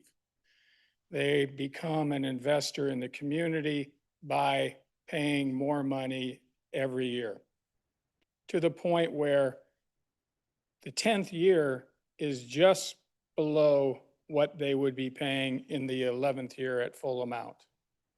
So it gets them used to paying an increased tax, and then they become full bore. That's a project, that was a process that we used in Kentucky and many Cincinnati communities. It was my norm.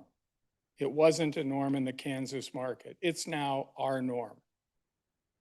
So that's how we start in the bargaining. You will do a graduated IRB payment schedule, what we're calling a pilot, but that's required now. So we are thinking about the community when we negotiate.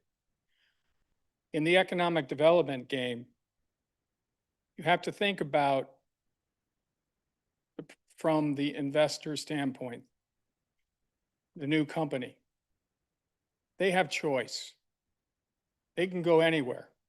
And yes, they are looking for the best deal. And you have to realize that. Can you make it the best deal? Because we're representing the citizens and the taxpayers and bringing that economic activity into our local economy. And if we don't play in those rules, because every community in this country offers incentives, period. We have to play in that ballpark whether you like it or not. But in return, we get new jobs for our citizens to try to get. We have interesting agreements with some of them with our community college that is creating training programs so people can go through the community college to get those jobs. And then, as you've seen, we're getting more taxes than that piece of property is paying when it's vacant or unused or underutilized. And therefore, it is a complicated game to try to make sure that we are competitive to the economic development marketplace. When you have over 10,000 communities in our country offering incentives, the businesses have choice. And you want it to be the choice here so they can become rooted like the long-term businesses that we talked about during the Dot Proud presentations. Back when they started, there were no incentives. But they also had a market, and they built on the market and then became really ingrained in this community. Well, these incentives help new businesses today become part of the community. That's all I have, Mr. Mayor. Thank you, Mr. Administrator. Commissioner Lopez? Yeah, I was just looking, so when are they gonna start paying? Or are they just waiting on us because they closed on this property June of last year. We're now in 15 months and they have paid zero on property tax. Zero for 15 months. I mean, if I bought a piece of property 15 months behind, it'd probably be on the, be people banging on my door. But so does this work like, I'm trying to figure out how this goes. Does the, so when do they start paying the pilot, Mr. Administrator? When does that kick in? Is it waiting on us to approve this? Yeah, Commissioner, so the incentive period for IRBs, and part of the reason you see several of them on your agenda tonight, typically see a lot of them at the end of the year, is because the issuance of the bonds is what commences the property tax payments for the following calendar year. So for tax year 2025, this company will be fully on the tax rolls. There's no incentive for the current tax year. And then the 10-year property tax abatement and payments in lieu of tax would commence 2026, assuming the bonds are issued this year. Because every time I drive by there, it looks like they're up and going in full run. Yeah. So their 2025 tax bill will be based on their just normal procedures through the appraiser's office. January 1 of this year would be what their current tax bill is based on. And then 2026 would be the payment in lieu of tax schedule coming into place, assuming the bonds are issued. So they haven't paid anything this year yet? Well, tax bills have just gone out and their first half payment for 2025 would be due in about 4 or 5 weeks. Okay. So as of January 1st. Later, yeah. So as of January 1st of 2025 of this year, they haven't paid zero, or they paid zero. I'm gonna do the oversimplified version and I defer to staff, but appraisals are done as of January 1st. Your property is valued as of January 1st. Property tax bills go out in 2 weeks based on that January 1 value, and you can pay all by middle of December or half. And then the second half of that would be due in May. So their 2025 tax bill has not come due yet. They'll begin paying next month. So what's their current 2025 tax bill? I'm not sharp on the current appraiser's evaluation of the site. I don't know.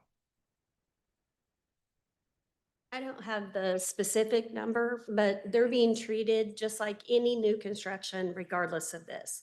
So when something's being constructed, when it's under construction, which is what has happened during 2025, they're paying based on the value that was from 24. Okay, so that's just how everybody's properties work. So they're doing the same thing. I don't have the number, glad to get it and email it out. Well, But then for they're up in 26. construction and they're up and Yes. they're doing business, yeah. And that's right, because the IRBs come at the end of the construction. So that's why we're bringing the ordinance forward. We're ready to do the ordinance on the IRBs because they are done and I can certify the costs that they made the investment they said they would. Mhm. Yeah. And then 26 would be the first year. And so a way to think about it is they were paying 13,000, the property owners based on vacant ground. In the development agreement, and yes, we'll get it on a one pager, then the first year, next year, they've agreed to a specific dollar amount and they'll be paying 19,000. And then it goes up, as the county administrator says, all the way up to almost 200 each year. So they'll be paying each year. Oh, wow, yeah, because, so the first year is 19,365, second year is 19,754, and then in the third year, it jumps all the way up to 50,000. That's right. That's right. And that was what he was talking about. The Gotcha. pilots are escalating. They're going up because you're getting them to a position in the 10th year So when they go to the 11th year, they're at the full value of the property taxes, and it's not like they're making that huge jump all in one year. They've Right, been incrementally increasing each year through the negotiated pilot. right. And I remember when we talked about this, when it came forward the first time, and I thought it was like 90%, and this is saying 100% tax abatement. Yeah, that could have been a different one, but Yeah, Commissioner, the reference to 100% property tax abatement is just a nod to state law. So under state law, you either are on the tax rolls or you are off the tax rolls. And so by issuance of IRBs, it takes the property completely off the tax rolls or 100% abatement. And then the payment in lieu of tax schedule is what represents that partial payment in lieu of tax that comes in to form that 10-year period. Thank you. Mhm.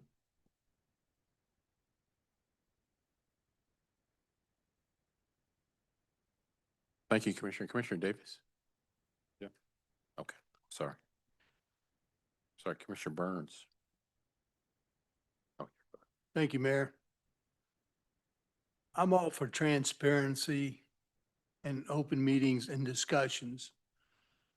But Mayor, it's already after 10:30.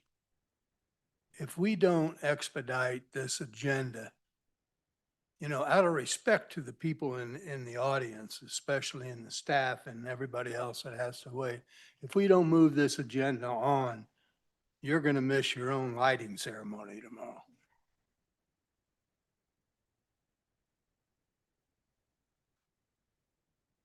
I'm sure Sen will be there either way.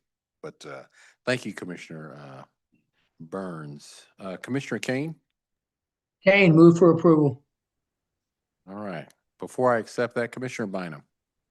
Thank you, Mayor. Just a quick note to Commissioner Lopez's point, because I've noticed this on other projects, and I would hope that this is another thing that we can find a way to remedy. Because if you have a project that is paying a payment in lieu of taxes instead of property taxes, when you look it up on the tax roll, it says zero. Because as Mr. Wimpy said, they're paying it in a different way. And I've spoken to staff about this on a number of occasions, and it's a heavy lift for our staff to work with economic development staff, the appraiser, the treasurer. There's a lot of departments that would be involved and engaged in that. But all I'm asking for is a way on the Wyandotte County property search or the appraiser's portion of that, where it just simply denotes the reason why this says zero, and that's what it makes it look like, is zero, is because they are paying in another way. That's all I'm asking for. And I know it's not a small thing to ask for, but it would be lovely if we could denote for our own purposes, as well as the purposes of the public trying to look at this stuff. That might say zero, but something else is happening and they are paying. Thank you. Thank you, Commissioner. I believe that the public hearing has closed. I don't see any further comments from commissioners. I'm going to entertain a motion. Kane, move for approval. Second. There's a motion, second. Clerk, roll call. Roll call. Kane? Aye. Lopez? Aye. Davis? Aye. Bynum? Aye. Burrows? Aye. Townsend? Aye. Burns? Aye. The vote is 7-0. The motion carries. All right, that takes us to item 7.2. It's a public hearing and ordinance establishment of a community improvement district for the Homefield Project number 2. It relates to the Homefield Project number 2 for K1 Racing and the Hilton Hotel. This item also has two elements. The first element is conducting a public hearing to receive comments regarding the establishment of a community improvement district. The second element, which will require a vote, is approving an ordinance establishing the community improvement district as well. I'll turn it over to staff. All right.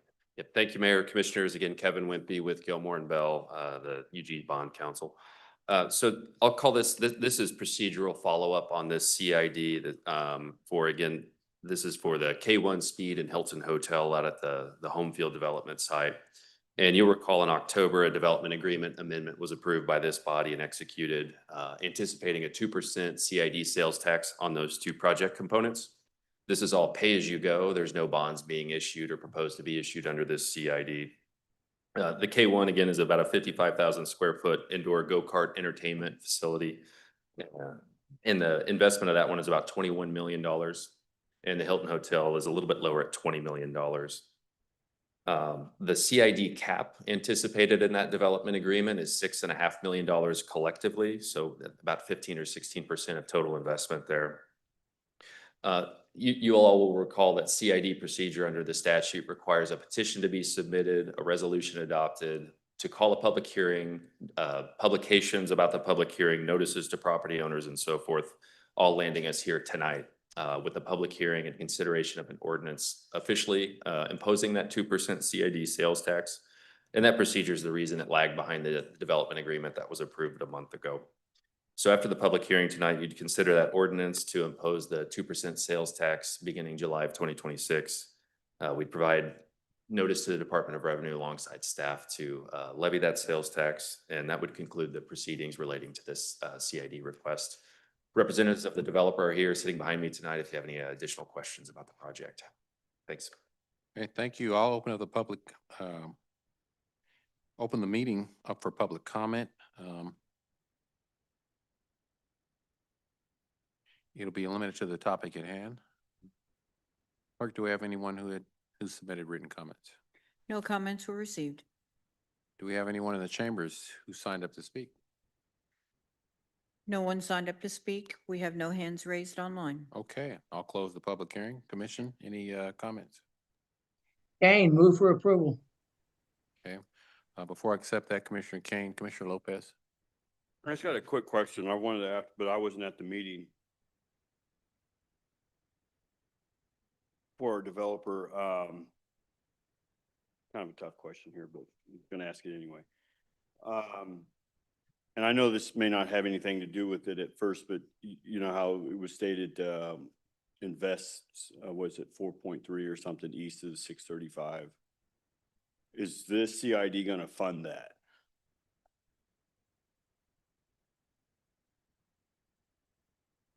Commissioner, so the public investment you mentioned relates to the STAR bonds. This is a different CID. It's part of the home field development, but it's disconnected to this, Right. this part of the development agreement and not anticipated under the CID.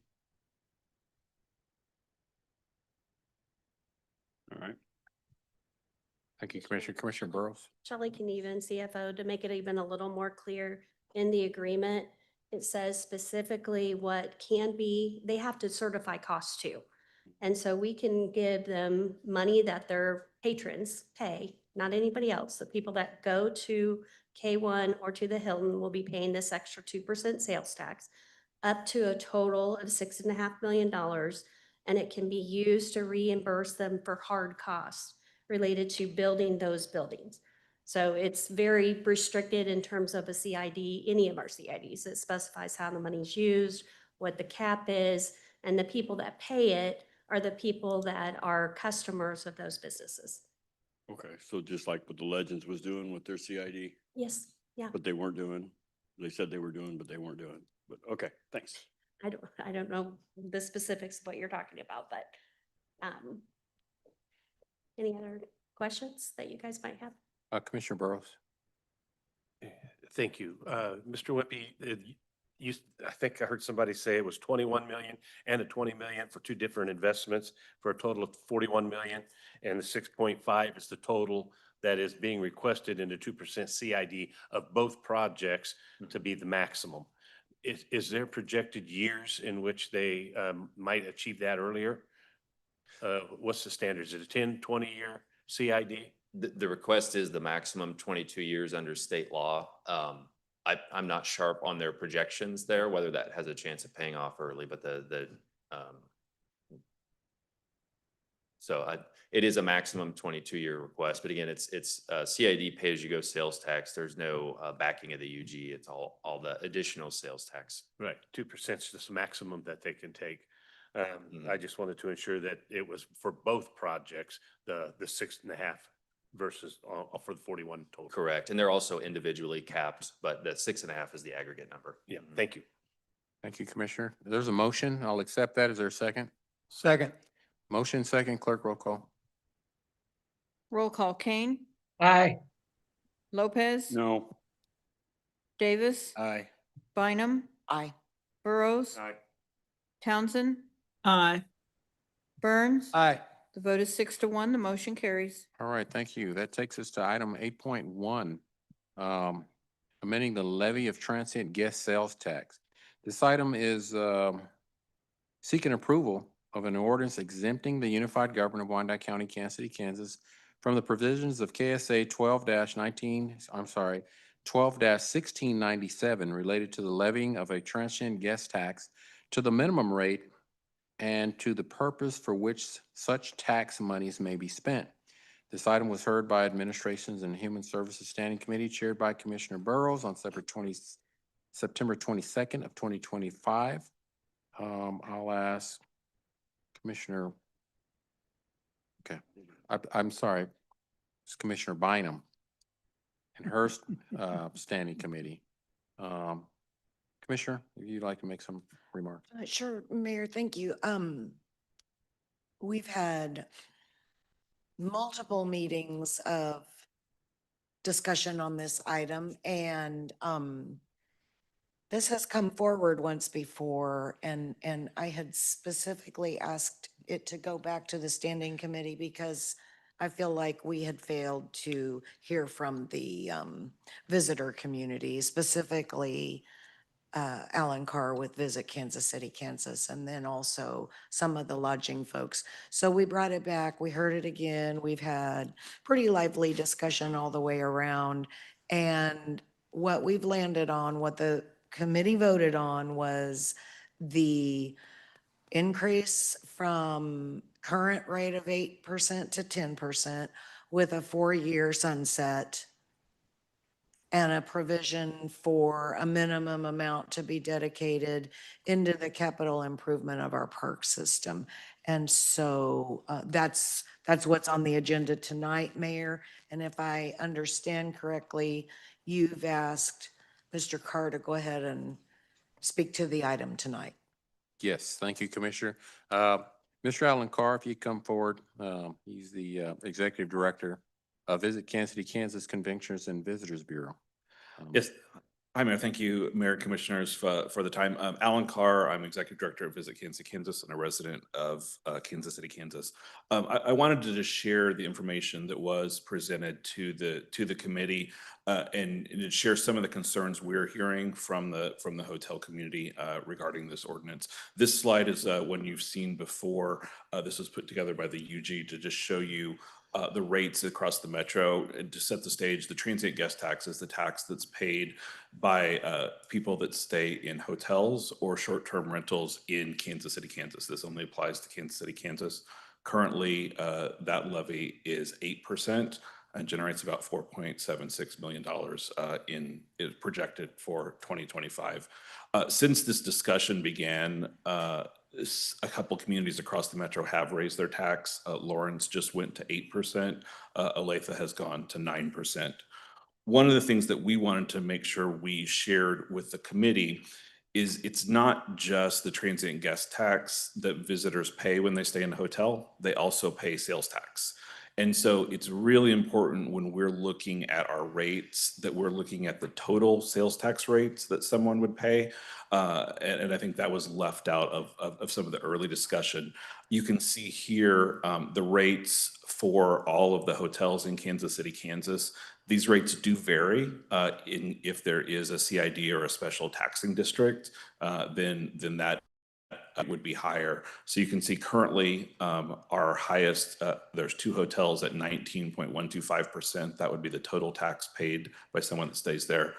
The lowest among several hotels is 17.125%. Those are hotels with no special rates. We did some research to look at how this compared to other communities in the metro. We pulled the highest rate in the hotel in those communities that had the highest sales tax in a special district, as well as the standard rate. And you can see currently, based on where we are, we have a couple communities that are higher than us.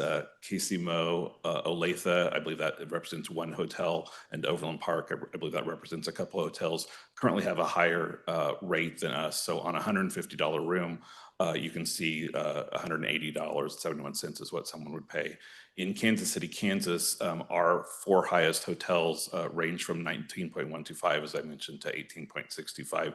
So we are not the highest in the metro.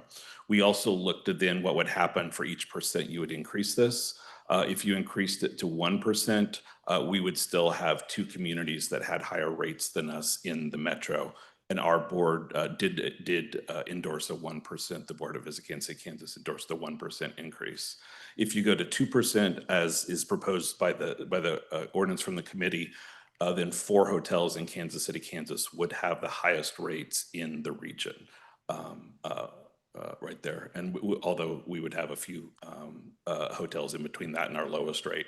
If you go to 3%, then you have more of our hotels that are at the highest rates in the region.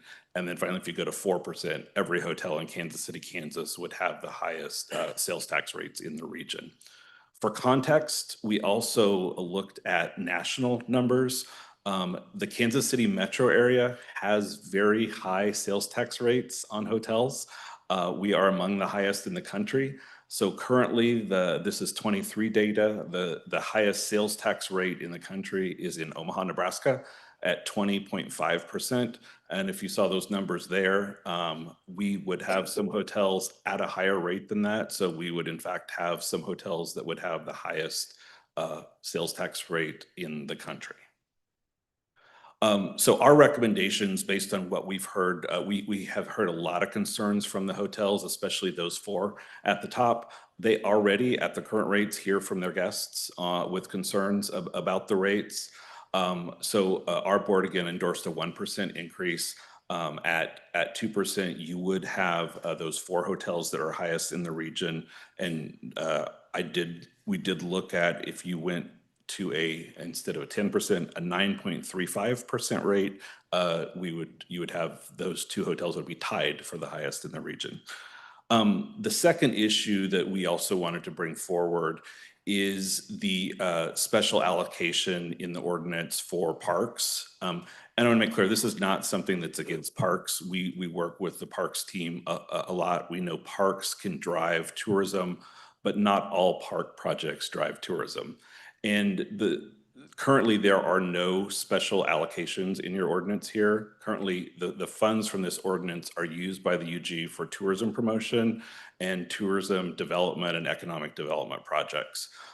So we don't think it's good business for the UG to fund general fund projects through this special fund. It reduces the amount of money you have available for tourism promotion and tourism development projects. I know there is a desire to fund parks here, and if that's what the commission wants to do, we would recommend that you at least specify that these funds must be used for tourism-related development within the Parks Department. You could specify either a specific project or sets of projects, or just that it needs to be tourism-related development, and that would clear up some of those concerns. The other issue that was as passed out of the committee, it is a 3% that would go to parks.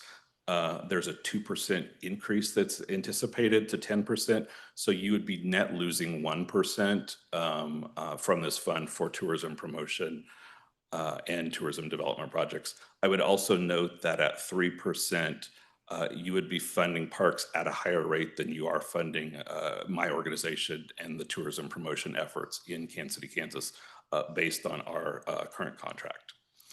And then finally, the sunset. I think there was good discussion in the committee about putting in a sunset so that we could have a chance to look and see, does this actually have competitive impacts on our hotels that we need to correct?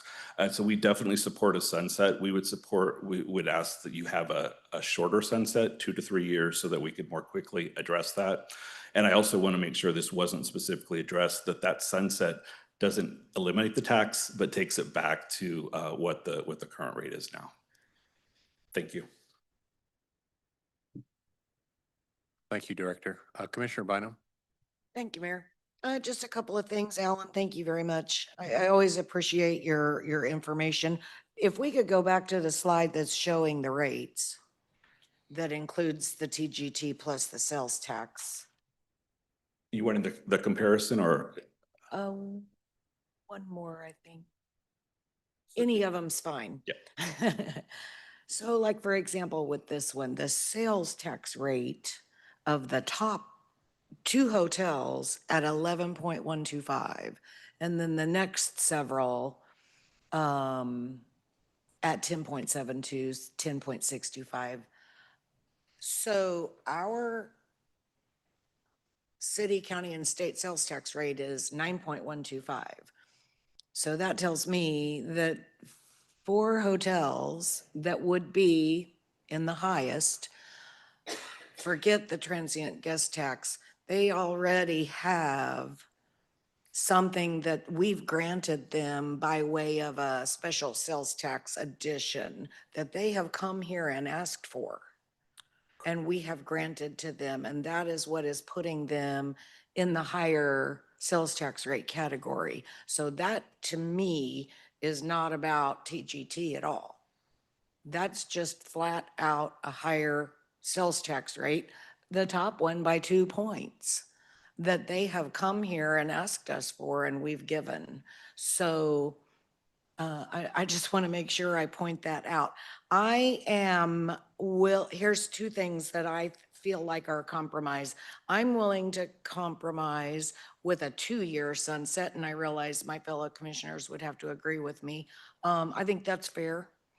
Also, if we're gonna fund parks at 3%, I think it's fair for you to ask that we fund your organization at the same rate that we fund parks. I think that's fair. And frankly, you do an incredible amount of work for us and for the lodging industry and for the tourism that goes on here. And probably do it for less than what it's actually worth. And I would be more than willing to look at whatever it is we're funding parks at, that we fund you at that equally. And so, Mayor, I don't know, what other discussion to be held. I'm willing to make a motion, but I'll leave that to you.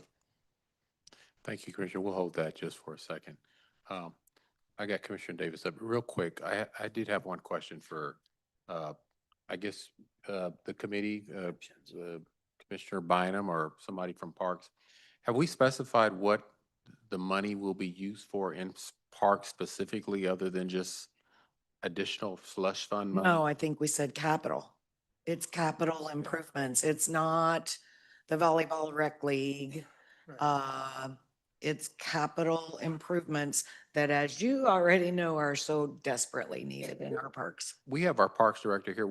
Could you come forward and maybe tell us what capital improvements, what does that mean to you?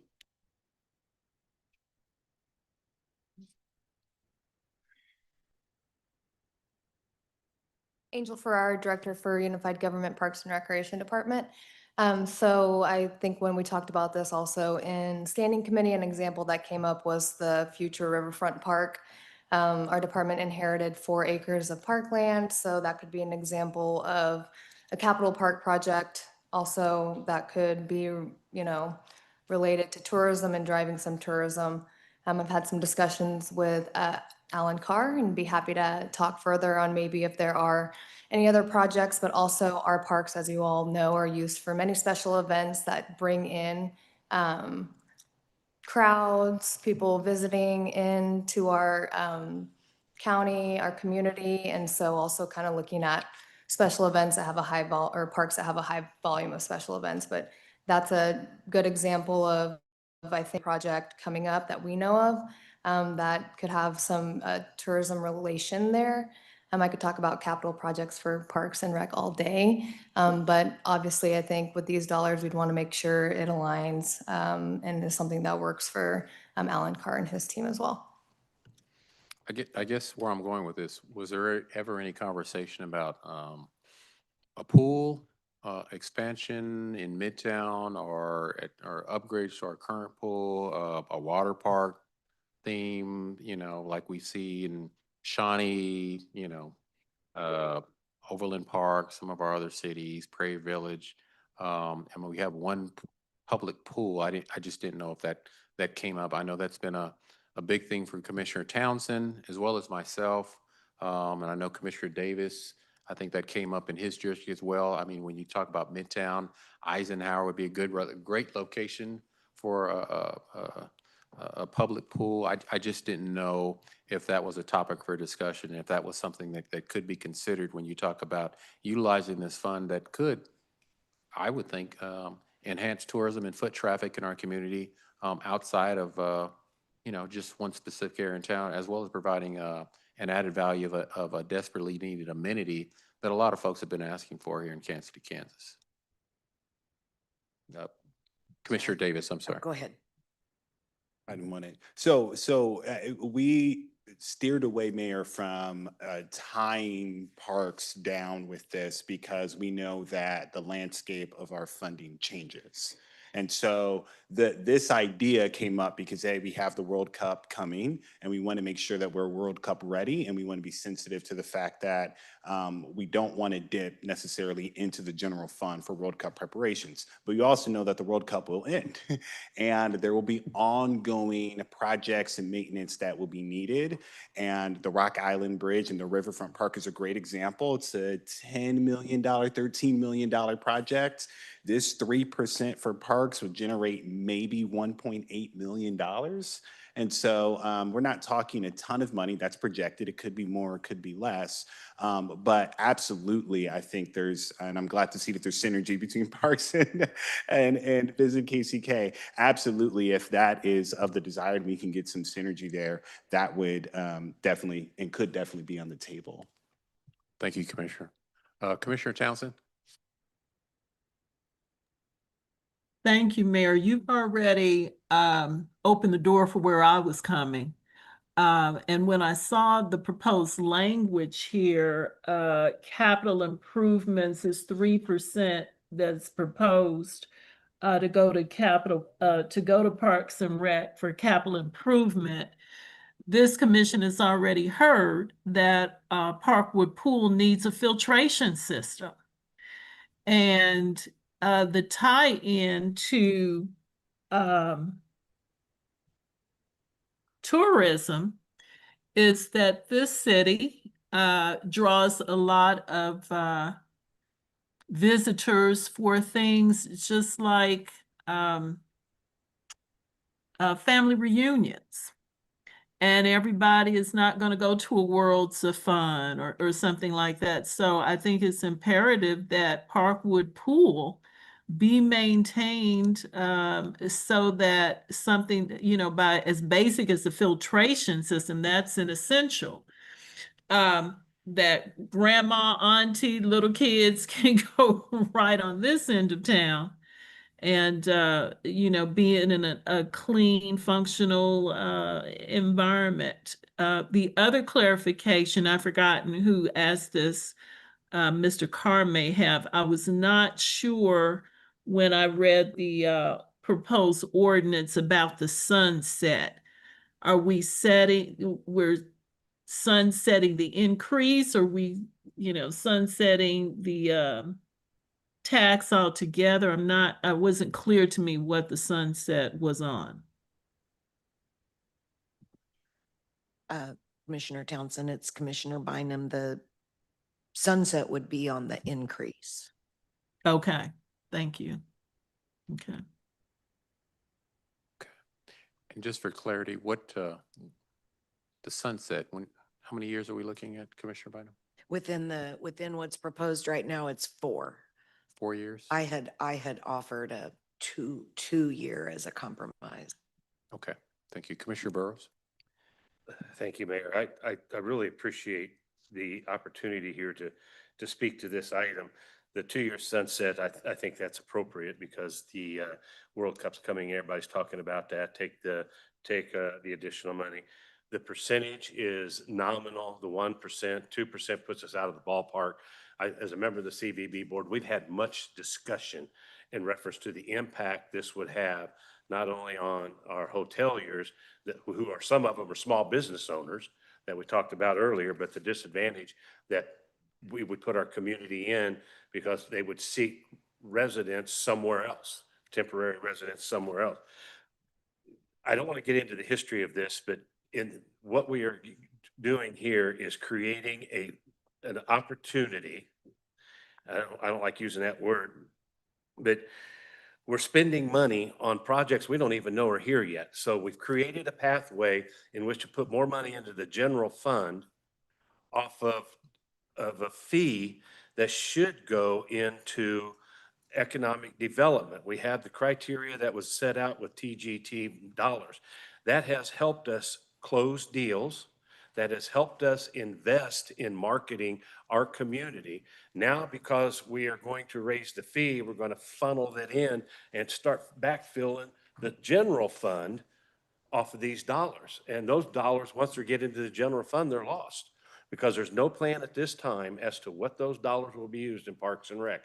If there's a plan, come forward. Angel's done a great job in ensuring that those projects that need to be addressed have been addressed on budget and a lot of times on time.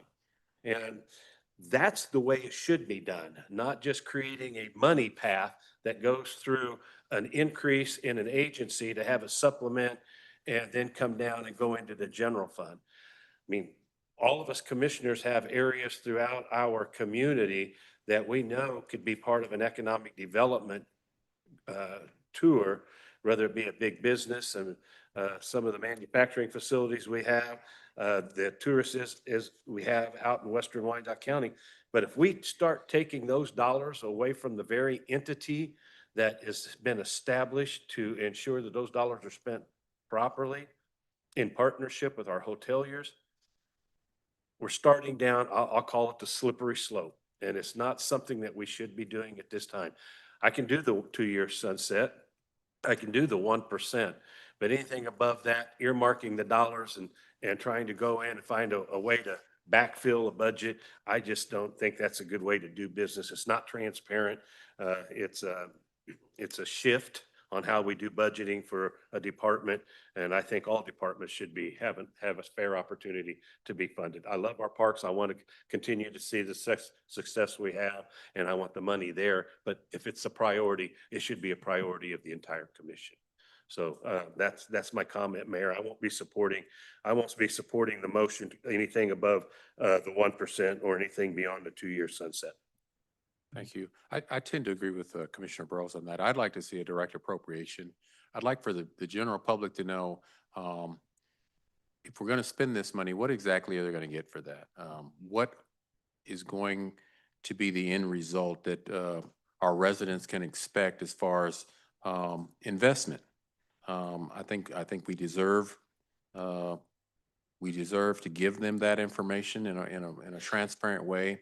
So there can be no misconceptions about expectations or where the money went, what was spent on, and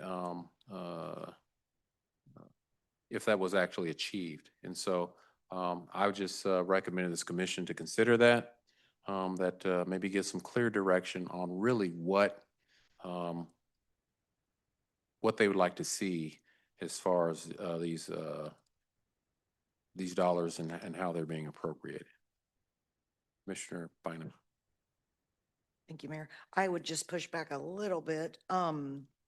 It isn't money that's going to funnel into the general fund and be gone forever. Within the ordinance that we're proposing, we're being very specific about its uses. Specific to parks capital projects, and our director just told us that she works with Alan. She's spoken with Alan. She's more than willing to continue to work with CVB to identify parks capital projects that could have a direct and probably do have a direct correlation to, for one thing, increased tourism. Another thing is that I think that I'm not the lawyer in the room, but the law does speak to what can the transient guest tax can be used for. I'm sorry, you go ahead. Wendy Green, Deputy Chief Counsel. It does, but we chartered out of it, which is how we can say 3% goes to parks capital improvement projects. and Under you- the way the statute's written, we would not be able to. But I did want to clarify a question earlier, and that was the way the statute is written as proposed in your packet, the entire ordinance would sunset in 4 years. So that would also be the portion that would go to parks. So we would want to correct that, basically. Correct. If you will. Okay. However, council, we have policy here that speaks to how our transient guest taxes are used. We, every once in a while, allocate some portion of TGT to an economic development project such as the bridge.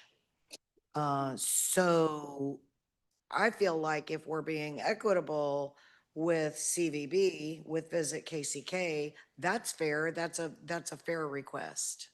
And they should get, if we're gonna set a percentage over to parks, they should get that.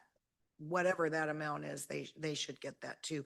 And if I'm not mistaken, we still have a transient guest tax funds that has a pretty healthy balance in it as we speak. Is that not correct? Yeah, we have, there's money in this fund. So I'm just laying that out on the table. Mayor, thank you. Thank you.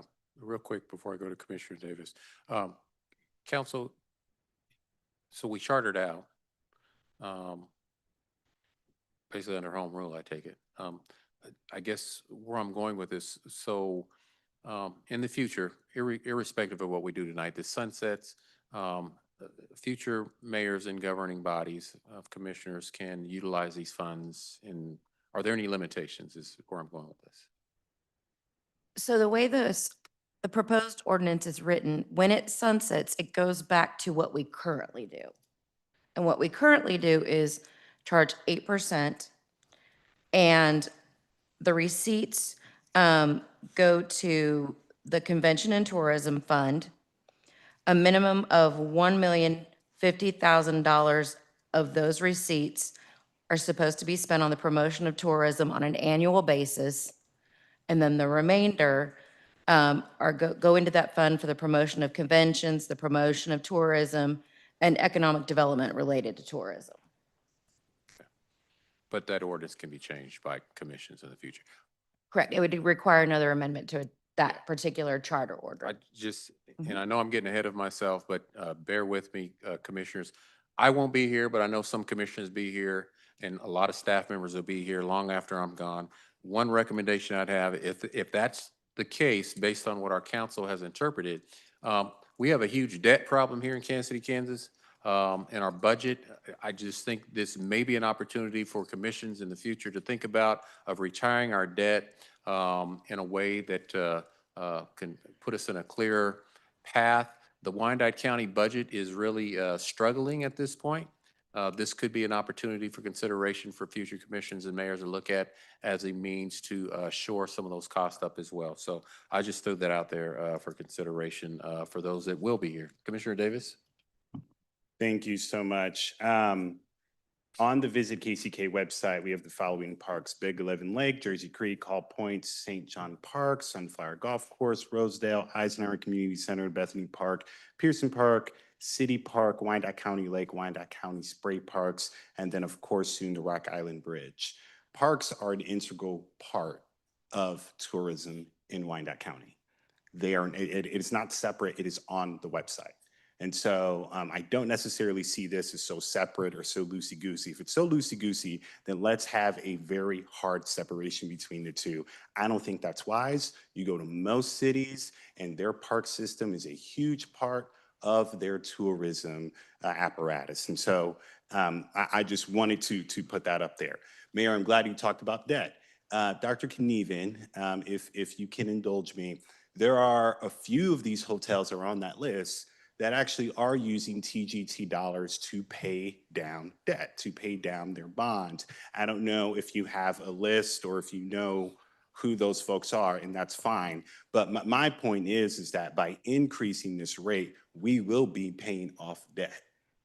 We will be paying off debt, meaning those hotels that have received incentives will be receiving additional revenue so that whatever that incentive is, it will get paid off quicker, which means those dollars will return into our tax rolls at a faster pace. And so that leaves me with some comfort in that this will pay off debt. Airbnbs, we vote on them every month. They are very, very common and ubiquitous in our community.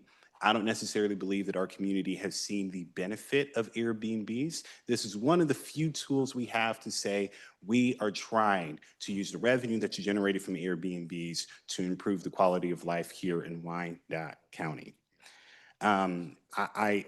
Commissioner Bynum, I do want to ask you a question regarding your motion, just so I have it correct. Your motion was a 10% rate, 3% to parks, 3% to visit KCK with a 2-year sunset. That would be correct. Okay, if I will go ahead and make a motion based off of those facts that were presented. Thank you, Commissioner. Let me be clear on debt. I get what you're talking about, Commissioner Davis. Those are private sector incurred debt, RIB, CID, TIF. I'm talking about unified government accrued debt itself that could be considered, not paying off the debt for these private corporations that accumulated debt as part of their economic development protocols that this commission approved. So I just want to be clear on that and separate private sector induced debt as opposed from UG general operating county debt and KCK debt is what I'm really getting at. I do have to agree with both Commissioner Bynum and Commissioner Davis and the work that they've done in their committee. Our parks are a key integral part to tourism and the long-term viability of our community here in Kansas City, Kansas. I recognize our Parks Department last week. They've done an awesome job. We have sent in, at least visually, I don't know if there's any counters, Director, that can really speak to how many people have used the parks that have been improved, but I have seen a vast, overwhelming uptick in utilization of the parks that have been improved from little to nothing to people are out, at least when the weather was nice, really utilizing these amenities in a way unlike anything I've seen, especially east of 635 in decades. And so it says a lot. So I do agree that an investment in parks is an investment well made. There are huge investments that continue. Big 11 Lake is one that when you talk about capital improvements, it's long overdue. And a lot of other parks throughout the county. So I'm totally in support of parks, but I do believe that balance needs to be there. I agree with Commissioner Bynum. I think part of the intent of this tax was to support our Convention Visitors Bureau. I think if we go back, I think that was the original intent.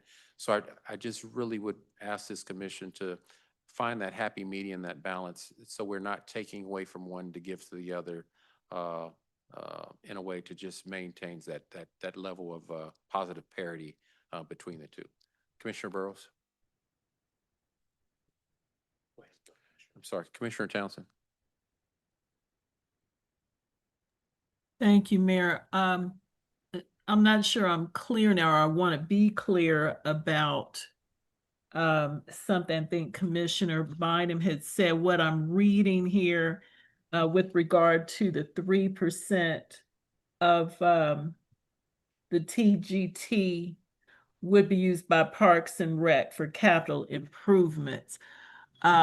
And those capital improvements, whatever those projects are, have not been defined. So I am sympathetic to what Commissioner Burrow said, earlier about a more definitive identification of what those kinds of capital improvement projects would be. As I mentioned before, the body heard months ago about the status of Parkwood Pool. And I think they were talking about, correct me if I'm wrong, Ms. Ferrara, about the cost of the filtration system. I'm gonna peg it at about 3 million. And from what I heard tonight, they expect to take in 1.8 additional from this increase. So that would be almost 50% of the cost of the filtration system. So I have some reservations about the increase not being specifically identified. I guess I could vote for this, but I hope that this commission and those who will be here next year take that into account. That was one of the main reasons we had that presentation, so that the body would know the need we have out there. And certainly to have a pool in the Northeast End that's viable, clean, benefits our tourism, and our local citizens as well. So I just wanted to clarify what the motion was again. I know the 3% is there another 3% that's going to be allocated specifically somewhere else? I thought I heard Commissioner Bynum say something about another 3%. Mayor, I was suggesting that the motion include whatever we allocate to parks, we allocate to CVB. I think that's only fair. I don't disagree. Thank you, Commissioner Townsend. Did that answer your question, Commissioner Townsend? Okay, well, aside from the 3%, wasn't the balance? Okay, so the balance wasn't going to go to our Convention and Tourism Bureau anyway? Shelley Kneven, CFO. So the balance that was talked about is the balance in the fund, and that can be allocated for whatever. There's a certain dollar amount that goes to the Convention and Visitors Bureau currently, and I believe that doesn't change. It goes up. Okay, so it goes up slightly. And the other just point I wanted to share with you all is that for any capital projects, we put those annually in the budget, and they come before you as to, here's the projects that are proposed and their funding source. So if funding was set aside from the tourism tax, you all would have a say on whether or not you feel like those are appropriate projects from that funding source. So every year you would be reviewing that. So I just wanted to make sure that you understand there's additional review to make sure you feel like that project is really helping tourism in some way, regardless if it's a pool or something else. So thank you for that comment, because what I'm hearing you say, there's another bite at the apple. This doesn't have to be decided tonight, specifically in terms of a project. Yes, Commissioner. You'll have a bite at the apple every year in the capital improvements plan as part of the budget. This just allocates out the funding source, the revenue source. How the money's used will come back for consideration each year. Thank you. Thank you. And that provides a lot of clarity for me as well. So basically, what we're doing in effect, CFO, is creating a funding stream, and then the actual projects will be recommended from our Parks Director, and ultimately, future Mayor and Commission will make the decision on if that's the appropriate utilization for those funds. Okay. Commissioner Burrows. Thank you, Mayor. Well, once again, I want to speak to the fact that if we take the proposed motion, and I believe it had a 2% increase, is that what was proposed? 2% increase, that we put ourselves at the higher end of rental. If I remember back 3-4 budgets back, we increased the Parks and Recs budget by 0.5%. And that 0.5% increase has allowed our Parks Department to address some of the things that many of us have talked about over the last handful of years. So there was a budget adjustment that was made, and I believe that was one of the only budget adjustments that was made in addition to additional spending for a department outside of capital or grants or something along those lines. If we're going to go with the sunset and a new administration coming in, Mayor, the sunsets once we get addicted to the money, and I'll state that, once that money starts coming in, there's not going to be a sunset. The sunset will be locked off, and then we'll still have the highest rates around, and we'll lose that competition after the World Cup comes in. I'd like to see those that come and enjoy themselves in their community to spend their dollars in other places too, besides just our hotels. We've got many restaurants, we've got many small businesses. There's other purchases that those dollars can be used for instead of additional monies coming into our general fund through the process in which we talked about. We have a contractual agreement with the CVB. We know and they know what the budget will be yearly. And I think that was negotiated by the administrator and as we move forward. And some of it is performance based.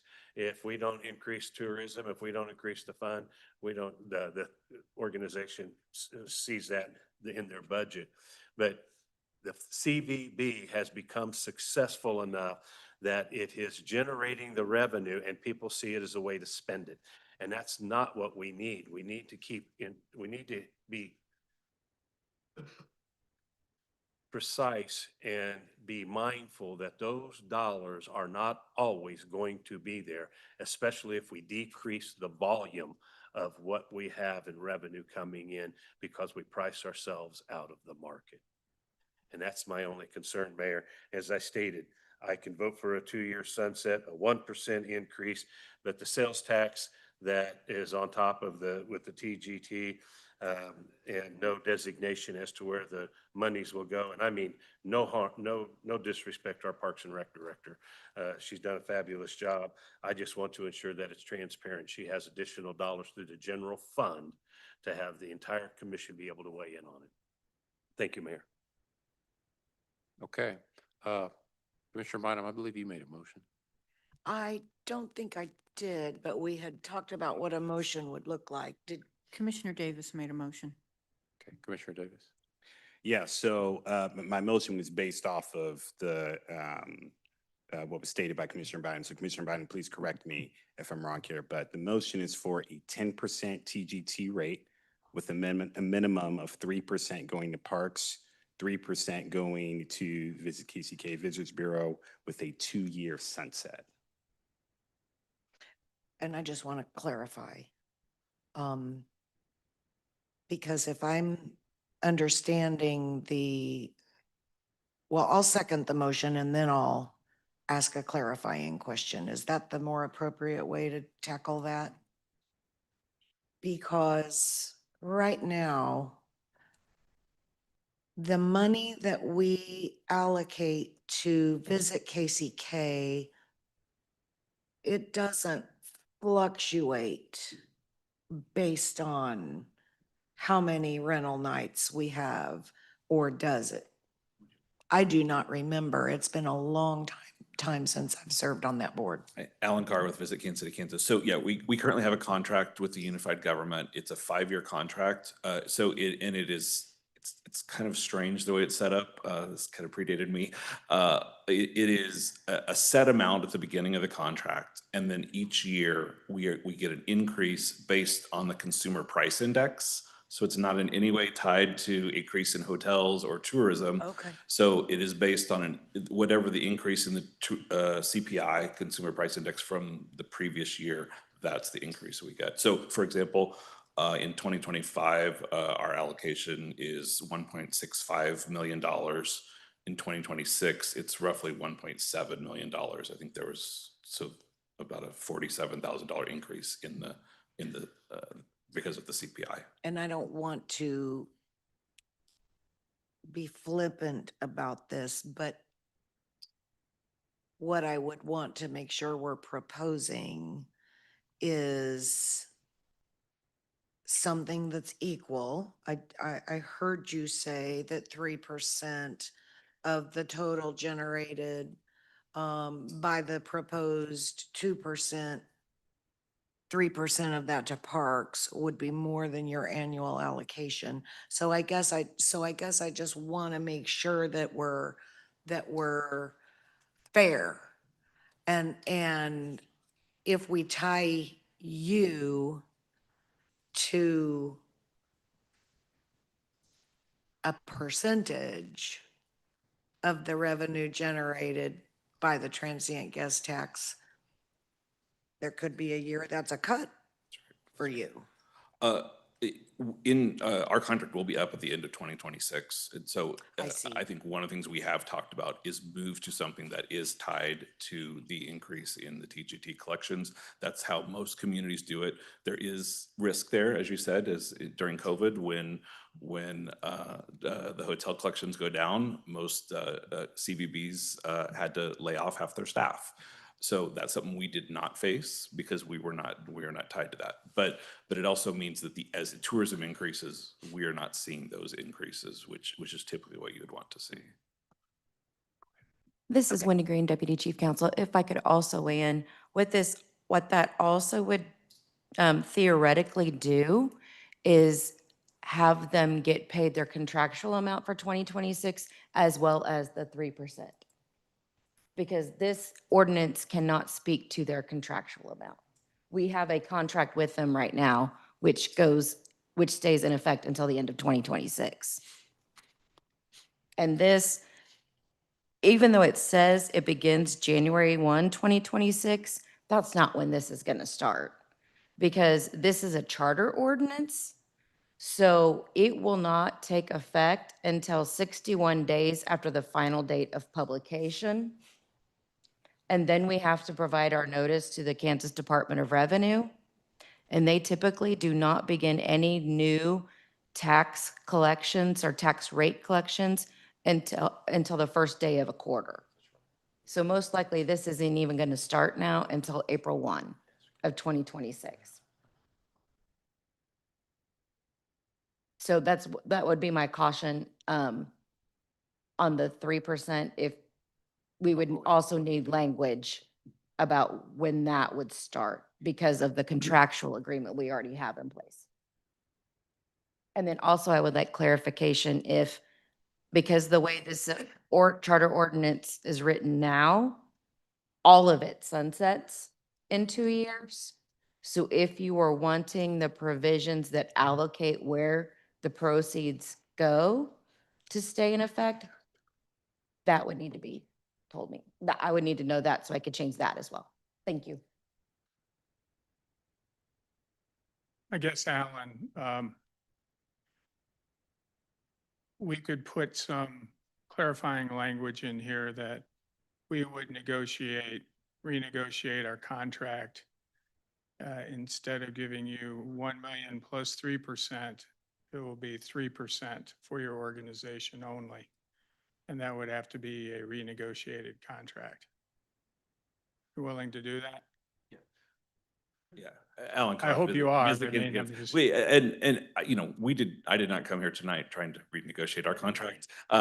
Simply to point out that the ordinance that you're passing does affect our organization in a negative way. That was my intent. So, if that's something you want to write in there, we are I happy think to the accept. intent is to give your organization more funds, so I think you want that, but we don't want to give you another million on top of that. So I think if we can just say with some sort of language that says we would renegotiate current agreement to reflect only 3%. We'd have to create a start date because our legal counsel's correct. April 1st is when this would start. We started this discussion months ago to try to capture increased revenue due to the World Cup traffic. When the World Cup people say 650,000 people will make KC Metro home for 5 weeks, we're going to get a share of that in our hotels.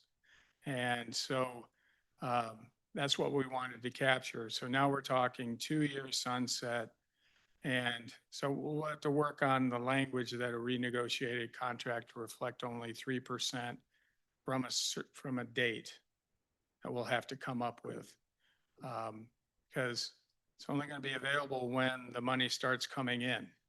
And that change isn't going to happen until April 1. So if you're amenable to that type of approach, Yeah, we can work certainly with you. If amenable not, if we'll the talk commission- about your future later. Thank you. Commissioner Lopez. Yeah, this, when are we gonna, what we need to do is sock this money away and not spend.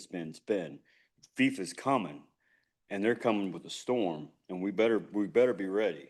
We better be ready. Look at Vancouver. They took a $91 million bath and they had to raise their TGTs just to try to break even.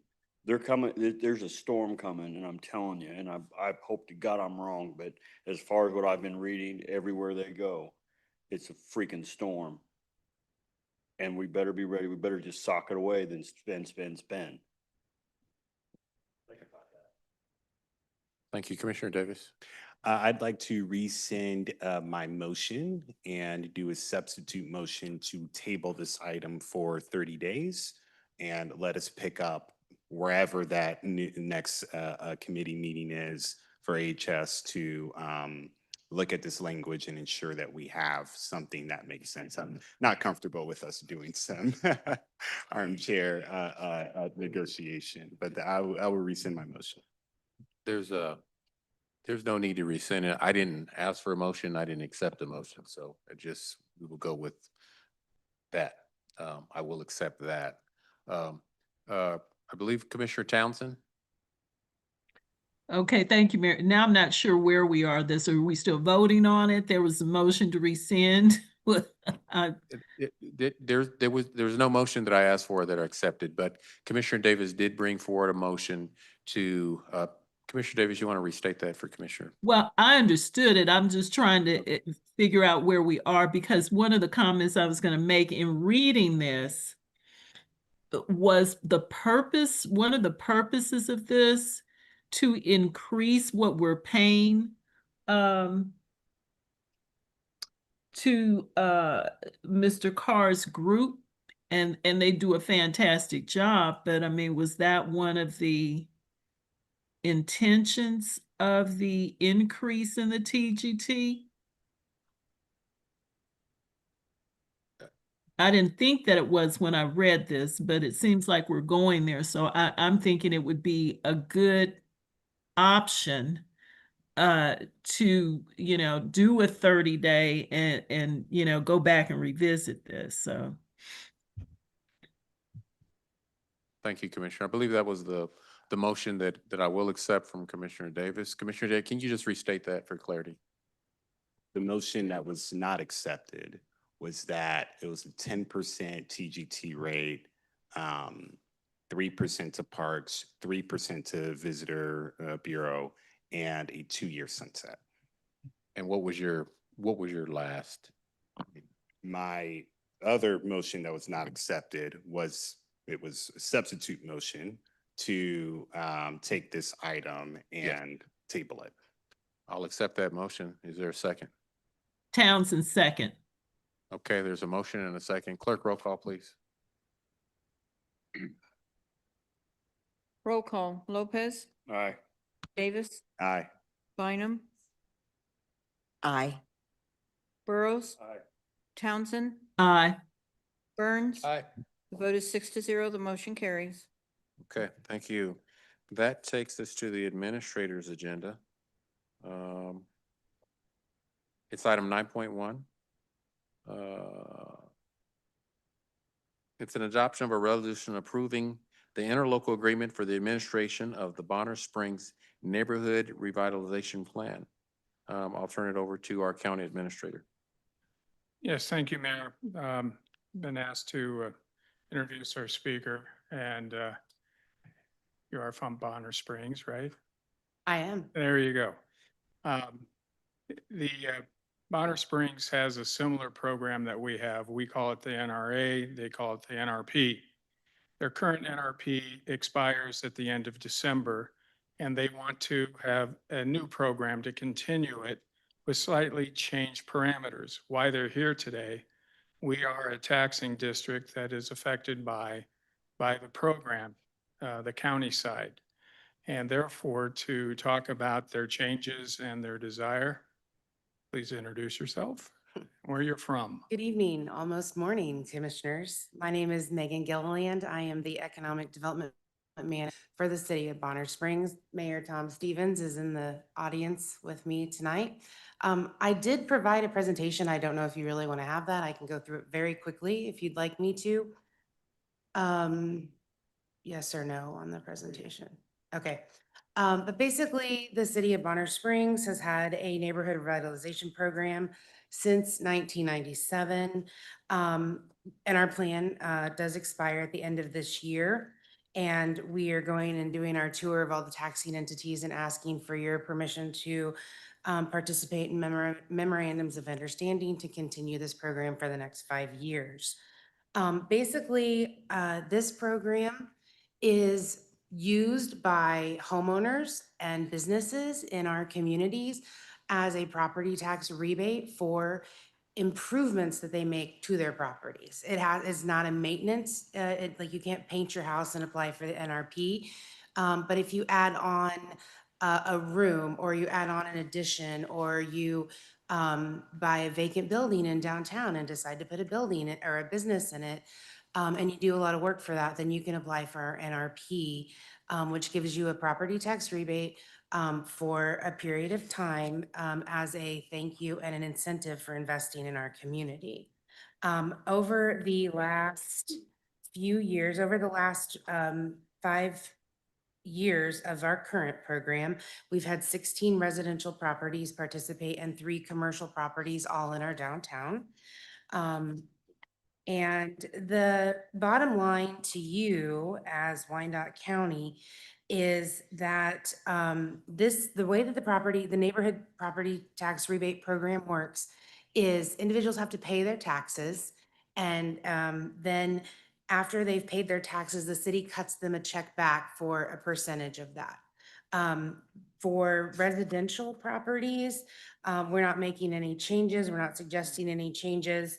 We're still looking at a 75% property tax rebate of only the incremental value. And I think that's what's really important to mention about NRP programs, is that you're never losing anything that you're currently getting, but you are actually giving back just an incremental increase. And so to Wyandotte County, over the last 5 years, with our estimations, that was somewhere around $3,456 that it affected your budget by allowing participation in this program.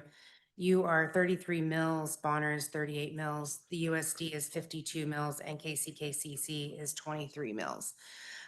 There is a map in the presentation. We are not really making any major changes. I will say the only thing we are trying to do in Bonner is we increased the incentive for 55 plus single family homes, and we are decreasing the incentive for apartments. So we're kind of trying to increase more in areas where we need housing and decrease a little bit on the apartment multifamily. I stand for questions if you have any. All right, thank you. I entertain a motion. Davis, move to approve. Second. Motion second, clerk roll call. Roll call. Lopez, Aye. Davis, Aye. Bynum, Aye. Burrows, Aye. Townsend, Aye. Burns. Aye. The vote is 6-0. The motion carries. Thank you. Thank you. All right, that takes us to item 9.2. It's an approval request for an ordinance authorizing issuance of industrial revenue bonds in the amount not to exceed $27 million for the purpose of providing funds to finance certain costs related to the Marshall Company project located at 9400 Leavenworth Road. County Administrator.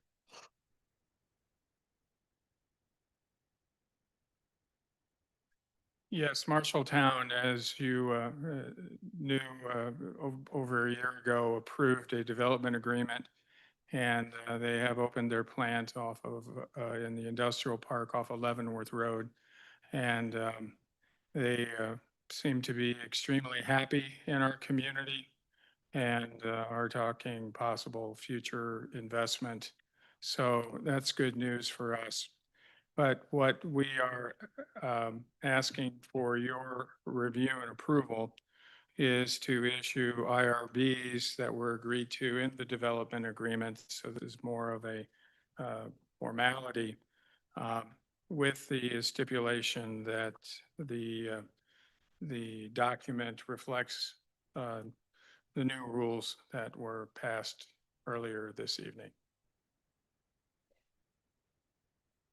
Okay, thank you, Administrator. I'll make a motion to approve that, and with the recommendation for the administrator that also coincides with item 5.6, and that was approved earlier. I have a second. Clerk, roll call. Roll call, Lopez, Aye. Davis, Aye. Bynum, Aye. Burrows, Townsend, Aye. Burns. Aye. The vote is 6-0. The motion carries. Okay, that takes us to item 9.3.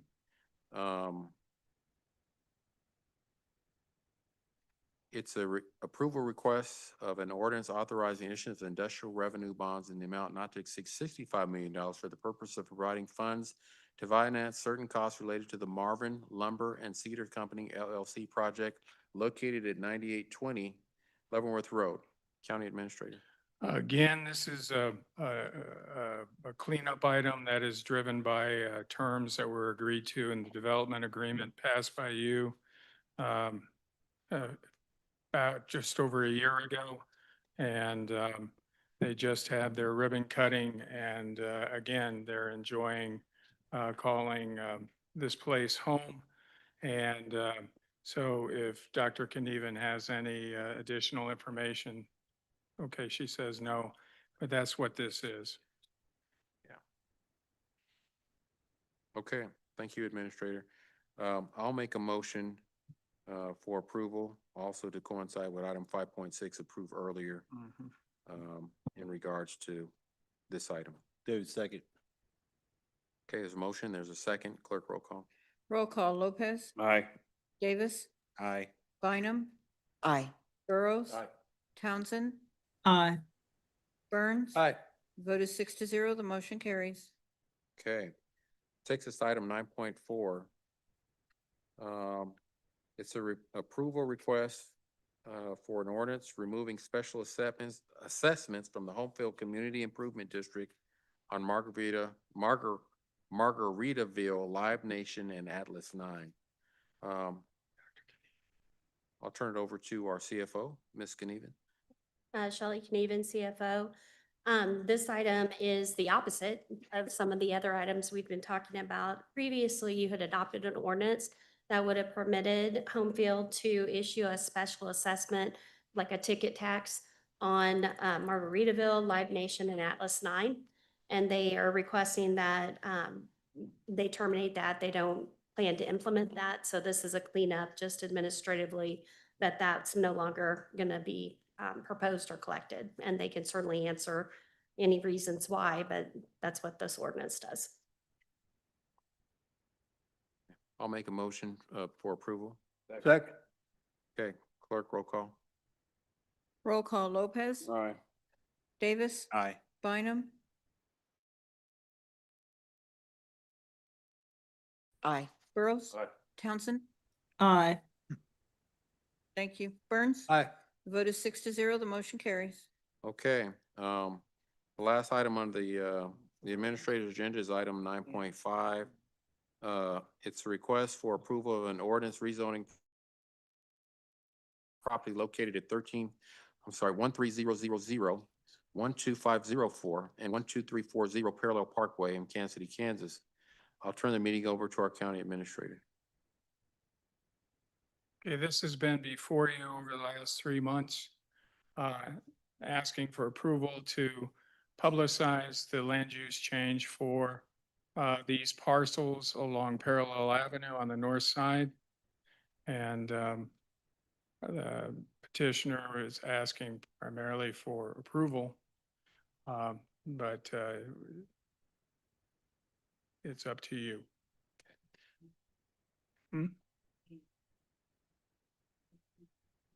Oh, the applicant is looking for a continuance till the December 4th commission meeting. Okay. I'll make a motion to, accept the applicant's request, for continuance till the December 4th commission meeting. There's a motion second, clerk roll call. Roll call Lopez. Aye. Davis. Aye. Bynum. Aye. Burrows. Aye. Townsend. Aye. Burns. Aye. The vote is 6-0. The motion carries. All right. That concludes the regular portion of our meeting. I'm going to make a motion to close out that regular, portion of the commission meeting. And, I'm gonna request as part of that, motion to bring us back as the Board of Commissioners, Land Bank Board of Trustees. Bynum, so move. Okay, is there a second? Second. All right. Okay, motion second, clerk roll call. Roll call Lopez. Aye. Davis. Aye. Bynum. Aye. Burrows. Aye. Townsend. Aye. Burns. Aye. The vote is 6-0. The motion carries. All right, we are now convening as the Land Bank Board of Trustees. Do any members of the Commissioner or County Administrator wish to set aside any item on the Land Bank consent agenda? Davis move to approve. I'll accept that motion. Is there a second? Second. Motion second, clerk roll call. Roll call Lopez. Aye. Davis. Aye. Bynum. Aye. Burrows. Aye. Townsend. Aye. Burns. Aye. The vote is 6-0. The motion carries.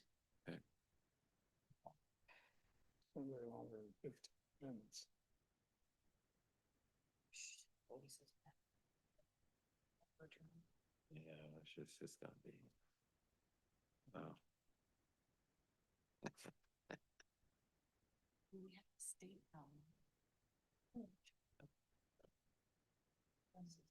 Okay, I'm gonna request a motion from this commission to suspend the rules so we can, proceed past, midnight. Bynum, so move. Davis second. There's a motion, there's a second, clerk roll call. Mayor, technically you are the Land Bank Board of Trustees I'm sorry, at this time. yes. Oh, yeah, we gotta finish this. As part of that, I'm going to add in there that we, adjourn as the Land Bank Board of Trustees, and re-adjourn, as the Board of Health. I'm sorry. They can re-adjourn this Board of Health. Yep. Yeah. Bynum, Sorry. so move. As the Wyandotte County Board of Health, let I stand corrected. And so, there's a motion, there's a second. Clerk roll call. Who was the second, please? Bynum moved. I don't know who Is there a seconded. second? It's over here, wasn't it? I'll second. Davis second. Thank you. Roll call Lopez. Aye. Davis. Aye. Bynum. Aye. Burrows. Townsend. Aye. Burns. Aye. Vote is 6-0. The motion carries. All right. This might be a lengthy presentation, so we're gonna take a 5-minute break and let people, prepare. So we'll reconvene at, 5 till 12.